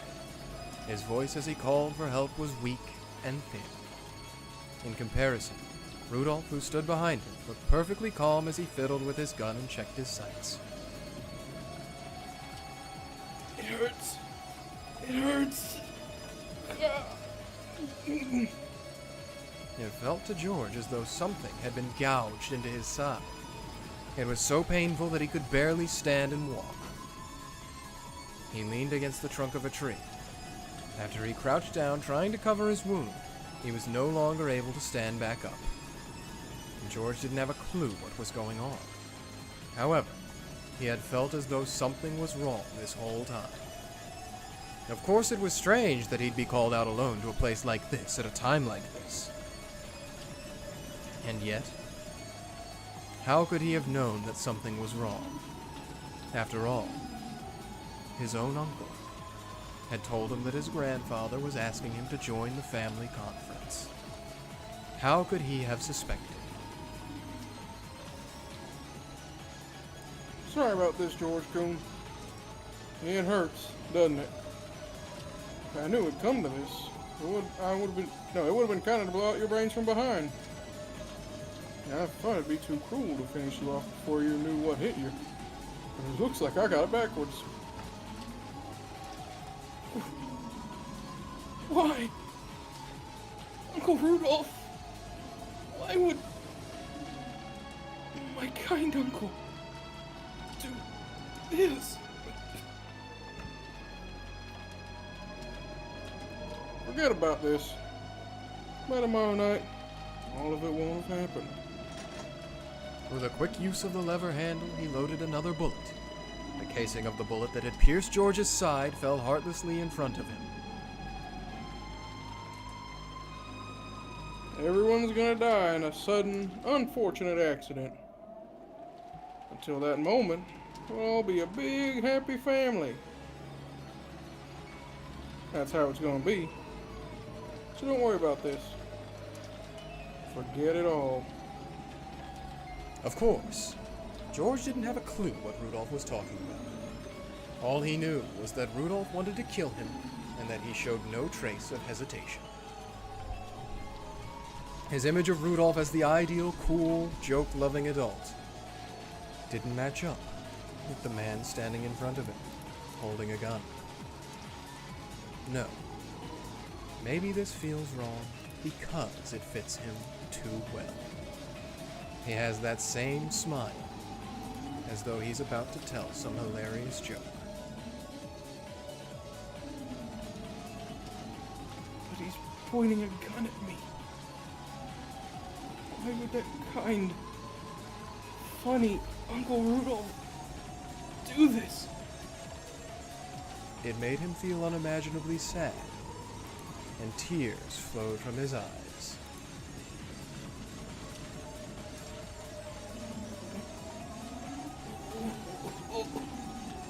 Uncle Rudolph, I admired you so much.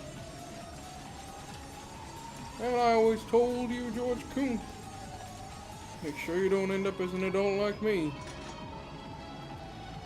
Now you see why. In the next world, make learning how to spot villains your first priority. I know you can do it. After all, it's just another kind of studying.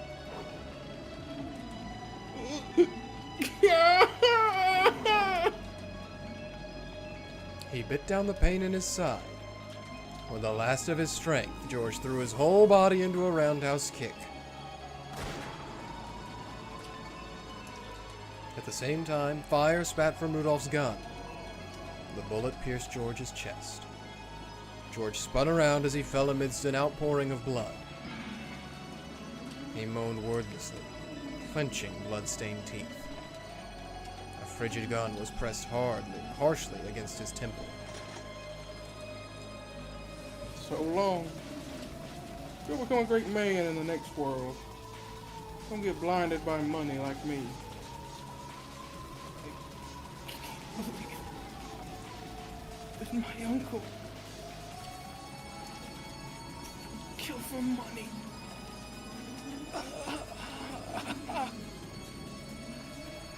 So innocent. People can kill over money. The ruthless trigger forestalled any further questions. George's hands, which had been covering his wound, dropped lifelessly. When Rudolph saw the last glimmer of life leave him, he sighed deeply and looked tired.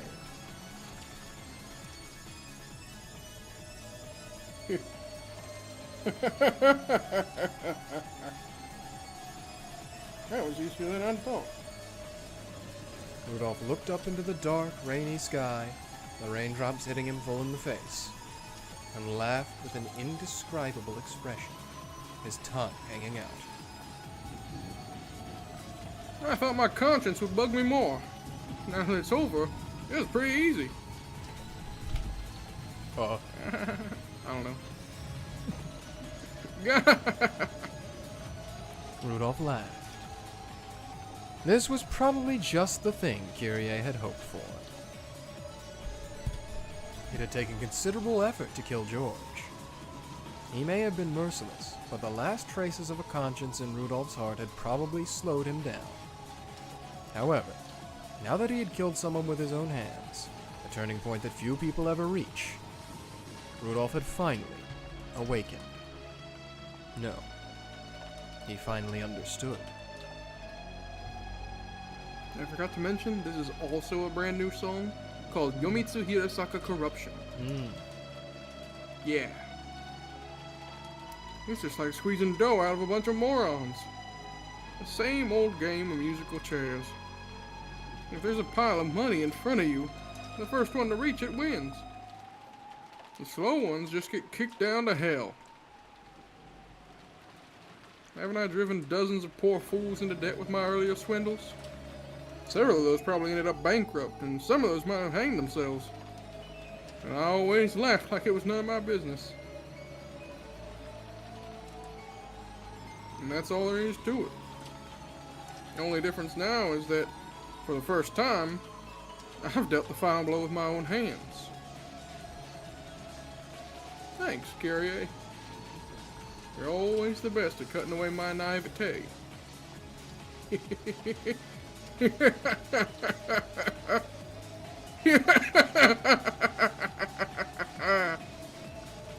Rudolph's evil laugh rang out. The laugh was so purely evil, it was almost soothing. Hypocritical evil that still contains some pangs of conscience is far more repulsive to behold. If a man's committed to doing great evil anyway, how much more pleasant and gallant is it? It is, when he's wholly devoted to his goal. In that sense, Rudolph's evil smile and laugh were pleasant and gallant indeed. Which means, the brutal, bloody stage of the dining hall must have been soothing as well.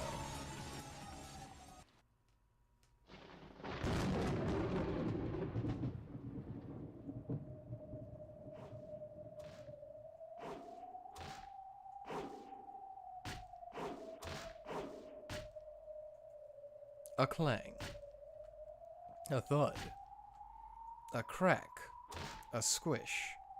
A strange mixture of these sounds kept repeating over and over at the same tempo. Each time, a red splash landed on the tablecloth dangling nearby.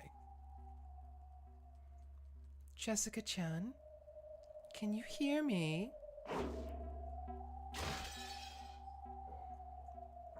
Kyrie asked this with the sort of smile any aunt might make to her niece. However, Jessica didn't answer. There was nothing particularly surprising about this.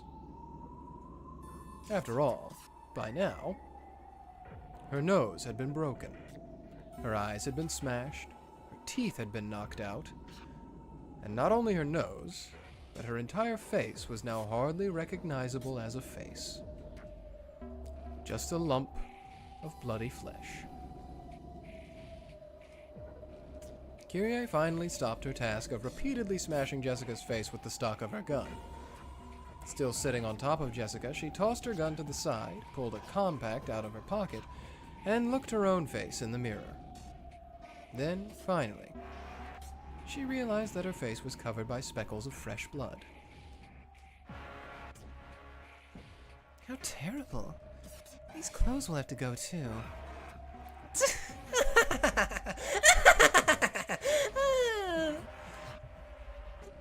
With a muffled laugh, Kyrie shakily rose to her feet. Jessica wasn't moving anymore. She had been convulsing a bit until a second ago, but now she was still as stone. Smashing a woman's face is nothing new to your aunt, okay? Sorry about that. If you hadn't resisted, I could have given you a much cleaner death. Kyrie pulled the tablecloth off and used it like a towel to wipe the blood from all over her body. However, instead of taking the blood off, it just smeared it around. It did nothing to remove the stench of blood and the death that covered her. When she got tired of rubbing the tablecloth against the blood, Kyrie walked over to the extension line telephone in the corner of the room. Then, she dialed the number for the cousin room in the guest house. Hello, it's me. It's your turn now, Battler-kun. Go to the spot in front of the chapel, please. Yes, that's right. I haven't been given any instructions for Maria-chan. Have her wait there. Yes, keep your wits about you. I'm rooting for you to be chosen as the successor, Battler-kun. With the same smile as usual and the partly wiped splashes of blood still covering her face, Kyrie finished her call to Battler. When she set down the receiver, there was a small knock, and Rudolph came back into the room. Hey, you look like shit. Jessica-chan has better reflexes than I gave her credit for. I didn't think she'd be able to fight back from a situation like that. It's a bit of a shame she had to end up looking like this. What a waste of her good. That's a he-ass woman. And how about your end? Did he give you much trouble? No problems there. Plain and simple. When Kyrie heard Rudolph's instant response, she favored him with an evil smile. Yes, the man she loved was now the sort who could do it if he tried, without letting cheap emotions get in the way. I love you, Rudolph-san. I wouldn't have it any other way. It's hard to imagine an easier job to net you 1 billion yen.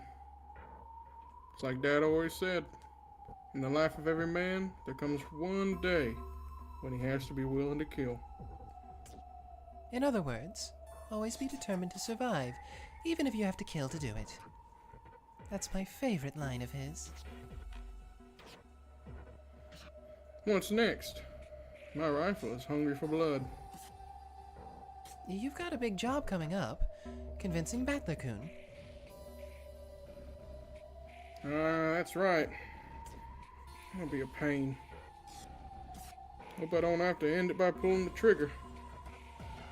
I've really enjoyed life as a 3-person family with Anja, but if you really want Battler-kun to join in on that, give it your best.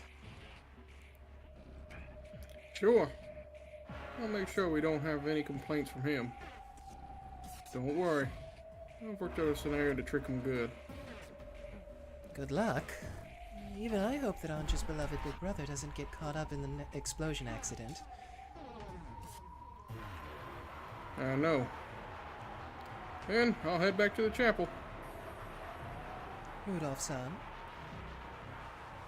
What? if you can't convince Battler-kun, I know. If that happens, bye. Battler-kun is independent enough that he left the family out of protest when I married you, remember? If you can only convince him halfway, and if things get nasty later on, he'll prove fatal to us. I know. Believe in me. And if I decide that Battler-kun is growing suspicious, I'll kill him myself. He's not my kid after all. Yeah. I know. So, promise me one thing, Kyrie. What's that? If I can trick Battler, the 3 of us make it off this island, If that happens, what?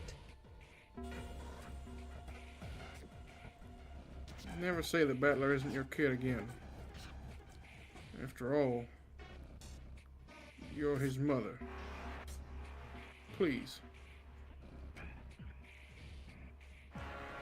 Sure, I promise. Kyrie shrugged and answered as she loaded bullets. You go to the chapel. I'll wait until Battler-kun is left, and then clean up everything inside the guest house. Are you sure you'll be okay doing that alone? That's my line.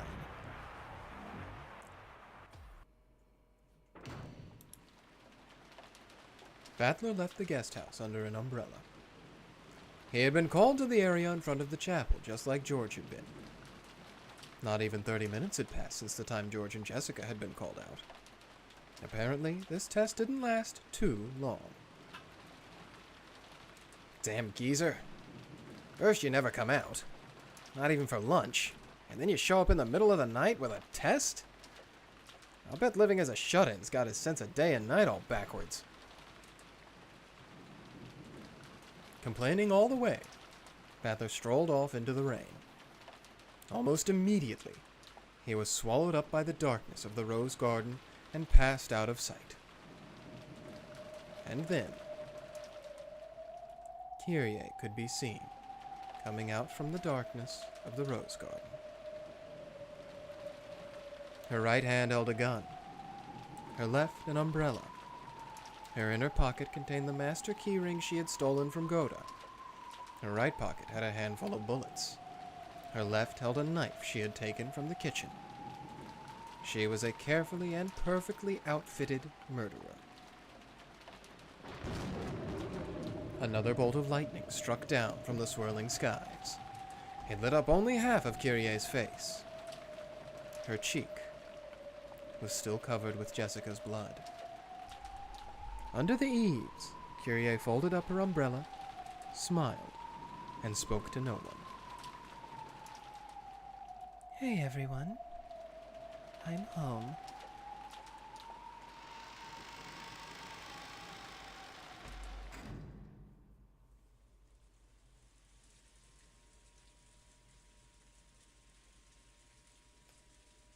Rudolph could be seen under the eaves of the chapel. He had hidden his gun in the nearby shadows and was now smoking a cigarette. Should be easy to trick that dimwit. If it doesn't work, it's just too bad. He glanced over at the place he had stowed his gun. The cigarette smoke began to pleasantly cloud his mind.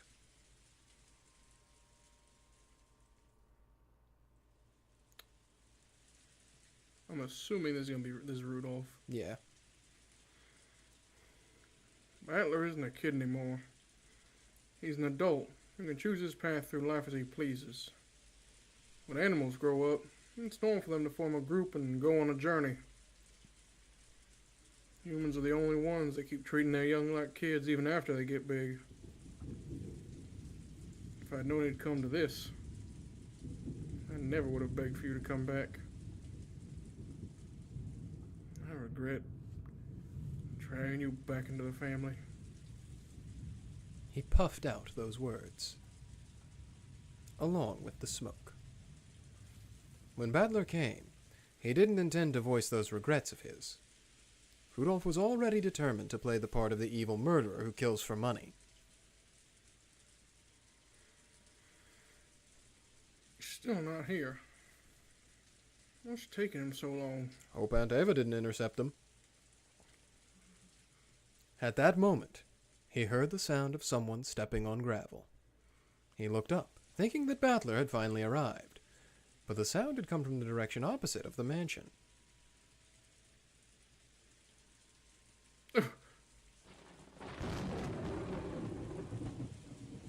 Aunt Eva's gonna intercept you! Sorry.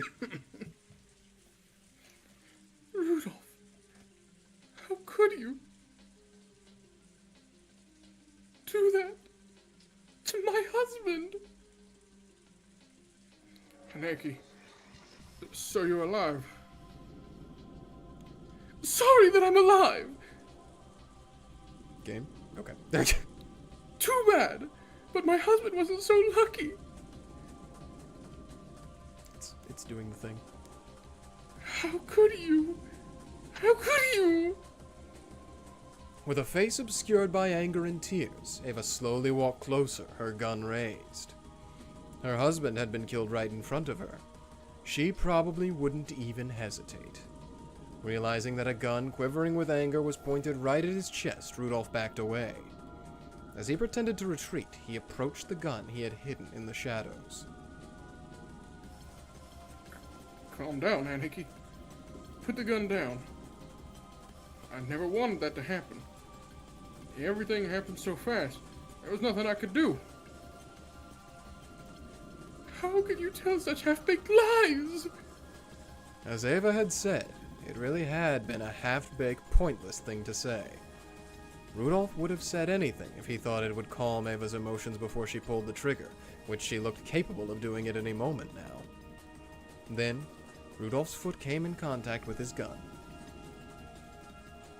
Let's just talk this over. George Kuhn should be here soon. Oh. Hey, George Kuhn, we're over here. Rudolph waved as though George was coming from behind Eva. Let Eva's attention turn in that direction. Mad idiot.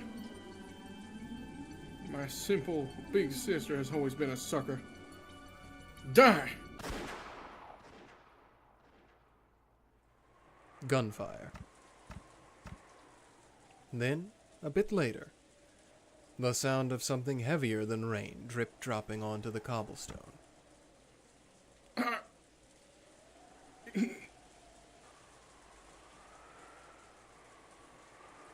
Rudolph, I think she found George, Rudolph. I've always been able to see through your tricks. The bullet Ava fired went straight into Rudolph's chest. The bullet Rudolph fired at Ava missed, landing near her feet. Guess I was right. His gun does shoot low. He dropped the gun into a puddle with a splash, staggered backwards, and leaned against the wall of the chapel. Nah, that's not it. All good westerns end with the bad guy's bullet missing. Ava dashed up to him, kicked away the gun that had fallen into a puddle, and grabbed Rudolph by the collar. What about George? Where is he? I won't let you kill him. Ooh. Sorry, Aneki. Already got him. Liar! Did it in the bushes, over there. Go take a look. You'll see soon. Rudolph! You... Ava, who claimed to know all of her little brother's tricks, also knew that Rudolph's final words, as his consciousness began to fade thanks to the bullet wound, were not a lie. How could you? George! George! An empty shell casing bounced off the cobblestone. A furious gun barrel was pressed against Rudolph's forehead. Go ahead and shoot. I doubt that'll bring you much peace, though.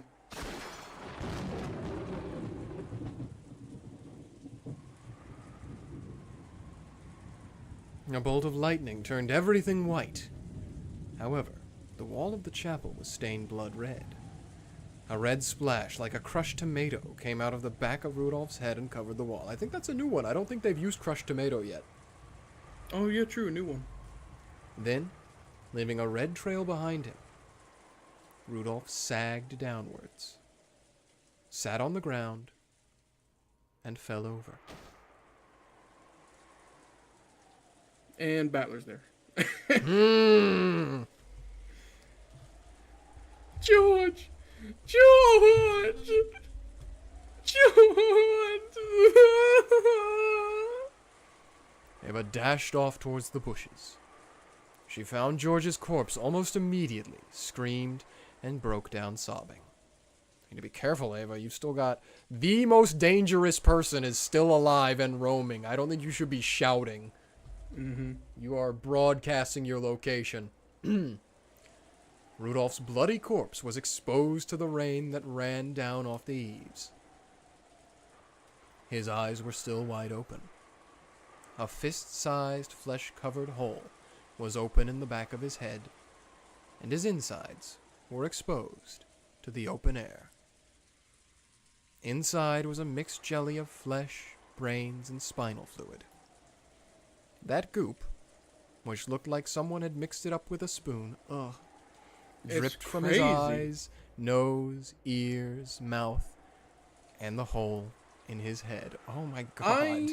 I have a hard time believing they were able to describe this as well as they have without seeing actual dead bodies. Yeah, from, it's just... murders. It's crazy. I mean, I guess I don't know how realistic it is, but...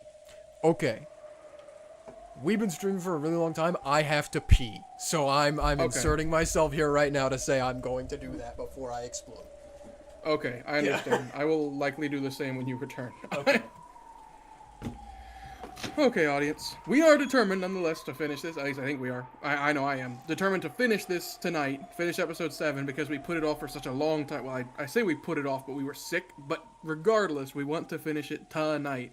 Also, I don't have an obligation tomorrow until afternoon, 2:30 my time, and it's about 10:50 my time right now. So that gives me... I would be able to sleep for like more than 12 hours and be A-okay.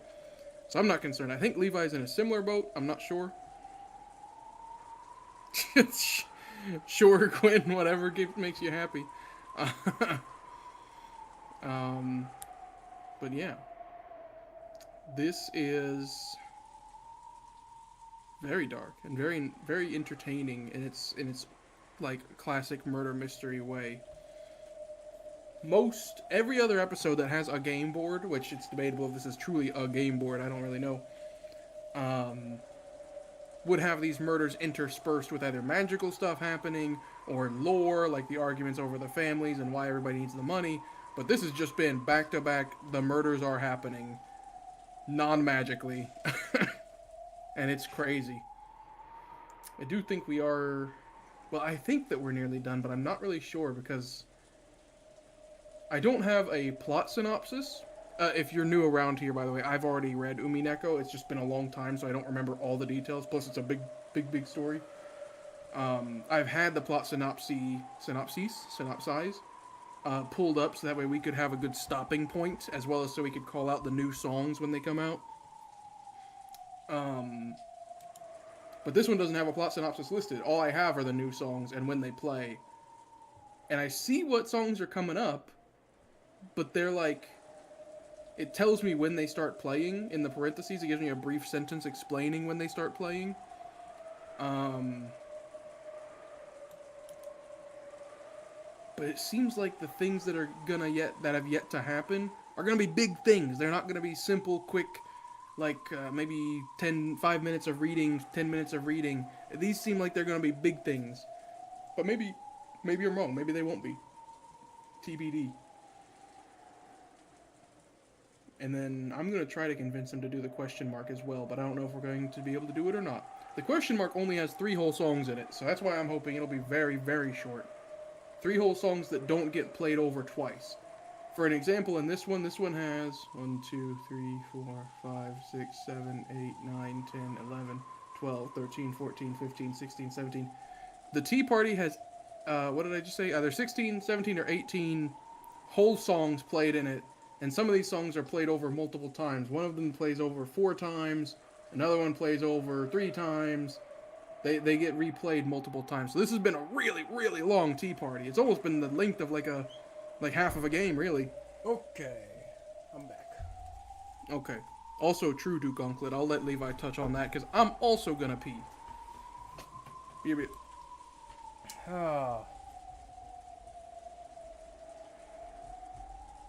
This shows human cruelty without any witch influence. It's very interesting. Yeah, I mean, we've talked about this before on stream, about how Umineko is very good at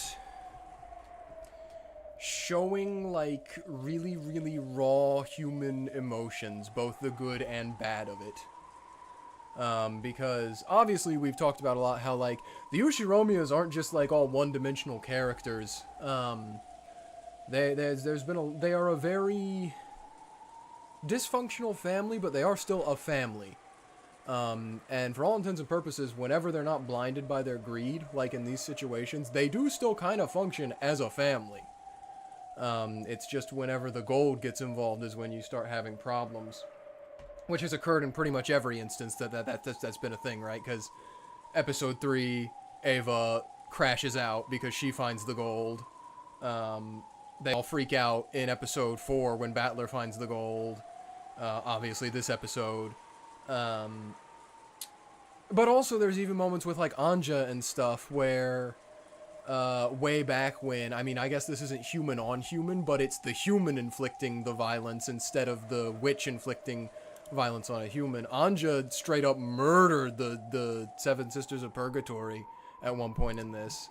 That was a thing. So yeah, Umineko, I think, has always been good at just portraying the radicality of human emotions sometimes, I think. I'm back. Both the good, the positive, and negatives of human emotions. Welcome back. Okay.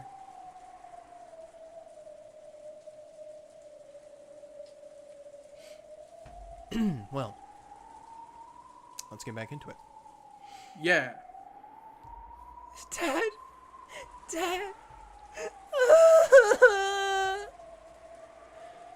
Anja clutched at her head, sobbing and moaning. Her father had dirtied his hands with murder over money, and on top of that, he had faced such a cruel end, and Anja had been forced to see his corpse. It was hard to imagine a more painful experience for a daughter to go through. I think that's Leon. Yeah, I'm not sure if it's Leon or Anjay, but I'll read it. I'm totally fed up with this. It's completely meaningless. Sure. Bernkastel-san, I know you're here somewhere. Please, make this game stop. I don't know if it is Bernkastel. There's no point to it. She's pretty fickle, and before, when she ended her episode, she was like, I don't want it anymore. I'm done. I don't think it's her. Joke's on you, it's me. Oh, dang! It's important. As if in answer to that yell, a black shadow appeared a few seats in front of them. Is it Bernkastel? Hi, Berk. Or perhaps she was sitting there the whole time. Turn your phone off. Turn your flash off! I love that meme so much. Yeah. Turn your flash off, asshole! Umineko opening. Again. Maybe we just couldn't see her until we were aware of her. It was, without a doubt, the back of Bernkastel's head. The back? Bernkastel-san. Pipe down back there. Can't you watch the show quietly? The witch turned around with bored eyes, as though the two people yelling were the strange ones. Please stop this. We realize that this is the sealed Catbox world of October 4th and 5th. The games are like messages, or maybe more like a roundabout love letter. A single message can be conveyed over several games. But now, we understand. We know that endless tales can seep out of the sealed 2-day Catbox. And beyond that... Oh, that's you. And beyond that, I even know the culprit and the motive. That has already been revealed. It doesn't even have anything to do with this game. We both know the answer. That this is a Catbox tale. So there shouldn't be any need for any further games. If this is supposed to be a game between you and us, then we already know the answer. The game should be over. Oh, hi, Lambda Delta! Long time no see! Just shut up already. Didn't you hear Bern tell you to be quiet? Another shadow appeared in the next seat over, turned around, and scolded the pair. Poor Anja, she's just sobbing while this is happening. Yeah. There is a point. If you just watch, you'll see it.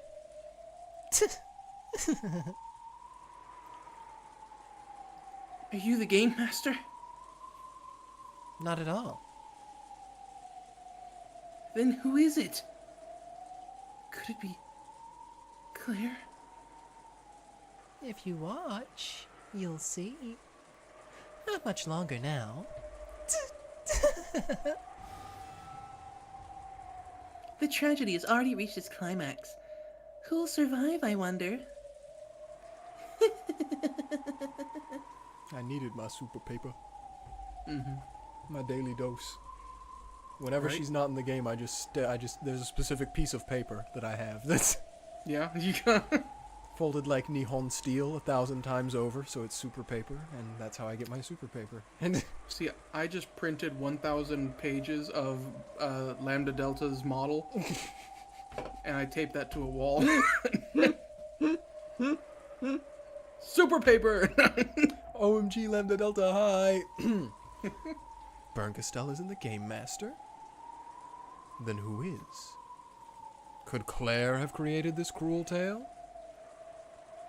Or are there even more witches playing around with this Catbox?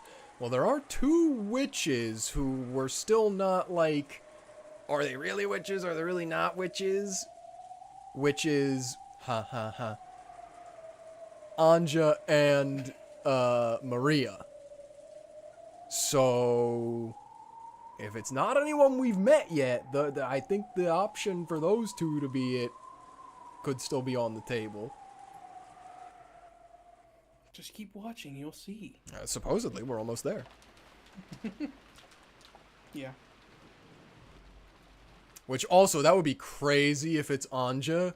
Like, witch Anja, because that's wild that she's subjecting herself to this. Yeah. The guest house was wrapped in silence. There were no sounds. No trace of anyone's presence. No breathing from anyone alive. What happened to Maria? There wasn't anything to be heard anymore. Oh God, did Kyrie kill Maria? If anything could be heard, it was the sound of the... Kyrie killed Maria. The sound of the murderer's feet stepping across the floor. Kyrie slowly passed through the lounge. In her right hand was a gun. In her left hand was a knife. The knife was stained with blood, and some was still dripping from the tip. You could have just shot her. You didn't have to stab her. Leaving behind red tracks like a demon's footprints.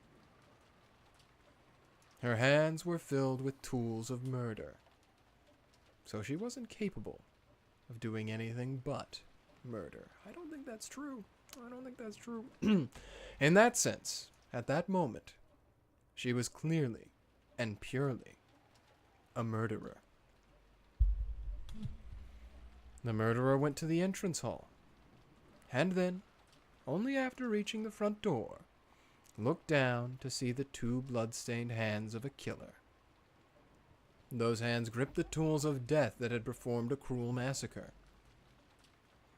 Then, at last, the murderer realized that it wouldn't even be possible to open the door like this, and tossed aside the knife.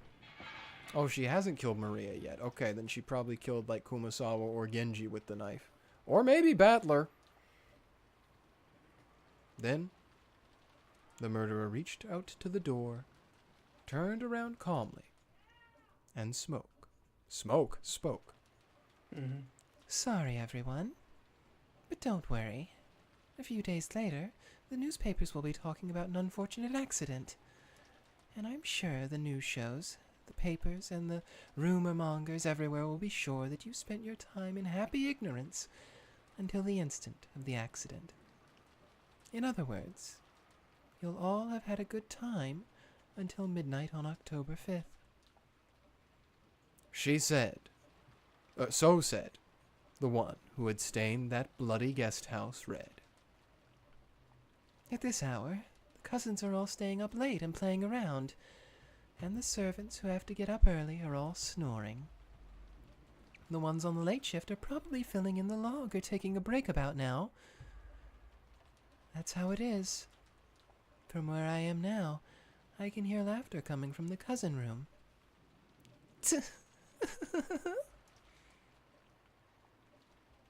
Humans outside the cat box would probably never understand what Kyrie was saying. Only she, shut inside the cat box of the explosion accident, could know what it really meant.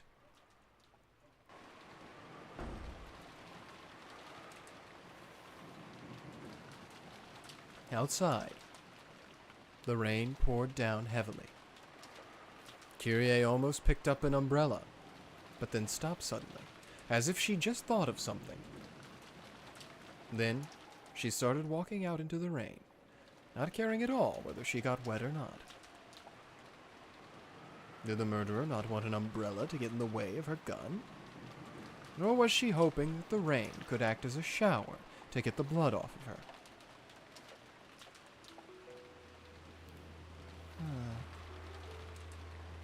Kyrie stopped walking, as though something unexpected had caught her attention.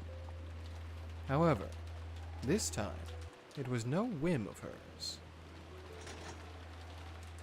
Oh my gosh. How could you? Kill my husband! Oh, Eva-san. That's surprising. How could I have missed you from that distance? I'm just as surprised. I didn't think I'd survive. You came here from the underground stairway behind the chapel, right? In that case... That's right. I bumped into Rudolph in front of the chapel. And how was he doing? Just wonderful. We managed to have a friendly sibling chat for the first time in a while. I see. He's such a show-off, but so unreliable in a tight spot. Looks like he can't do anything without me after all. After that short exchange of words, Kyrie already knew that Rudolph had been killed. However, no trace of urgency or panic rose to her face. She just closed her eyes with her usual unconcerned expression. And when she opened them again, she had regained her composed smile. Thank you. I'm grateful. This way, I really can have everything to myself.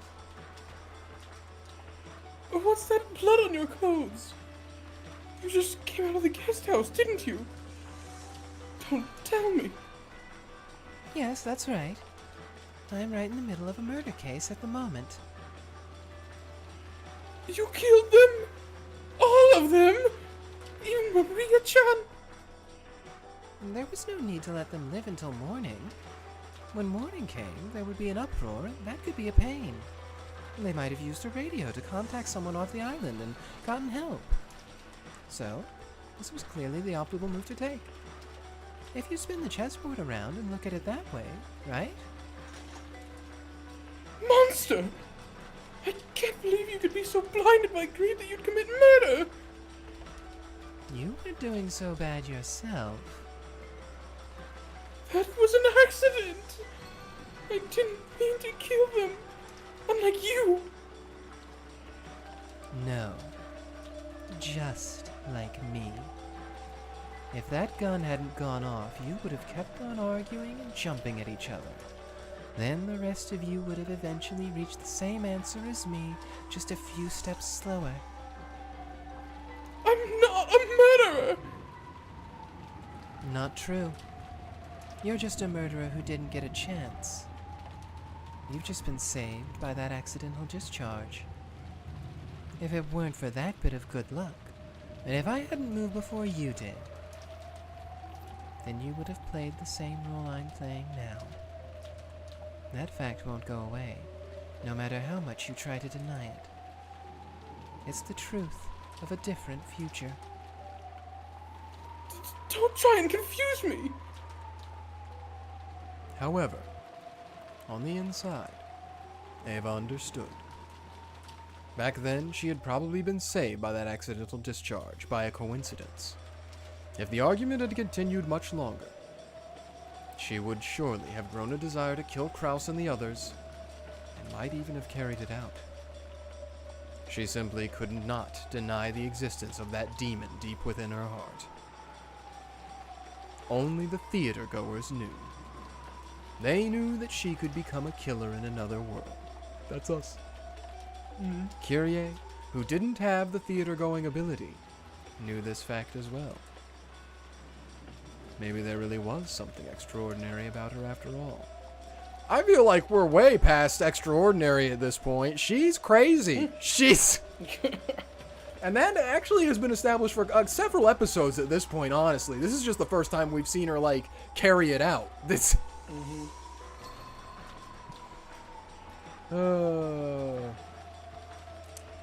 Yeah. So, for some time, Eva could only grind her teeth in silence, still pointing her gun. This is crazy that this is the tea party, by the way.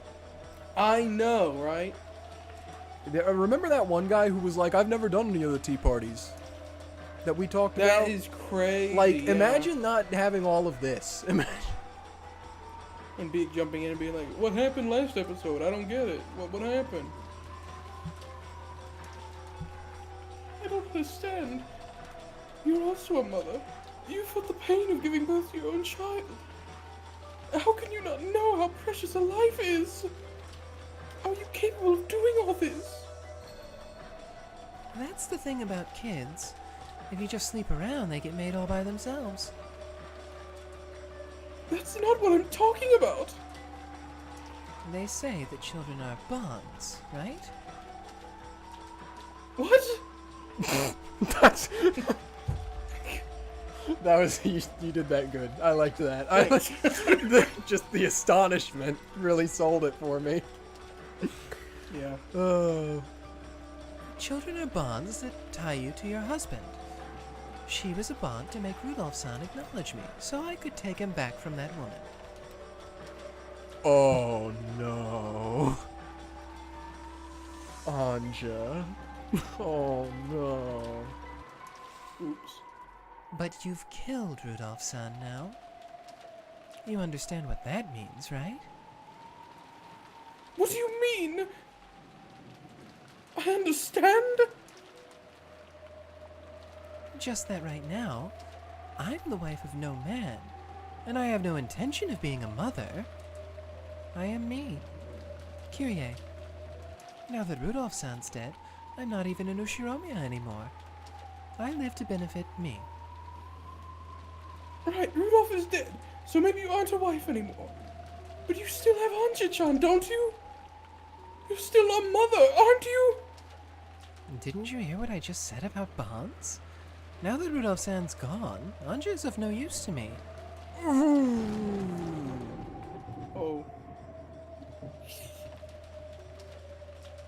You... How can any mother say that about her own daughter? Eva-ne-san, let's put a stop to this. We can be honest here. Honest? Did either of us marry because we wanted children? We didn't, right?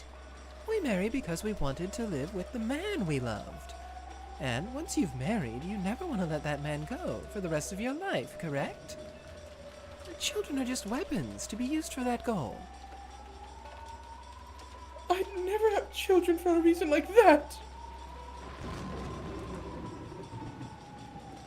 But people can have children for just that reason. Kyrie kept on speaking emotionlessly, ignoring the falling ray. Her relaxed smile didn't falter for an instant. Anja was just a chain I used to tie Rudolph-san to me. Or you could call her a chess piece. Someone to play the role of the kid in our family drama. To me, Anja was nothing more than a piece, necessary so that I could act the part of the good mother in front of Rudolph-san. You... Could you say that to Anja-chan's face? That would be just a bit too sad, so I won't say it to her directly. POV, you are Anja watching all of this right now. Oops. I plan to write her a letter asking her to forgive her bad mother, then vanish from her life. That's even worse. Yeah. Well, my end of Umineko character tier list just got drastically changed. You think so? Well, Anja-chan's my favorite, so Yeah. anyone who harms her is dead to me forever. You've seen what Rosa-san and Maria-chan are like, right?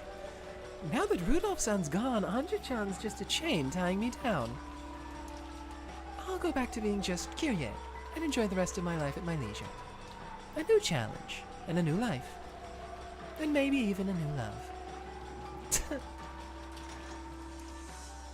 And you call yourself human? You call yourself Anja-chan's mother?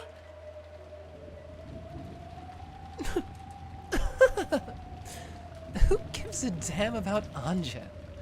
I never liked that little brat. How can you? You've been taste from your family drama too, haven't you? Gosh. Let's sing the praises of a woman's freedom. You should thank me for having George-kun killed for you too. You monster!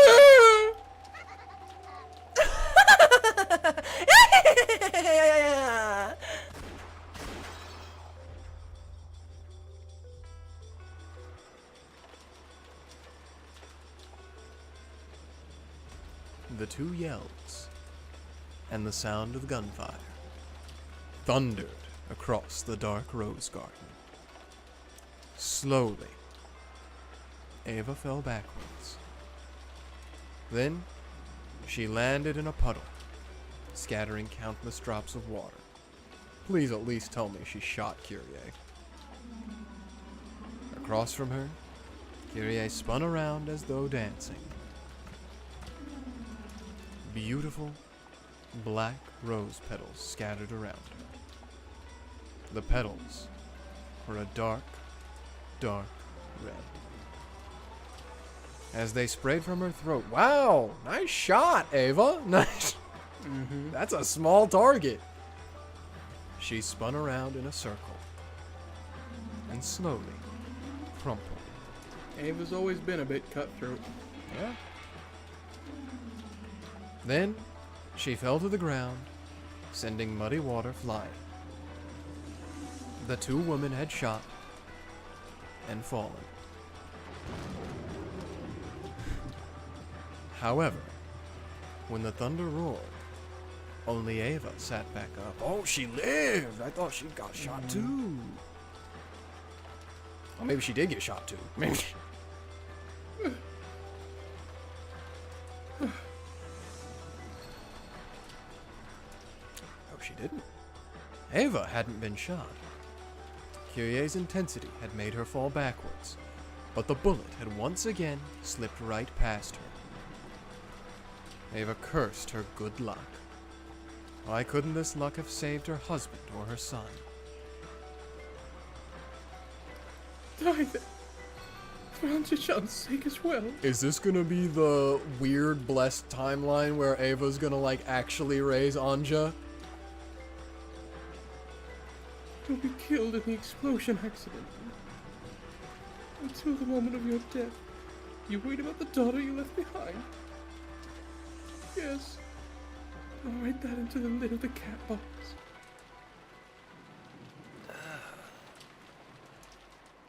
When Kyrie heard this, blood dripped from her grinning mouth, and she seemed to say something in response.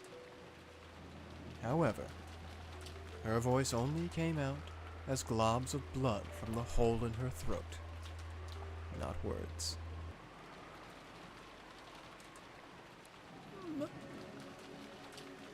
Mom? Shot. Mom?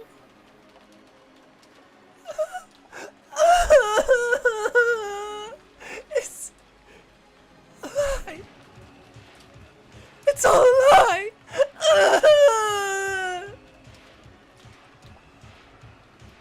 Anja, please calm down. This is just a game. That couldn't possibly be what your mother truly feels. It's just something that the Game Master made on Kyrie's piece say. But saying that did nothing to calm Anja's sobs. I don't blame her. Even if she knows it's just a game, she's been forced to see not only her mother's death, but also her mother announcing that she was the culprit of a mass murder who didn't even love her own daughter. Anyone would stop after hearing that. Bernkastel-san! Enough of this! I don't care who the Game Master is! Stop this pointless game right now! When Leon yelled this, the theater suddenly went pitch black, swallowed in darkness. However, that wasn't enough to shock Leon. Leon continued to yell Bernkastel's name into the darkness, telling the witch to stop this game. Then, a single beam of light shone down upon the stage. There was Claire, the one who had appeared for just a second right before this cruel game began. So, you were the game master after all? I don't get it. Why? Claire didn't answer. In fact, it looked as though she hadn't even heard. Her eyes were blank, and you couldn't tell what she was looking at. In fact, she was even forgetting to blink. She looked just like a doll. A French doll, perhaps? Then, another beam of light lit up the side of the stage. Beneath that light stood Bernkastel. At the same moment, though there appeared to be no one in the audience, a thunderous applause rang out. Bernkastel raised her right hand in response to the applause. She kept doing so until it died down. Bernkastel-san! So, you were the master of this game after all? Leon, how many times do I have to tell you that I'm not the game master? Then, are you saying it's Claire? That's impossible! Yep. Of course it's impossible. After all, Claire died. We were just conducting her funeral. Did you forget that? Then, just who was standing there? A corpse. She's not a mannequin. So, of course, she still has her insides. She's hiding it under a beautiful exterior, but she's actually packed full of guts. Thanks, Bern. Yep. Bernkastel be like, there's a skeleton inside of you right now. This. When Bernkastel raised her right hand, a light fell on it, and a black, shining scythe appeared there. Ah, the return of the scythe. It was a cold, merciless, and cruel object, like something a classic Grim Reaper might hold. What are you planning to do? When they're alive, you can enjoy watching them struggle. When they're dead, you can enjoy tearing out their guts. Tales are things you get to enjoy twice. That's what it means to be a witch of theater going.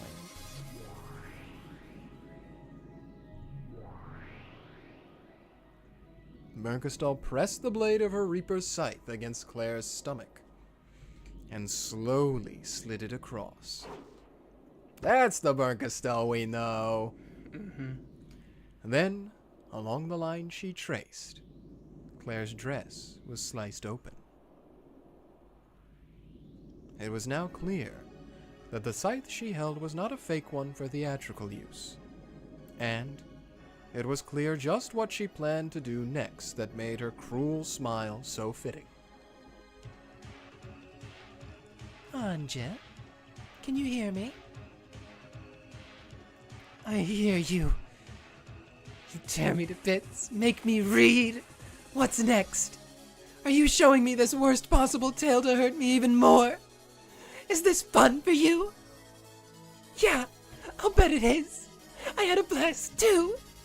You think that I'd give up after that? You think I'll sit around crying any longer because of that disgusting game of yours? Both you and Leon seem to have the wrong idea. I'm not the game master. This tale is not one that I created.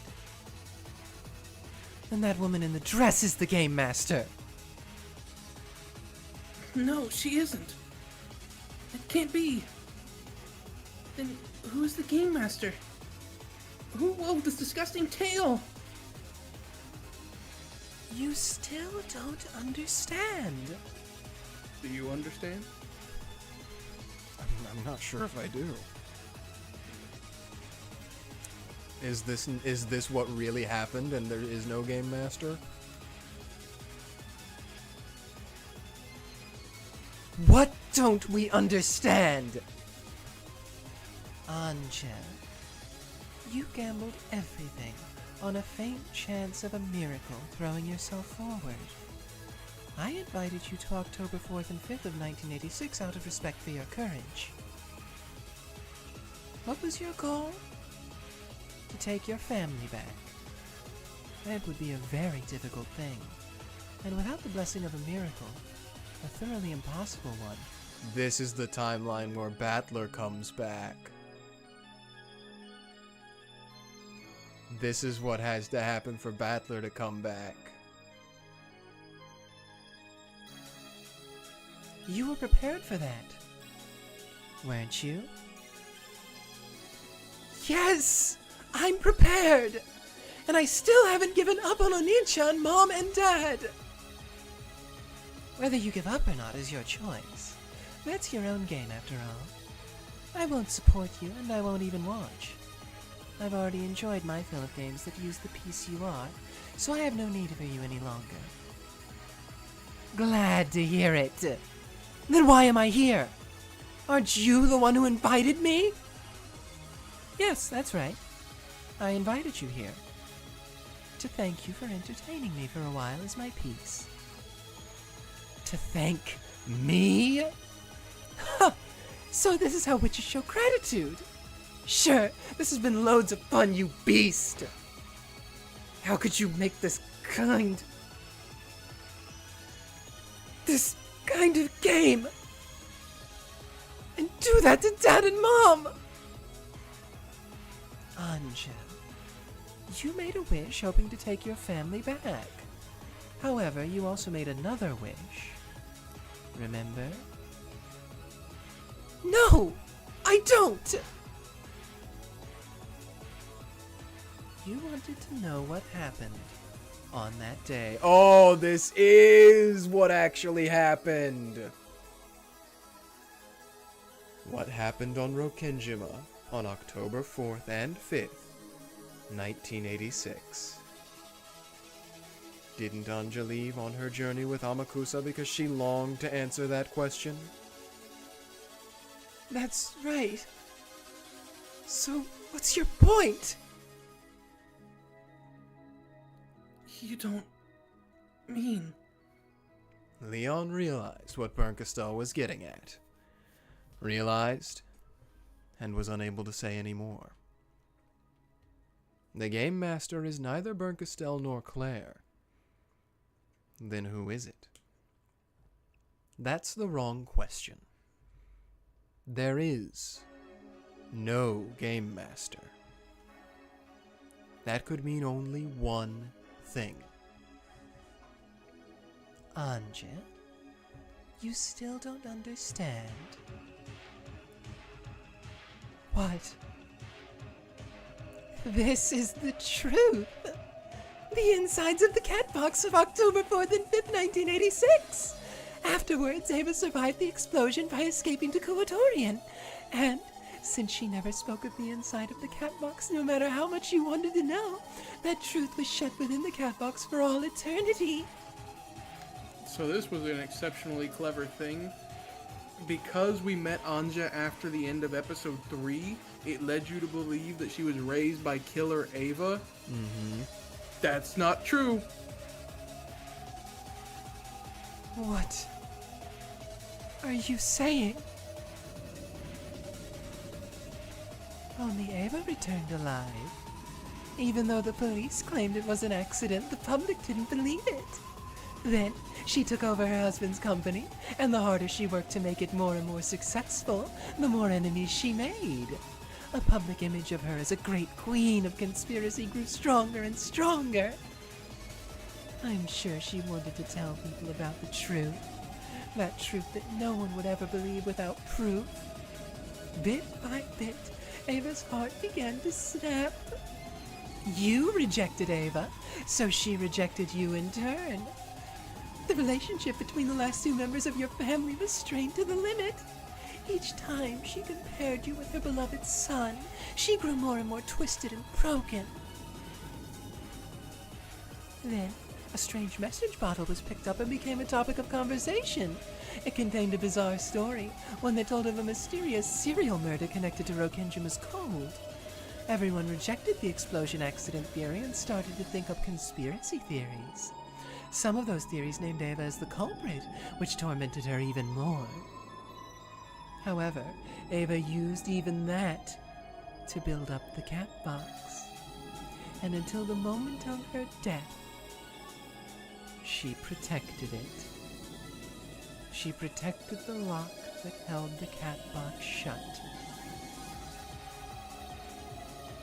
So no human would ever reach the truth inside the cat box.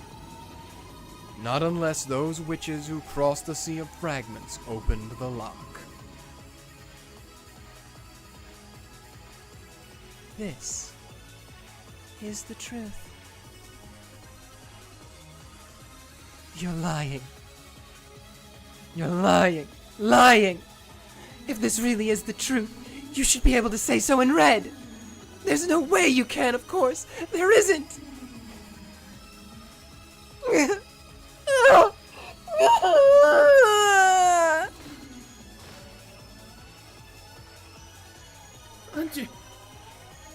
Anja, calm down. Anja writhed with such strength that the chains on her arms and legs looked like they might snap. All over her body, a red, gooey liquid started to seep out. It was as though cracks had opened up all over her, and blood was leaking out of all of them. What's that? You want me to announce it clearly with the red truth? Then I'll say it just for you. This is all the truth.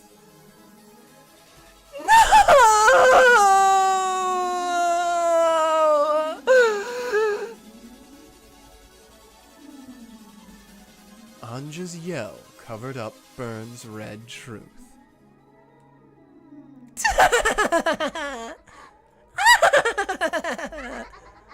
Stupid kid. If only you hadn't made me say that, you could have shut it up inside the cat box. But you just had to ask, right? I knew you would, of course. And so, I so wanted to see you scream like that. A lovely expression like that should keep me laughing for about 100 years.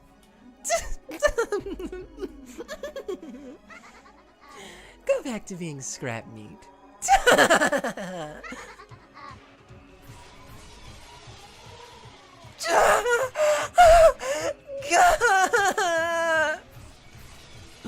Mom, Dad,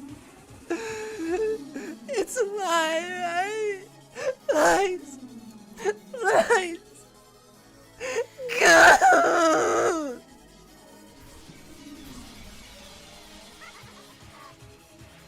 Anja!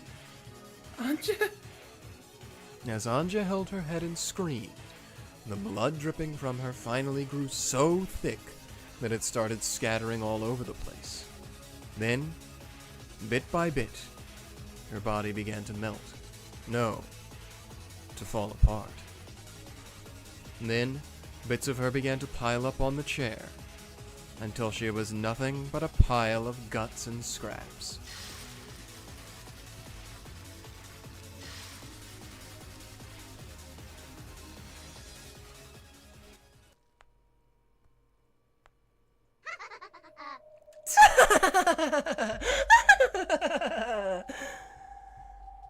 Is the truth really that sacred?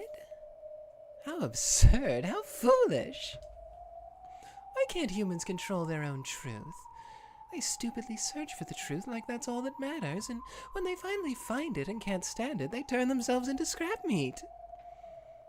Hey, are you watching? Claire? You wanted to hide this truth too, didn't you? For fun, you wrote several Catbox tales and planned to seal them in message bottles like the end of a mystery novel you loved. Then you threw them into the sea to save those who would suffer if they knew this truth. You sealed everything in a cat box, and Ava provided the lock. And I've sliced that box open for you. All that effort you spent to hide it has gone to waste. I've exposed all the truth you hid with your death.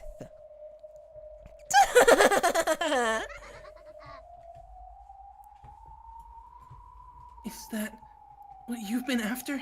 Mm-hmm. You did all of this just to mock Claire's death? Mm-hmm. And then You showed it to Auntie to make her suffer? Mm-hmm. You really were an evil witch after all. I mean, did Will ever treat you wrong? No, you should have listened to him. You should. I've been a witch the whole time. A traveler whose only goal is to escape boredom. Care for it and love it while it's alive, and then eat the guts when it's dead. That's how witches live. I cannot forgive you for what you've done. You hurt Anja and humiliated Claire, the person I would become in another world. I won't forgive you. Leon, you're still Claire's hope, even after her death. From the moment Claire got thrown off that cliff, her fate was already sealed. I'm sure she felt a little bit of salvation, to know that another her lives in happiness in another world. That's right. I'm her salvation. So I must live life to the fullest, for the both of us. Leon, let me show you just a bit more of this tale of the truth. I'm not interested. Too bad, bucko. No, it'll be very interesting. After the duel between Ava and Kyrie, the guest house is wrapped in silence. Let me invite you to the parlor at that point in time. The parlor? The one in the mansion? Bernkastel snapped her fingers, and the scene of the mansion's parlor unfolded before them. In the cruel tale that they had just been shown, the parlor hadn't been particularly important. Jessica had been summoned to the parlor, but she was then immediately led to the dining hall and killed there. So, there hadn't been anything to see in the parlor. And in fact, there was nothing to see in the parlor now appearing before Leon. Just what's supposed to be here? As you can see, there's nothing here. But watch. I'm about to show you something interesting. If you call it interesting, that's a sure sign that it isn't. Dang. Go on. Take a look. It's right there. Right in that corner. Bernkastel was pointing at nothing more than a corner of the room. There was nothing there. She had told Leon to look there, so the latter was expecting something terrible to be there. But there really was nothing there at all.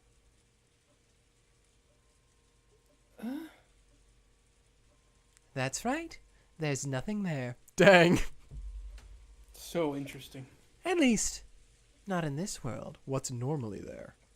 Wait, what's normally there? I wonder what would be there in a different world.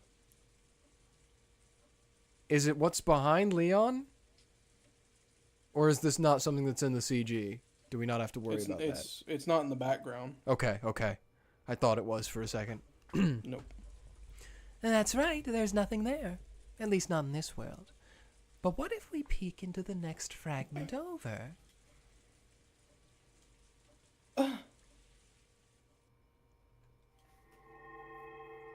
Oh!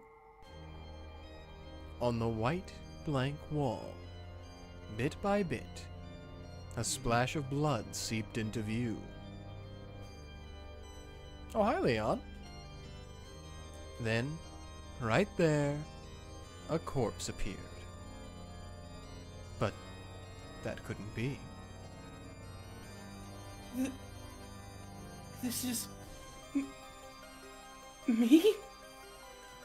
It was Leon, lying dead against the wall. Ushiromiya Leon's corpse lay there, exposed. What's going on here? Why am I here? This is supposed to be Claire's world, not mine. Claire and I can't exist at the same time, right? Yes, that's right. That's because I just switched worlds. Switched fragments. Switched to your world, that is. I don't understand. It's very simple. They both end the same way. I don't get it! Why should I be dead here? In your world, on October 4th, 1986, Beatrice's funeral was held just before the family conference. Yes, I know that. And for me, that happened today, a short while ago. I wonder what will happen between that time and late that night. Nothing at all. The cousins will all play together, and the whole family will have dinner together. Then comes the family conference after night falls. You were going to succeed the headship when you turned 20, right? Was the entire family satisfied with that, I wonder? I don't know if they were satisfied, but the decision had been made. The head made it himself. Looks like even you don't really believe they were satisfied. That's it right there. Kinzo adored you more than anything, so he tried to make an exception and have you succeed the headship directly. Of course, his children wouldn't have been happy with that. The siblings objected to having Leon succeed the headship. Even Kraus joined in, saying that Leon was still too young. Then, on the night of the family conference, Kinzo tried proposing a difficult riddle. Could it be? That's right! The riddle of the epitaph! As you can tell by the mechanism set in the chapel, Kinzo thought of the epitaph trick near the beginning, when the mansion on Rokkenjima was being built. He had the romantic idea of someday using it as a test to select his successor. Kinzo decided to present that riddle at the family conference. Did he plan to give the position of successor to the person who solved it? Or did he promise to reconsider Leon's position as the successor if it was solved? Either way, Kinzo was confident. He was confident that no one would be able to solve this tough riddle, which he had created himself. After that, everything happened exactly like the truth you just saw. The siblings solved it right away, and there was a quarrel over the pile of gold. Then, Kyrie and Rudolph decided to prevent any chance of the crime being discovered the next morning and an outcry being raised by committing murder late that night. And they used the phone to call the kids out from the cousin room one by one, and then killed them. As the first of the cousins, you were the first to be called out. Then Kyrie shot you dead right here in the parlor. No, that's not quite right. You're the Ushiromiya Leon from the early evening of October 4th, 1986, so I'll say it this way. Tonight, Kyrie will shoot you dead in the parlor. That's insane. That's right, probability. Just like Leon can be born from Claire thanks to a rare miracle, Aunt Kyrie only commits murder with a tiny probability, close to 0. That must be it. Careful, Leon. You don't know about the red. You. Aren't you the witch who specializes in finding extremely improbable worlds? No, that is correct. I had to find one fragment out of 2,578,917 in order to discover the miracle that is you. However, it was very, very easy to find this result for your world. After all, probability isn't a factor. I'm a witch who can find any miracle, no matter how unlikely it is. But I can't find things that don't exist. If the Witch of Certainty really guarantees that something is certain, even I can't win against her. But then I'm... With a 2,578,916 out of 2,578,917 probability, you'll live in the world where you're Claire, get toyed with by an inescapable fate, and reach a tragic end. And with a 1 out of 2,578,917 probability, you live as Ushiromiya Leon, and are killed by Kyrie tonight. In other words, your fate, no, the fate the two of you share, traps you in an inescapable dead end, a hell of fate, with a 2,578,917 out of 2,578,917 probability. To put it another way, it's a certain fate with absolutely no chance for a miracle. Sucks for you, Claire. Or should I say, Beatrice? There's probably more than 978,000. Nope. Just when a bright light seemed to turn the world white, the scene suddenly changed back to the theater. On the stage, Bernkastel's Reaper sight slid across Claire's stomach as the latter stood absolutely still. A red line was drawn across the white skin, exposed now that the dress had been cut, and black blood began to seep out. Beatrice, trapped in that inescapable, certain, locked-away pair of days, you became a witch who could give birth to endless possibilities within that 2-day cat box. In exchange, it was absolutely certain that you would not be saved or rewarded. However, you had a dream. You dreamed of Ushiromia Leon. You consoled yourself with the thought of a miracle world where you could have lived in happiness without ever becoming Claire. I had to work hard to find Leon. Just as Beato dreamed, Leon's existence is a true miracle. And at the end of your funeral, I wanted to show you. To show you that even with that miracle, you couldn't have escaped from tragedy.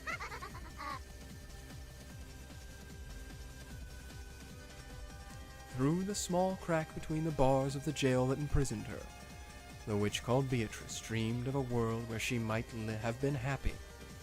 However, the space she could see through that crack in the bars was just another part of the same jail.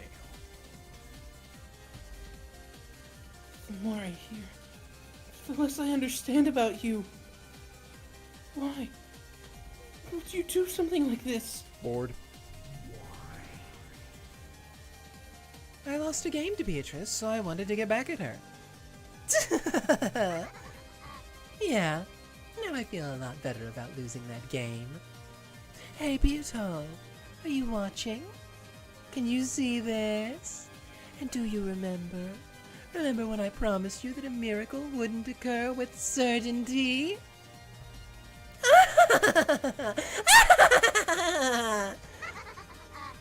So, Leon, allow me to return you to your world right before Beato's eyes. It looks like the theater-going witches are all sick and tired of those happy family get-together scenes. So I'll send you to the moment just before Kyrie shoots you. Then I'll make Beato watch that moment.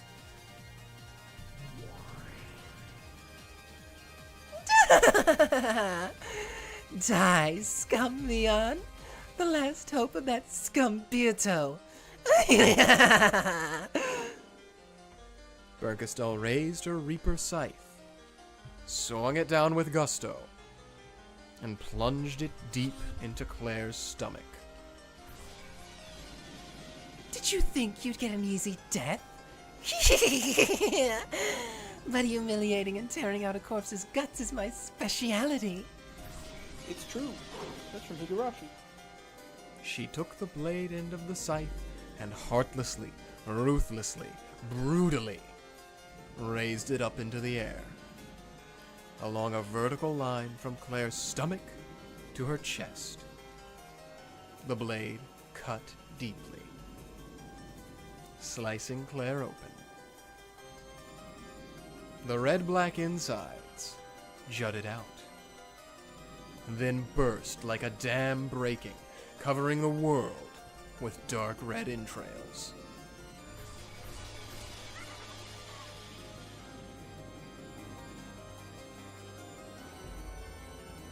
Where did you think Erica got it from, Duke Onkled? Where did you... Bernkastel was basically her mom. Yeah.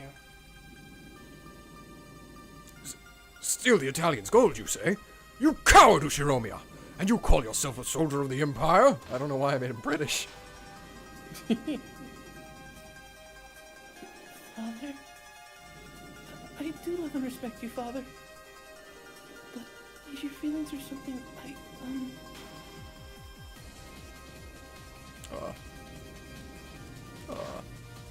Oh, okay. It's me. Why? Why did you save me? Why didn't you let me die? Because of that terrible injury. I've been forced to live in a body like this. I never wanted to live in a body like this. This body that isn't even capable of love. What's the point in living like that? This isn't a human's life. It's like being furniture. That's right. I'm furniture. Furniture. Why? Why didn't you let me die back then?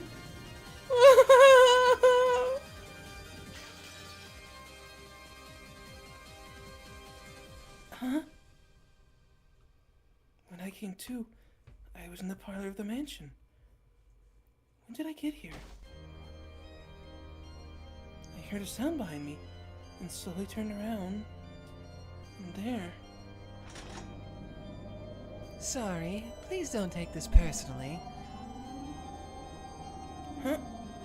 I could see down the frigid barrel of the gun at Kyrie was pointing. Then she slowly pulled the trigger.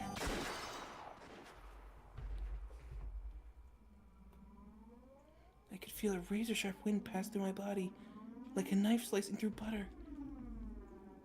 Prepared for death, and hoping to see my fate until the end, I slowly opened my eyes. There's a line. Yes. The world had been cut in two. I see. Kyrie was frozen in place like a statue, still pointing her gun with a cold smile on her face. Huh? And it had been cut in half at an angle. The top part of her slowly sliding off to the side. Nothing personnel, kid? What? What's happening? Dang! No, that wasn't quite right. That wasn't right at all. Someone has intervened. This is a new song again, called The Executioner. Who has intervened here? It wasn't just Kyrie. The whole world had been sliced in half at an angle, and was slowly sliding off to one side. Then, immediately after fissures seemed to appear across the world, it shattered. Oh, Will's back!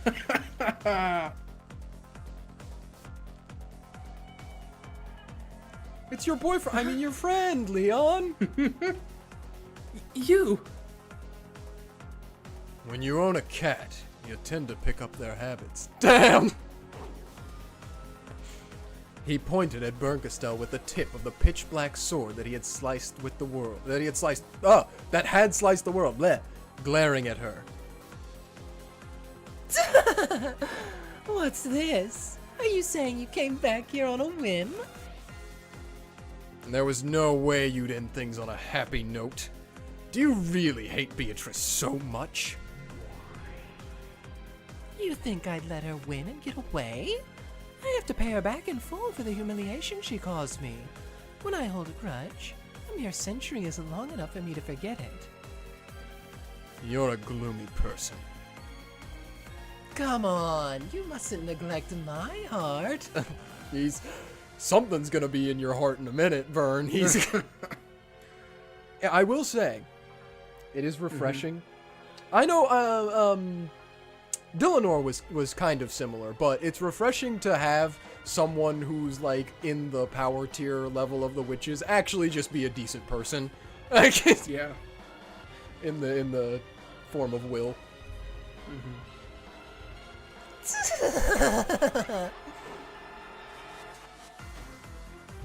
Are you okay, Leon? I freaking love this song. Hey, what's wrong? Leon had suddenly doubled over, groaning.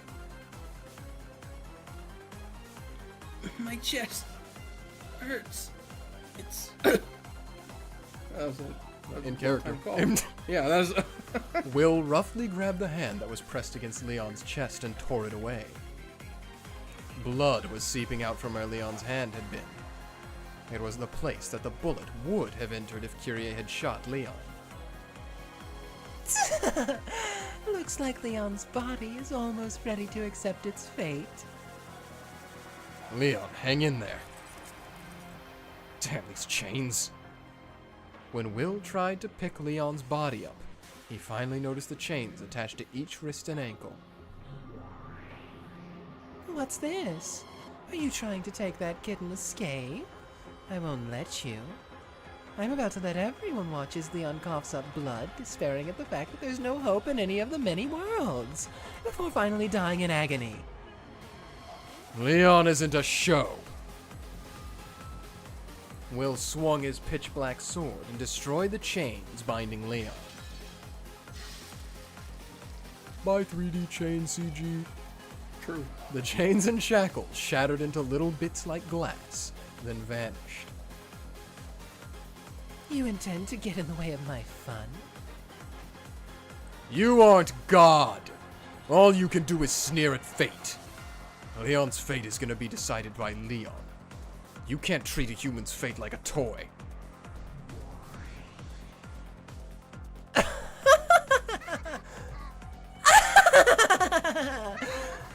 You've got guts saying that to the great Bernkastel, Witch of the Senate. I have no more use for you either, get it? You've shown that Beato's fantasy is a mystery and cut it to pieces. You fulfilled your role. I would have let you be, if only you just left quietly. Now that you've strolled back in here, you can hardly complain if I make you my plaything. Come to me, my cute kitties. Scratch them up and tear off their skin. Peel them like grapes.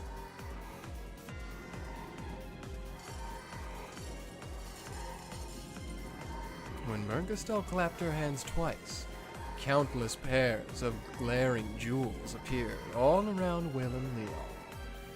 They were clearly cat eyes, but the way the drool hanging from their mouths looked far more terrifying than any cat. Hung, not hanging, sorry.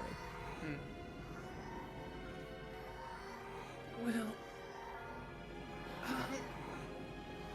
I'll handle this. Trimming kitty nails is nothing new to me. It's so cool. The number of jewels surrounding them already reached into the thousands. Will pointed his sword in one direction after another, warding off the surrounding cats.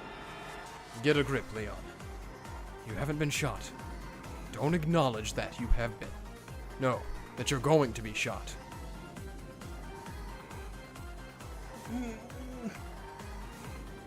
Leon tried to fight an incredible tearing pain.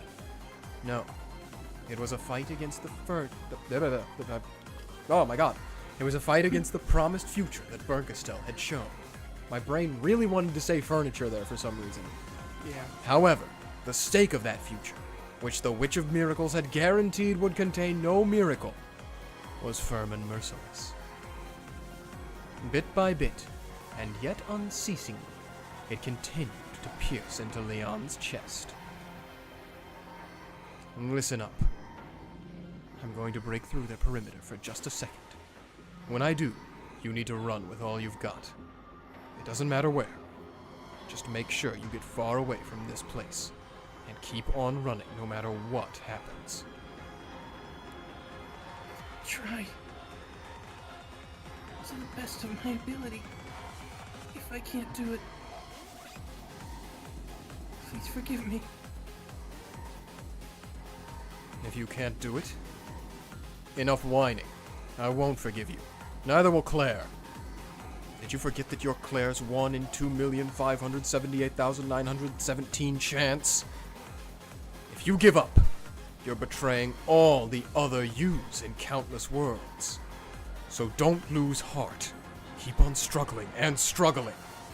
Don't look for a miracle, be one! Be a miracle. You're going to reach a happy future. Don't give up. don't complain. Just you try complaining again. This time I'll pinch your ass. Okay.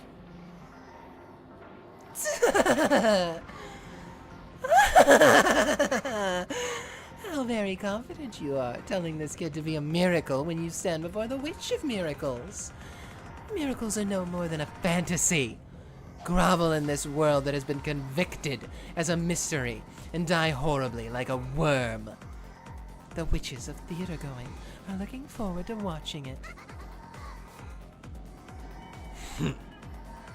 You call that mystery? You think I'd ever accept a mystery without heart? Let the cat who wants to be made into a shamisen strike first. Ah, what a pain. Let's have all of you at once. I'm Willard H. Wright, SSVD's head inquisitor of heresy. This will be the final time I draw my sword.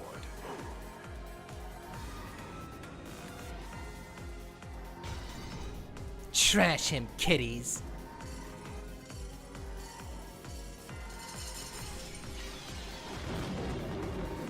At once, all of the cat eyes open wide, undulating and spinning in a spiral, then swallowed Will up.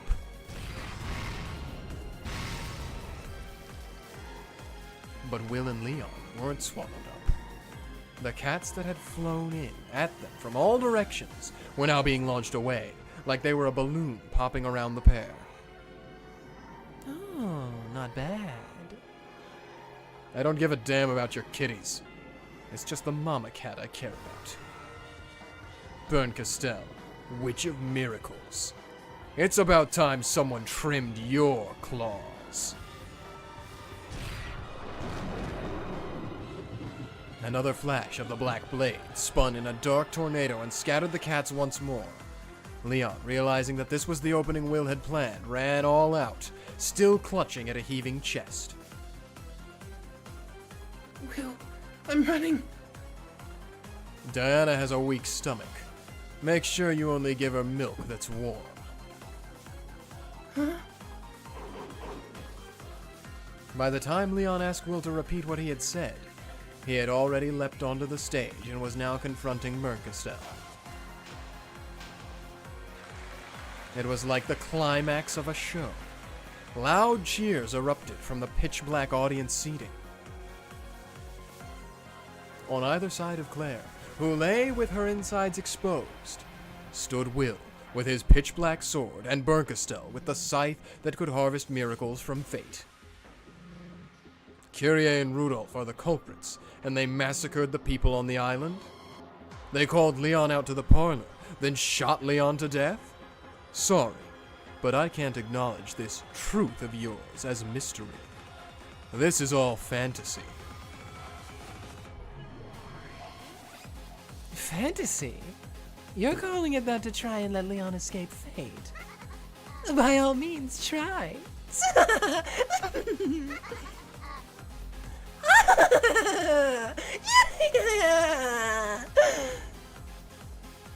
Bye. Rule number 1. It is forbidden to have a crime without all clues presented. Surely, Will's black sword must have cut through Bernkastel's body. However, it had no effect, like cutting the reflection of the moon on the water. What's this? What do you mean by clues? I won't accept your mystery with Kyrie and Rudolph as the culprits. You won't find clues showing that they're the culprits no matter which game you look at. Of course you won't. Even if they did exist at one point, the whole island blew up. Which means there aren't any clues. And that means this is no mystery. It's fantasy. Huh? It's impossible for an unprovable truth to become truth in the human world. In other words, even the actual truth cannot cross the boundary of a cat box. Are you trying to shut the truth inside the cat box? Is this how the mystery genre is supposed to fight?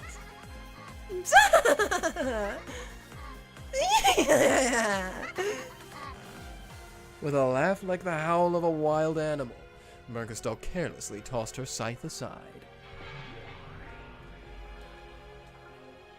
Fighting itself is a waste of time. Get over here, scum. Try and cut me all you like. I'll listen to all you've got to say. The 20 wedges will pierce every part of your heartless mystery. Here it comes. And when you realize that you can't defeat me with those 20 wedges, you know what'll happen next, right? Come on. I'll play with you. If that's what you want.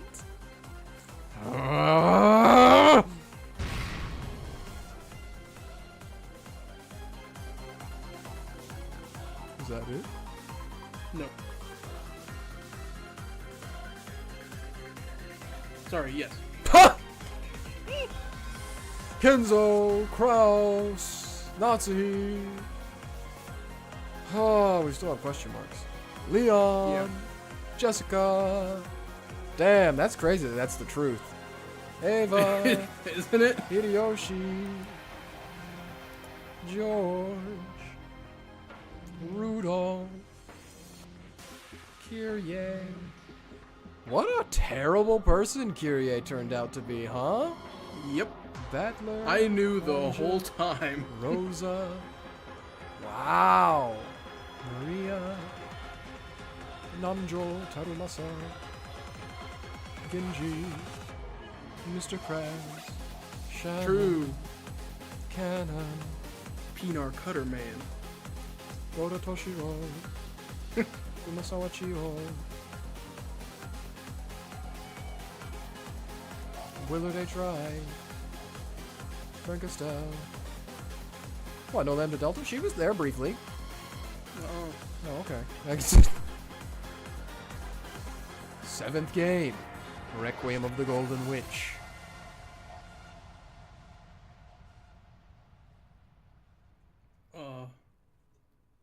Umineko no Naku Koro ni Chiru, Nocturne of Truth and Illusions. Oh. Yeah. Made a little. Oh, it's still making noise.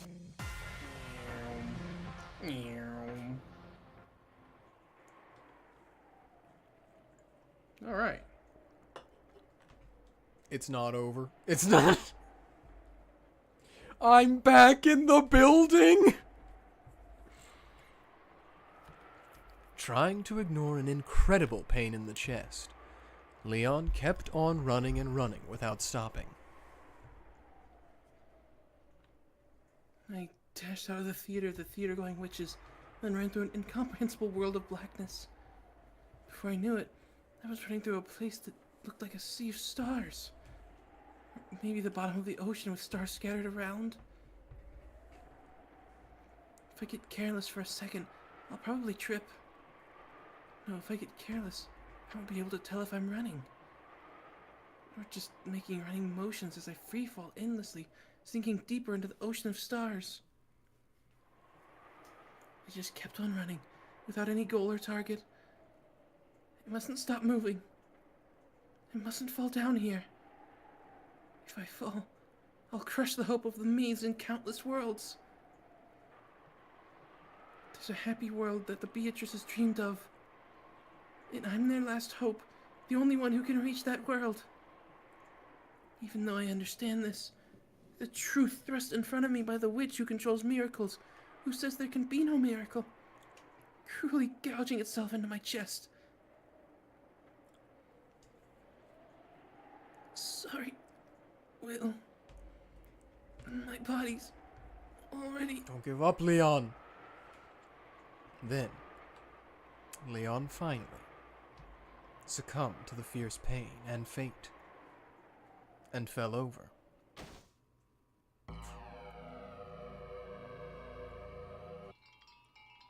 I just pogged so hard I think I hurt my jaw. Dang. I was thinking, because I was sitting here being like, wait, there's one more song in the Tea Party, Resurrected Replayer. That's why I was like, it's not over yet. Leon's body was held roughly from behind and lifted up. Will! You're okay! He is not okay. No. Look at his arm. No, not really. Don't you give up! Didn't I tell you I'd pinch your ass? He's kinda getting more than a pinch right now. Sorry. I'm really sorry. But on that day, in that place, I was fated to be killed. That's right. All humans are fated to die in the end. Does that mean their lives are meaningless? Of course not. What a person's life means, what it's worth, what it is. These are things each person decides for themselves. No matter what sort of fate is forced upon them. Don't accept it. Create your own world for yourself. Will, your left arm. Oh, right. Must have forgotten it. It'd be a pain to go back and get it now. There were rips all over Will's body. Also, his left arm had been brutally torn off from the elbow. His clothes were in tatters, and he looked like a blood-stained scarecrow. Then, Leon noticed. Though this place had once felt like a sea filled with stars both above and below them, those stars had now gathered together and were surrounding them. It was a huge, even number of stars, all glaring at the two of them. Will was holding Leon with one arm. He couldn't take his sword out. However, he didn't let go. He was determined to let Leon escape from here, to lead Leon towards the happy tale that the Beatrices had dreamed of. Behind the cats, whose eyes glowed out of the empty darkness, the queen of cats, who permitted no miracles, appeared.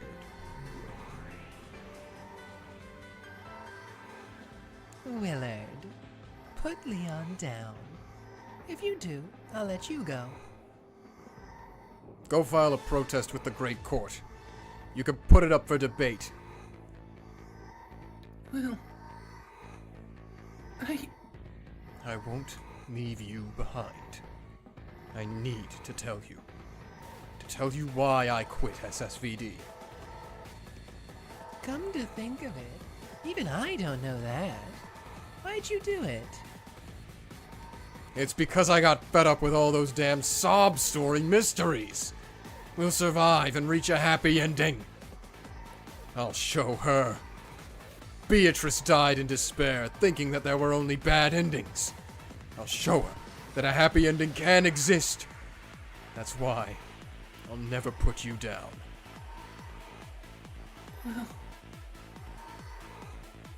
You can take the rest of my left arm, cats. I'll give you my legs, too, if you want them.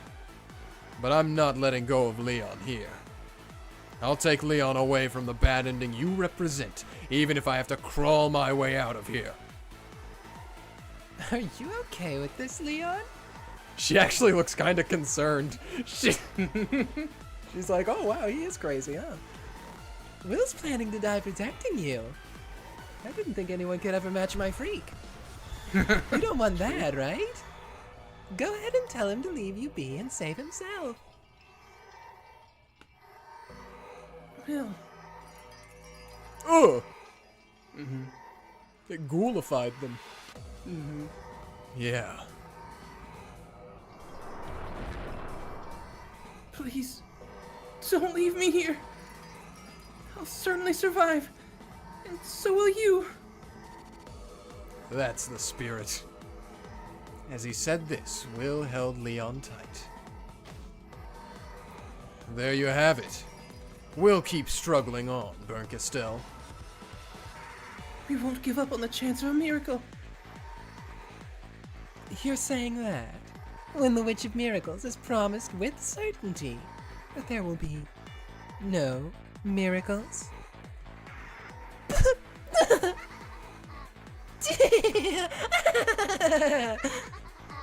So long, you two. Go collect dust in the depths of oblivion, unable to even die, and disappear.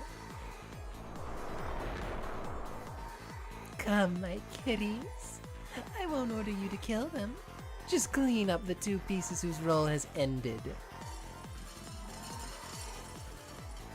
100 million, a trillion, 10 quadrillion cats all bared their fangs.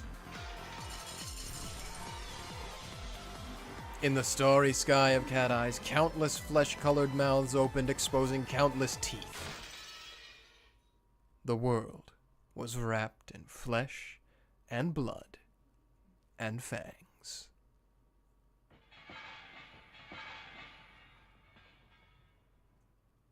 That has to be Tea Party. Okay. Yep. Oh, that's a horrible achievement. What was it? Rest in pieces. Dang. Complete episode 7's Tea Party. That was the achievement for it. Wow. That's crazy.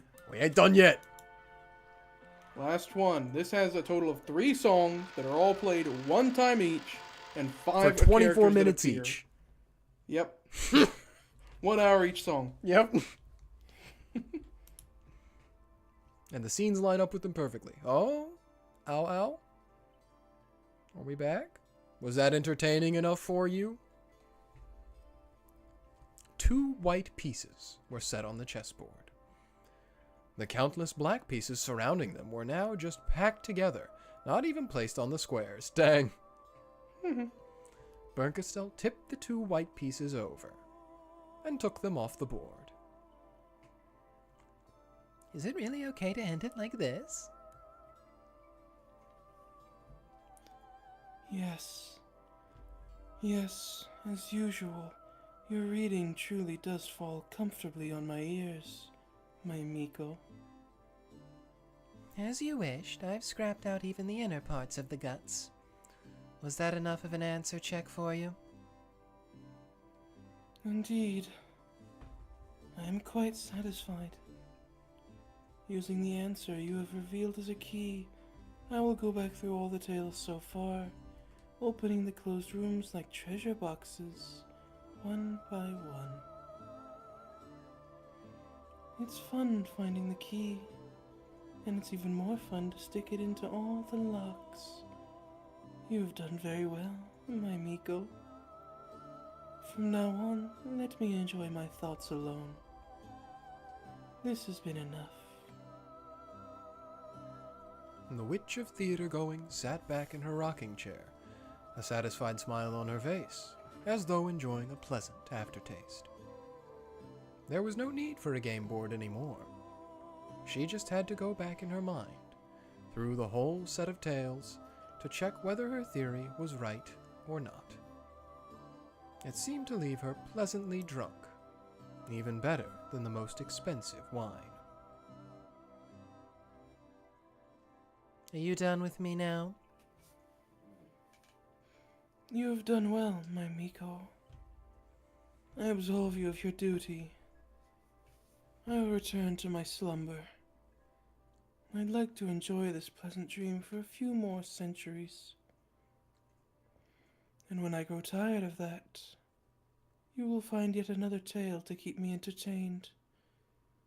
For those centuries, which will pass in the blink of an eye, I grant you your freedom.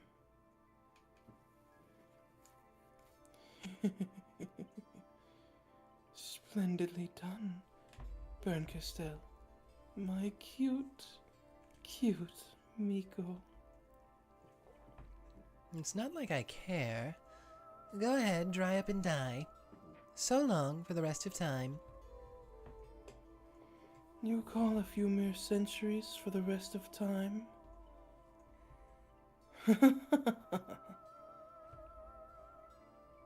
Featherine's consciousness slowly faded away.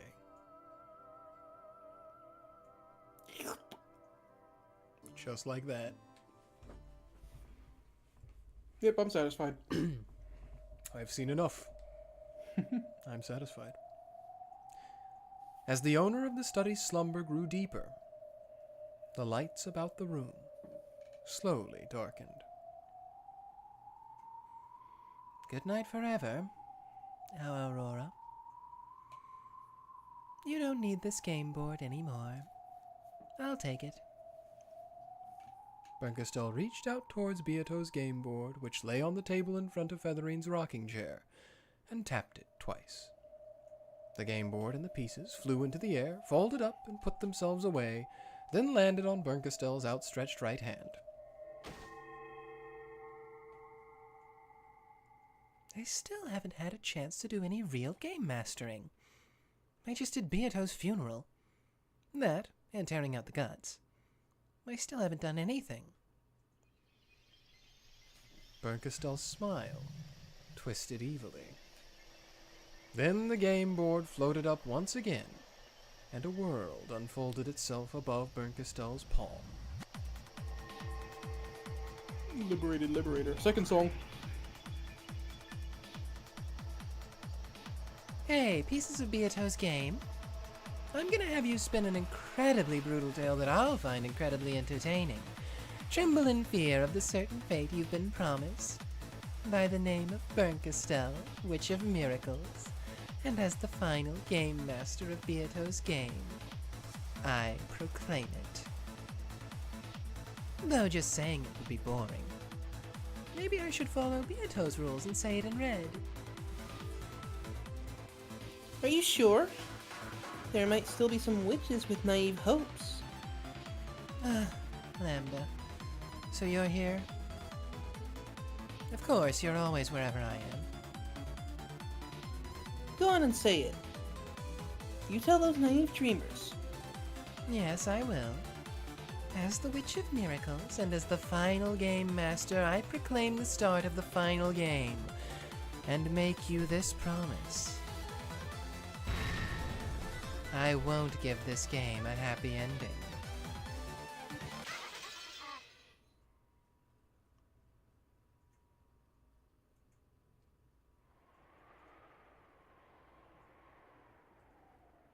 The chapel?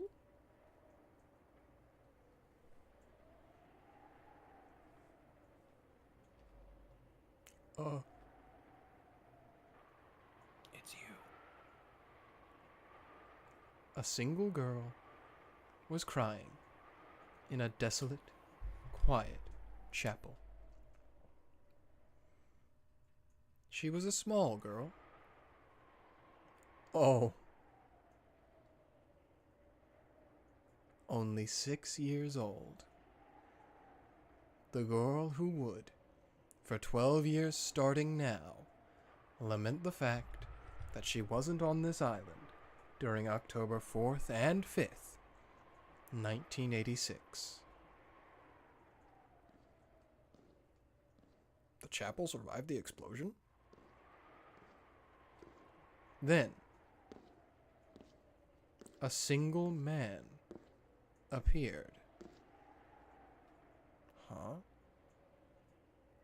The man noticed the girl, walked up to her quietly, trying not to scare her, and put his arms gently around her shoulders. Oni-chan? I've been looking for you, Anja. Give me a second. Yeah.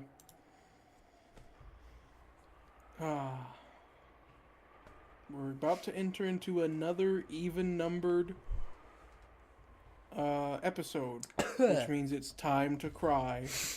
Who? I'm gonna have to be little girl Anja. Yes. The girl jumped into her big brother's chest and started crying again. What's wrong? Why are you so sad? Today, a kid in class bullied me. He said the people on TV were saying Mom had ties to bad people. So, he said that Mom and Dad were the culprits, and that they probably killed everyone. I asked Aunt Ava, hoping she'd say it wasn't true, but she didn't say anything. Mom and Dad aren't bad people, right? Right? Poor kid. Everyone keeps saying whatever they like about what might have happened on that island on that day. Sit over here. Okay.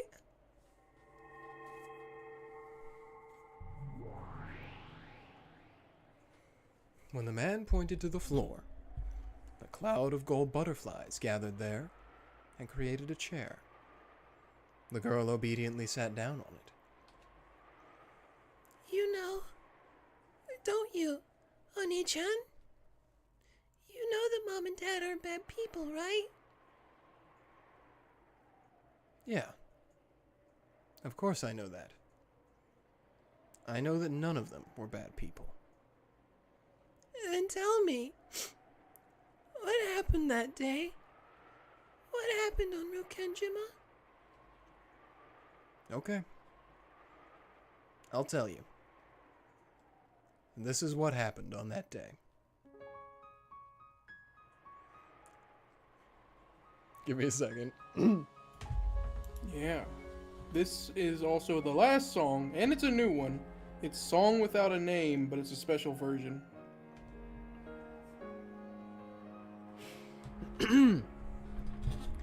Is it a scary story? Of course not. Is it a sad story? Not at all. Then, what kind of story is it? You can decide that for yourself when you hear it. It definitely isn't a painful story. So listen up. Okay. Battler Oni-chan. On that day, we all went to Rokkenjima. There were a lot of us. It was an important day, the day of the family conference. Where should I begin? This is the final game. Made just for Anja. Listen, Anja. This is what happened on Rokkenjima on that day. It isn't sad or painful at all.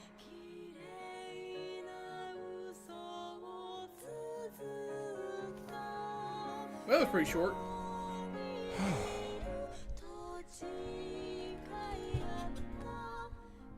All right. Now you are at least excited for episode 8, I imagine. Yeah. You were probably questioning why even have it episode 8 at this point. Now you know why. Well, by the time Will and Leon were doing their stuff, I wasn't. Because I was like, I understand the idea of, like, we gotta find a happy ending for Beatrice. But now there's also that. Beatrice has had her closure, whether she wanted it or not. She's had it between episodes 6 and 7. But Anja needs closure. I'm gonna struggle so hard to keep it together during episode 8, man. It's... Because I know it's different than the other episodes where they've been sad, because I know this is the end. This is it. Yeah. So, like, I'm gonna be even more sad. Don't worry. It's peak. Oh. Yeah. And we get to start this on Thursday. Yeah. The beginning of the end. Wow. I'm going to do the count. No matter where we are in the future, for the 9 of you that are here with us right now, I just want to say, we're not even at the end yet, and I'm getting super sentimental, but I'm glad you all were here with us for this. Oh, gosh. The next one has approximately 30,000 more words than Requiem has had, than episode 7 had. But I will warn you, and this will be a little teaser for the audience, the next one has decisions, so you're going to actually have to use your saving loading. Oh boy. Yeah. New features, which is prepared to get for you in commemoration of your stay. You can find these new features on the title screen. On the title. It's very important you do not click over and make the new, like the end of episode 8 screen. Okay. Just leave it at that for now. Okay. But yeah. Any final thoughts on episode 7? We've been streaming for a long time now, so Yeah, this is almost a 7-hour stream. This is a 6.5-hour stream right now. yeah. Well, I'm not gonna lie. When we first stepped in, and it was like, here's just completely new characters out of the blue. Mhm. I was confused. I was not certain how it was gonna go. I was a little skeptical, Mhm. but I really came. It took one episode, but I really came to like Leon and Will, Mhm. and I think that this was a good. It was a good episode. I mean, it was different. It was weird. There was literally almost no battler in this episode at all. Yeah. He was in the beginning. Game Master Battler was only at the very beginning and the very end. So he put the book in Beatrice's coffin, which I wonder if that's the story we're about to read or not. Because he said Maybe. that was the special story that was between only him and Beatrice. And then we had Peace Battler show up during some of the theater stuff where he was just talking. They were just talking and deducing things. And then obviously we had him at the very end right there. I'm going to have to... That was a placeholder. I'm going to have to figure out a little Anja voice. Yes, you will. Because, like, I was thinking about it in the moment, and I was trying to be like, what would she sound like if I was doing the voice I've been doing for her, but young? It's going to be hard. Yeah. But that's mostly a problem for next time. Yep. Episode 7. It's a weird one. It's a good one, though. Compared... Yeah. I liked it. When I compare Leon and Will to the rest of the cast, I don't feel super strongly about them. But... Episode 7 literally gives you all the answers. So, I cannot begrudge it. Much as I may want to. Alright. Well, any other announcements before we go ahead and close up shop? Tuesday, I'll begin my playthrough of Fallout New Vegas, streaming live. Wow. Yeah. I voted Never for played it Hollow before. Knight. You and Taryn both did. It's a good but game. Fallout New Vegas won. Yep. Unfortunately for everybody, whatever doesn't win in a poll, I'll never play ever in my life. So, no, I'm kidding. But that's where I'll begin on Tuesday. I've never played the game before. I know It's very a good little about it. experience for a start with Fallout. But just be warned, it is notoriously one of the more, like, it'll crash, it'll just randomly die games. That's So, what makes it fun. Yep. It's Bethesda. The first time But- I ever played it, it refused to work because my audio drivers weren't updated That's so fun. for a game that's, like, from the mid-2000s. Yeah. So it just would crash every time I tried to boot it up. Anyways. Hopefully that'll be fun. I imagine it will. But otherwise, Thursday we'll be back with more Umineko, beginning the end. It'll be our first stream of episode 8, Twilight of the Golden Witch. Yep. And then Friday, we'll have a video coming out for everybody. A big, long video. True. So stay tuned for that. Go And watch then our otherwise, I imagine... Pain and Despair in that one. Yeah, it's something. The Poop Troop comes at you live. And then otherwise, next Sunday, I imagine we'll be back doing Umineko yet again. Unless one of us falls ill yet again. Hopefully not. Knock on wood. I'm knocking on it right now. Yep. All right, I'm in the stream. Bye, Okay. everyone.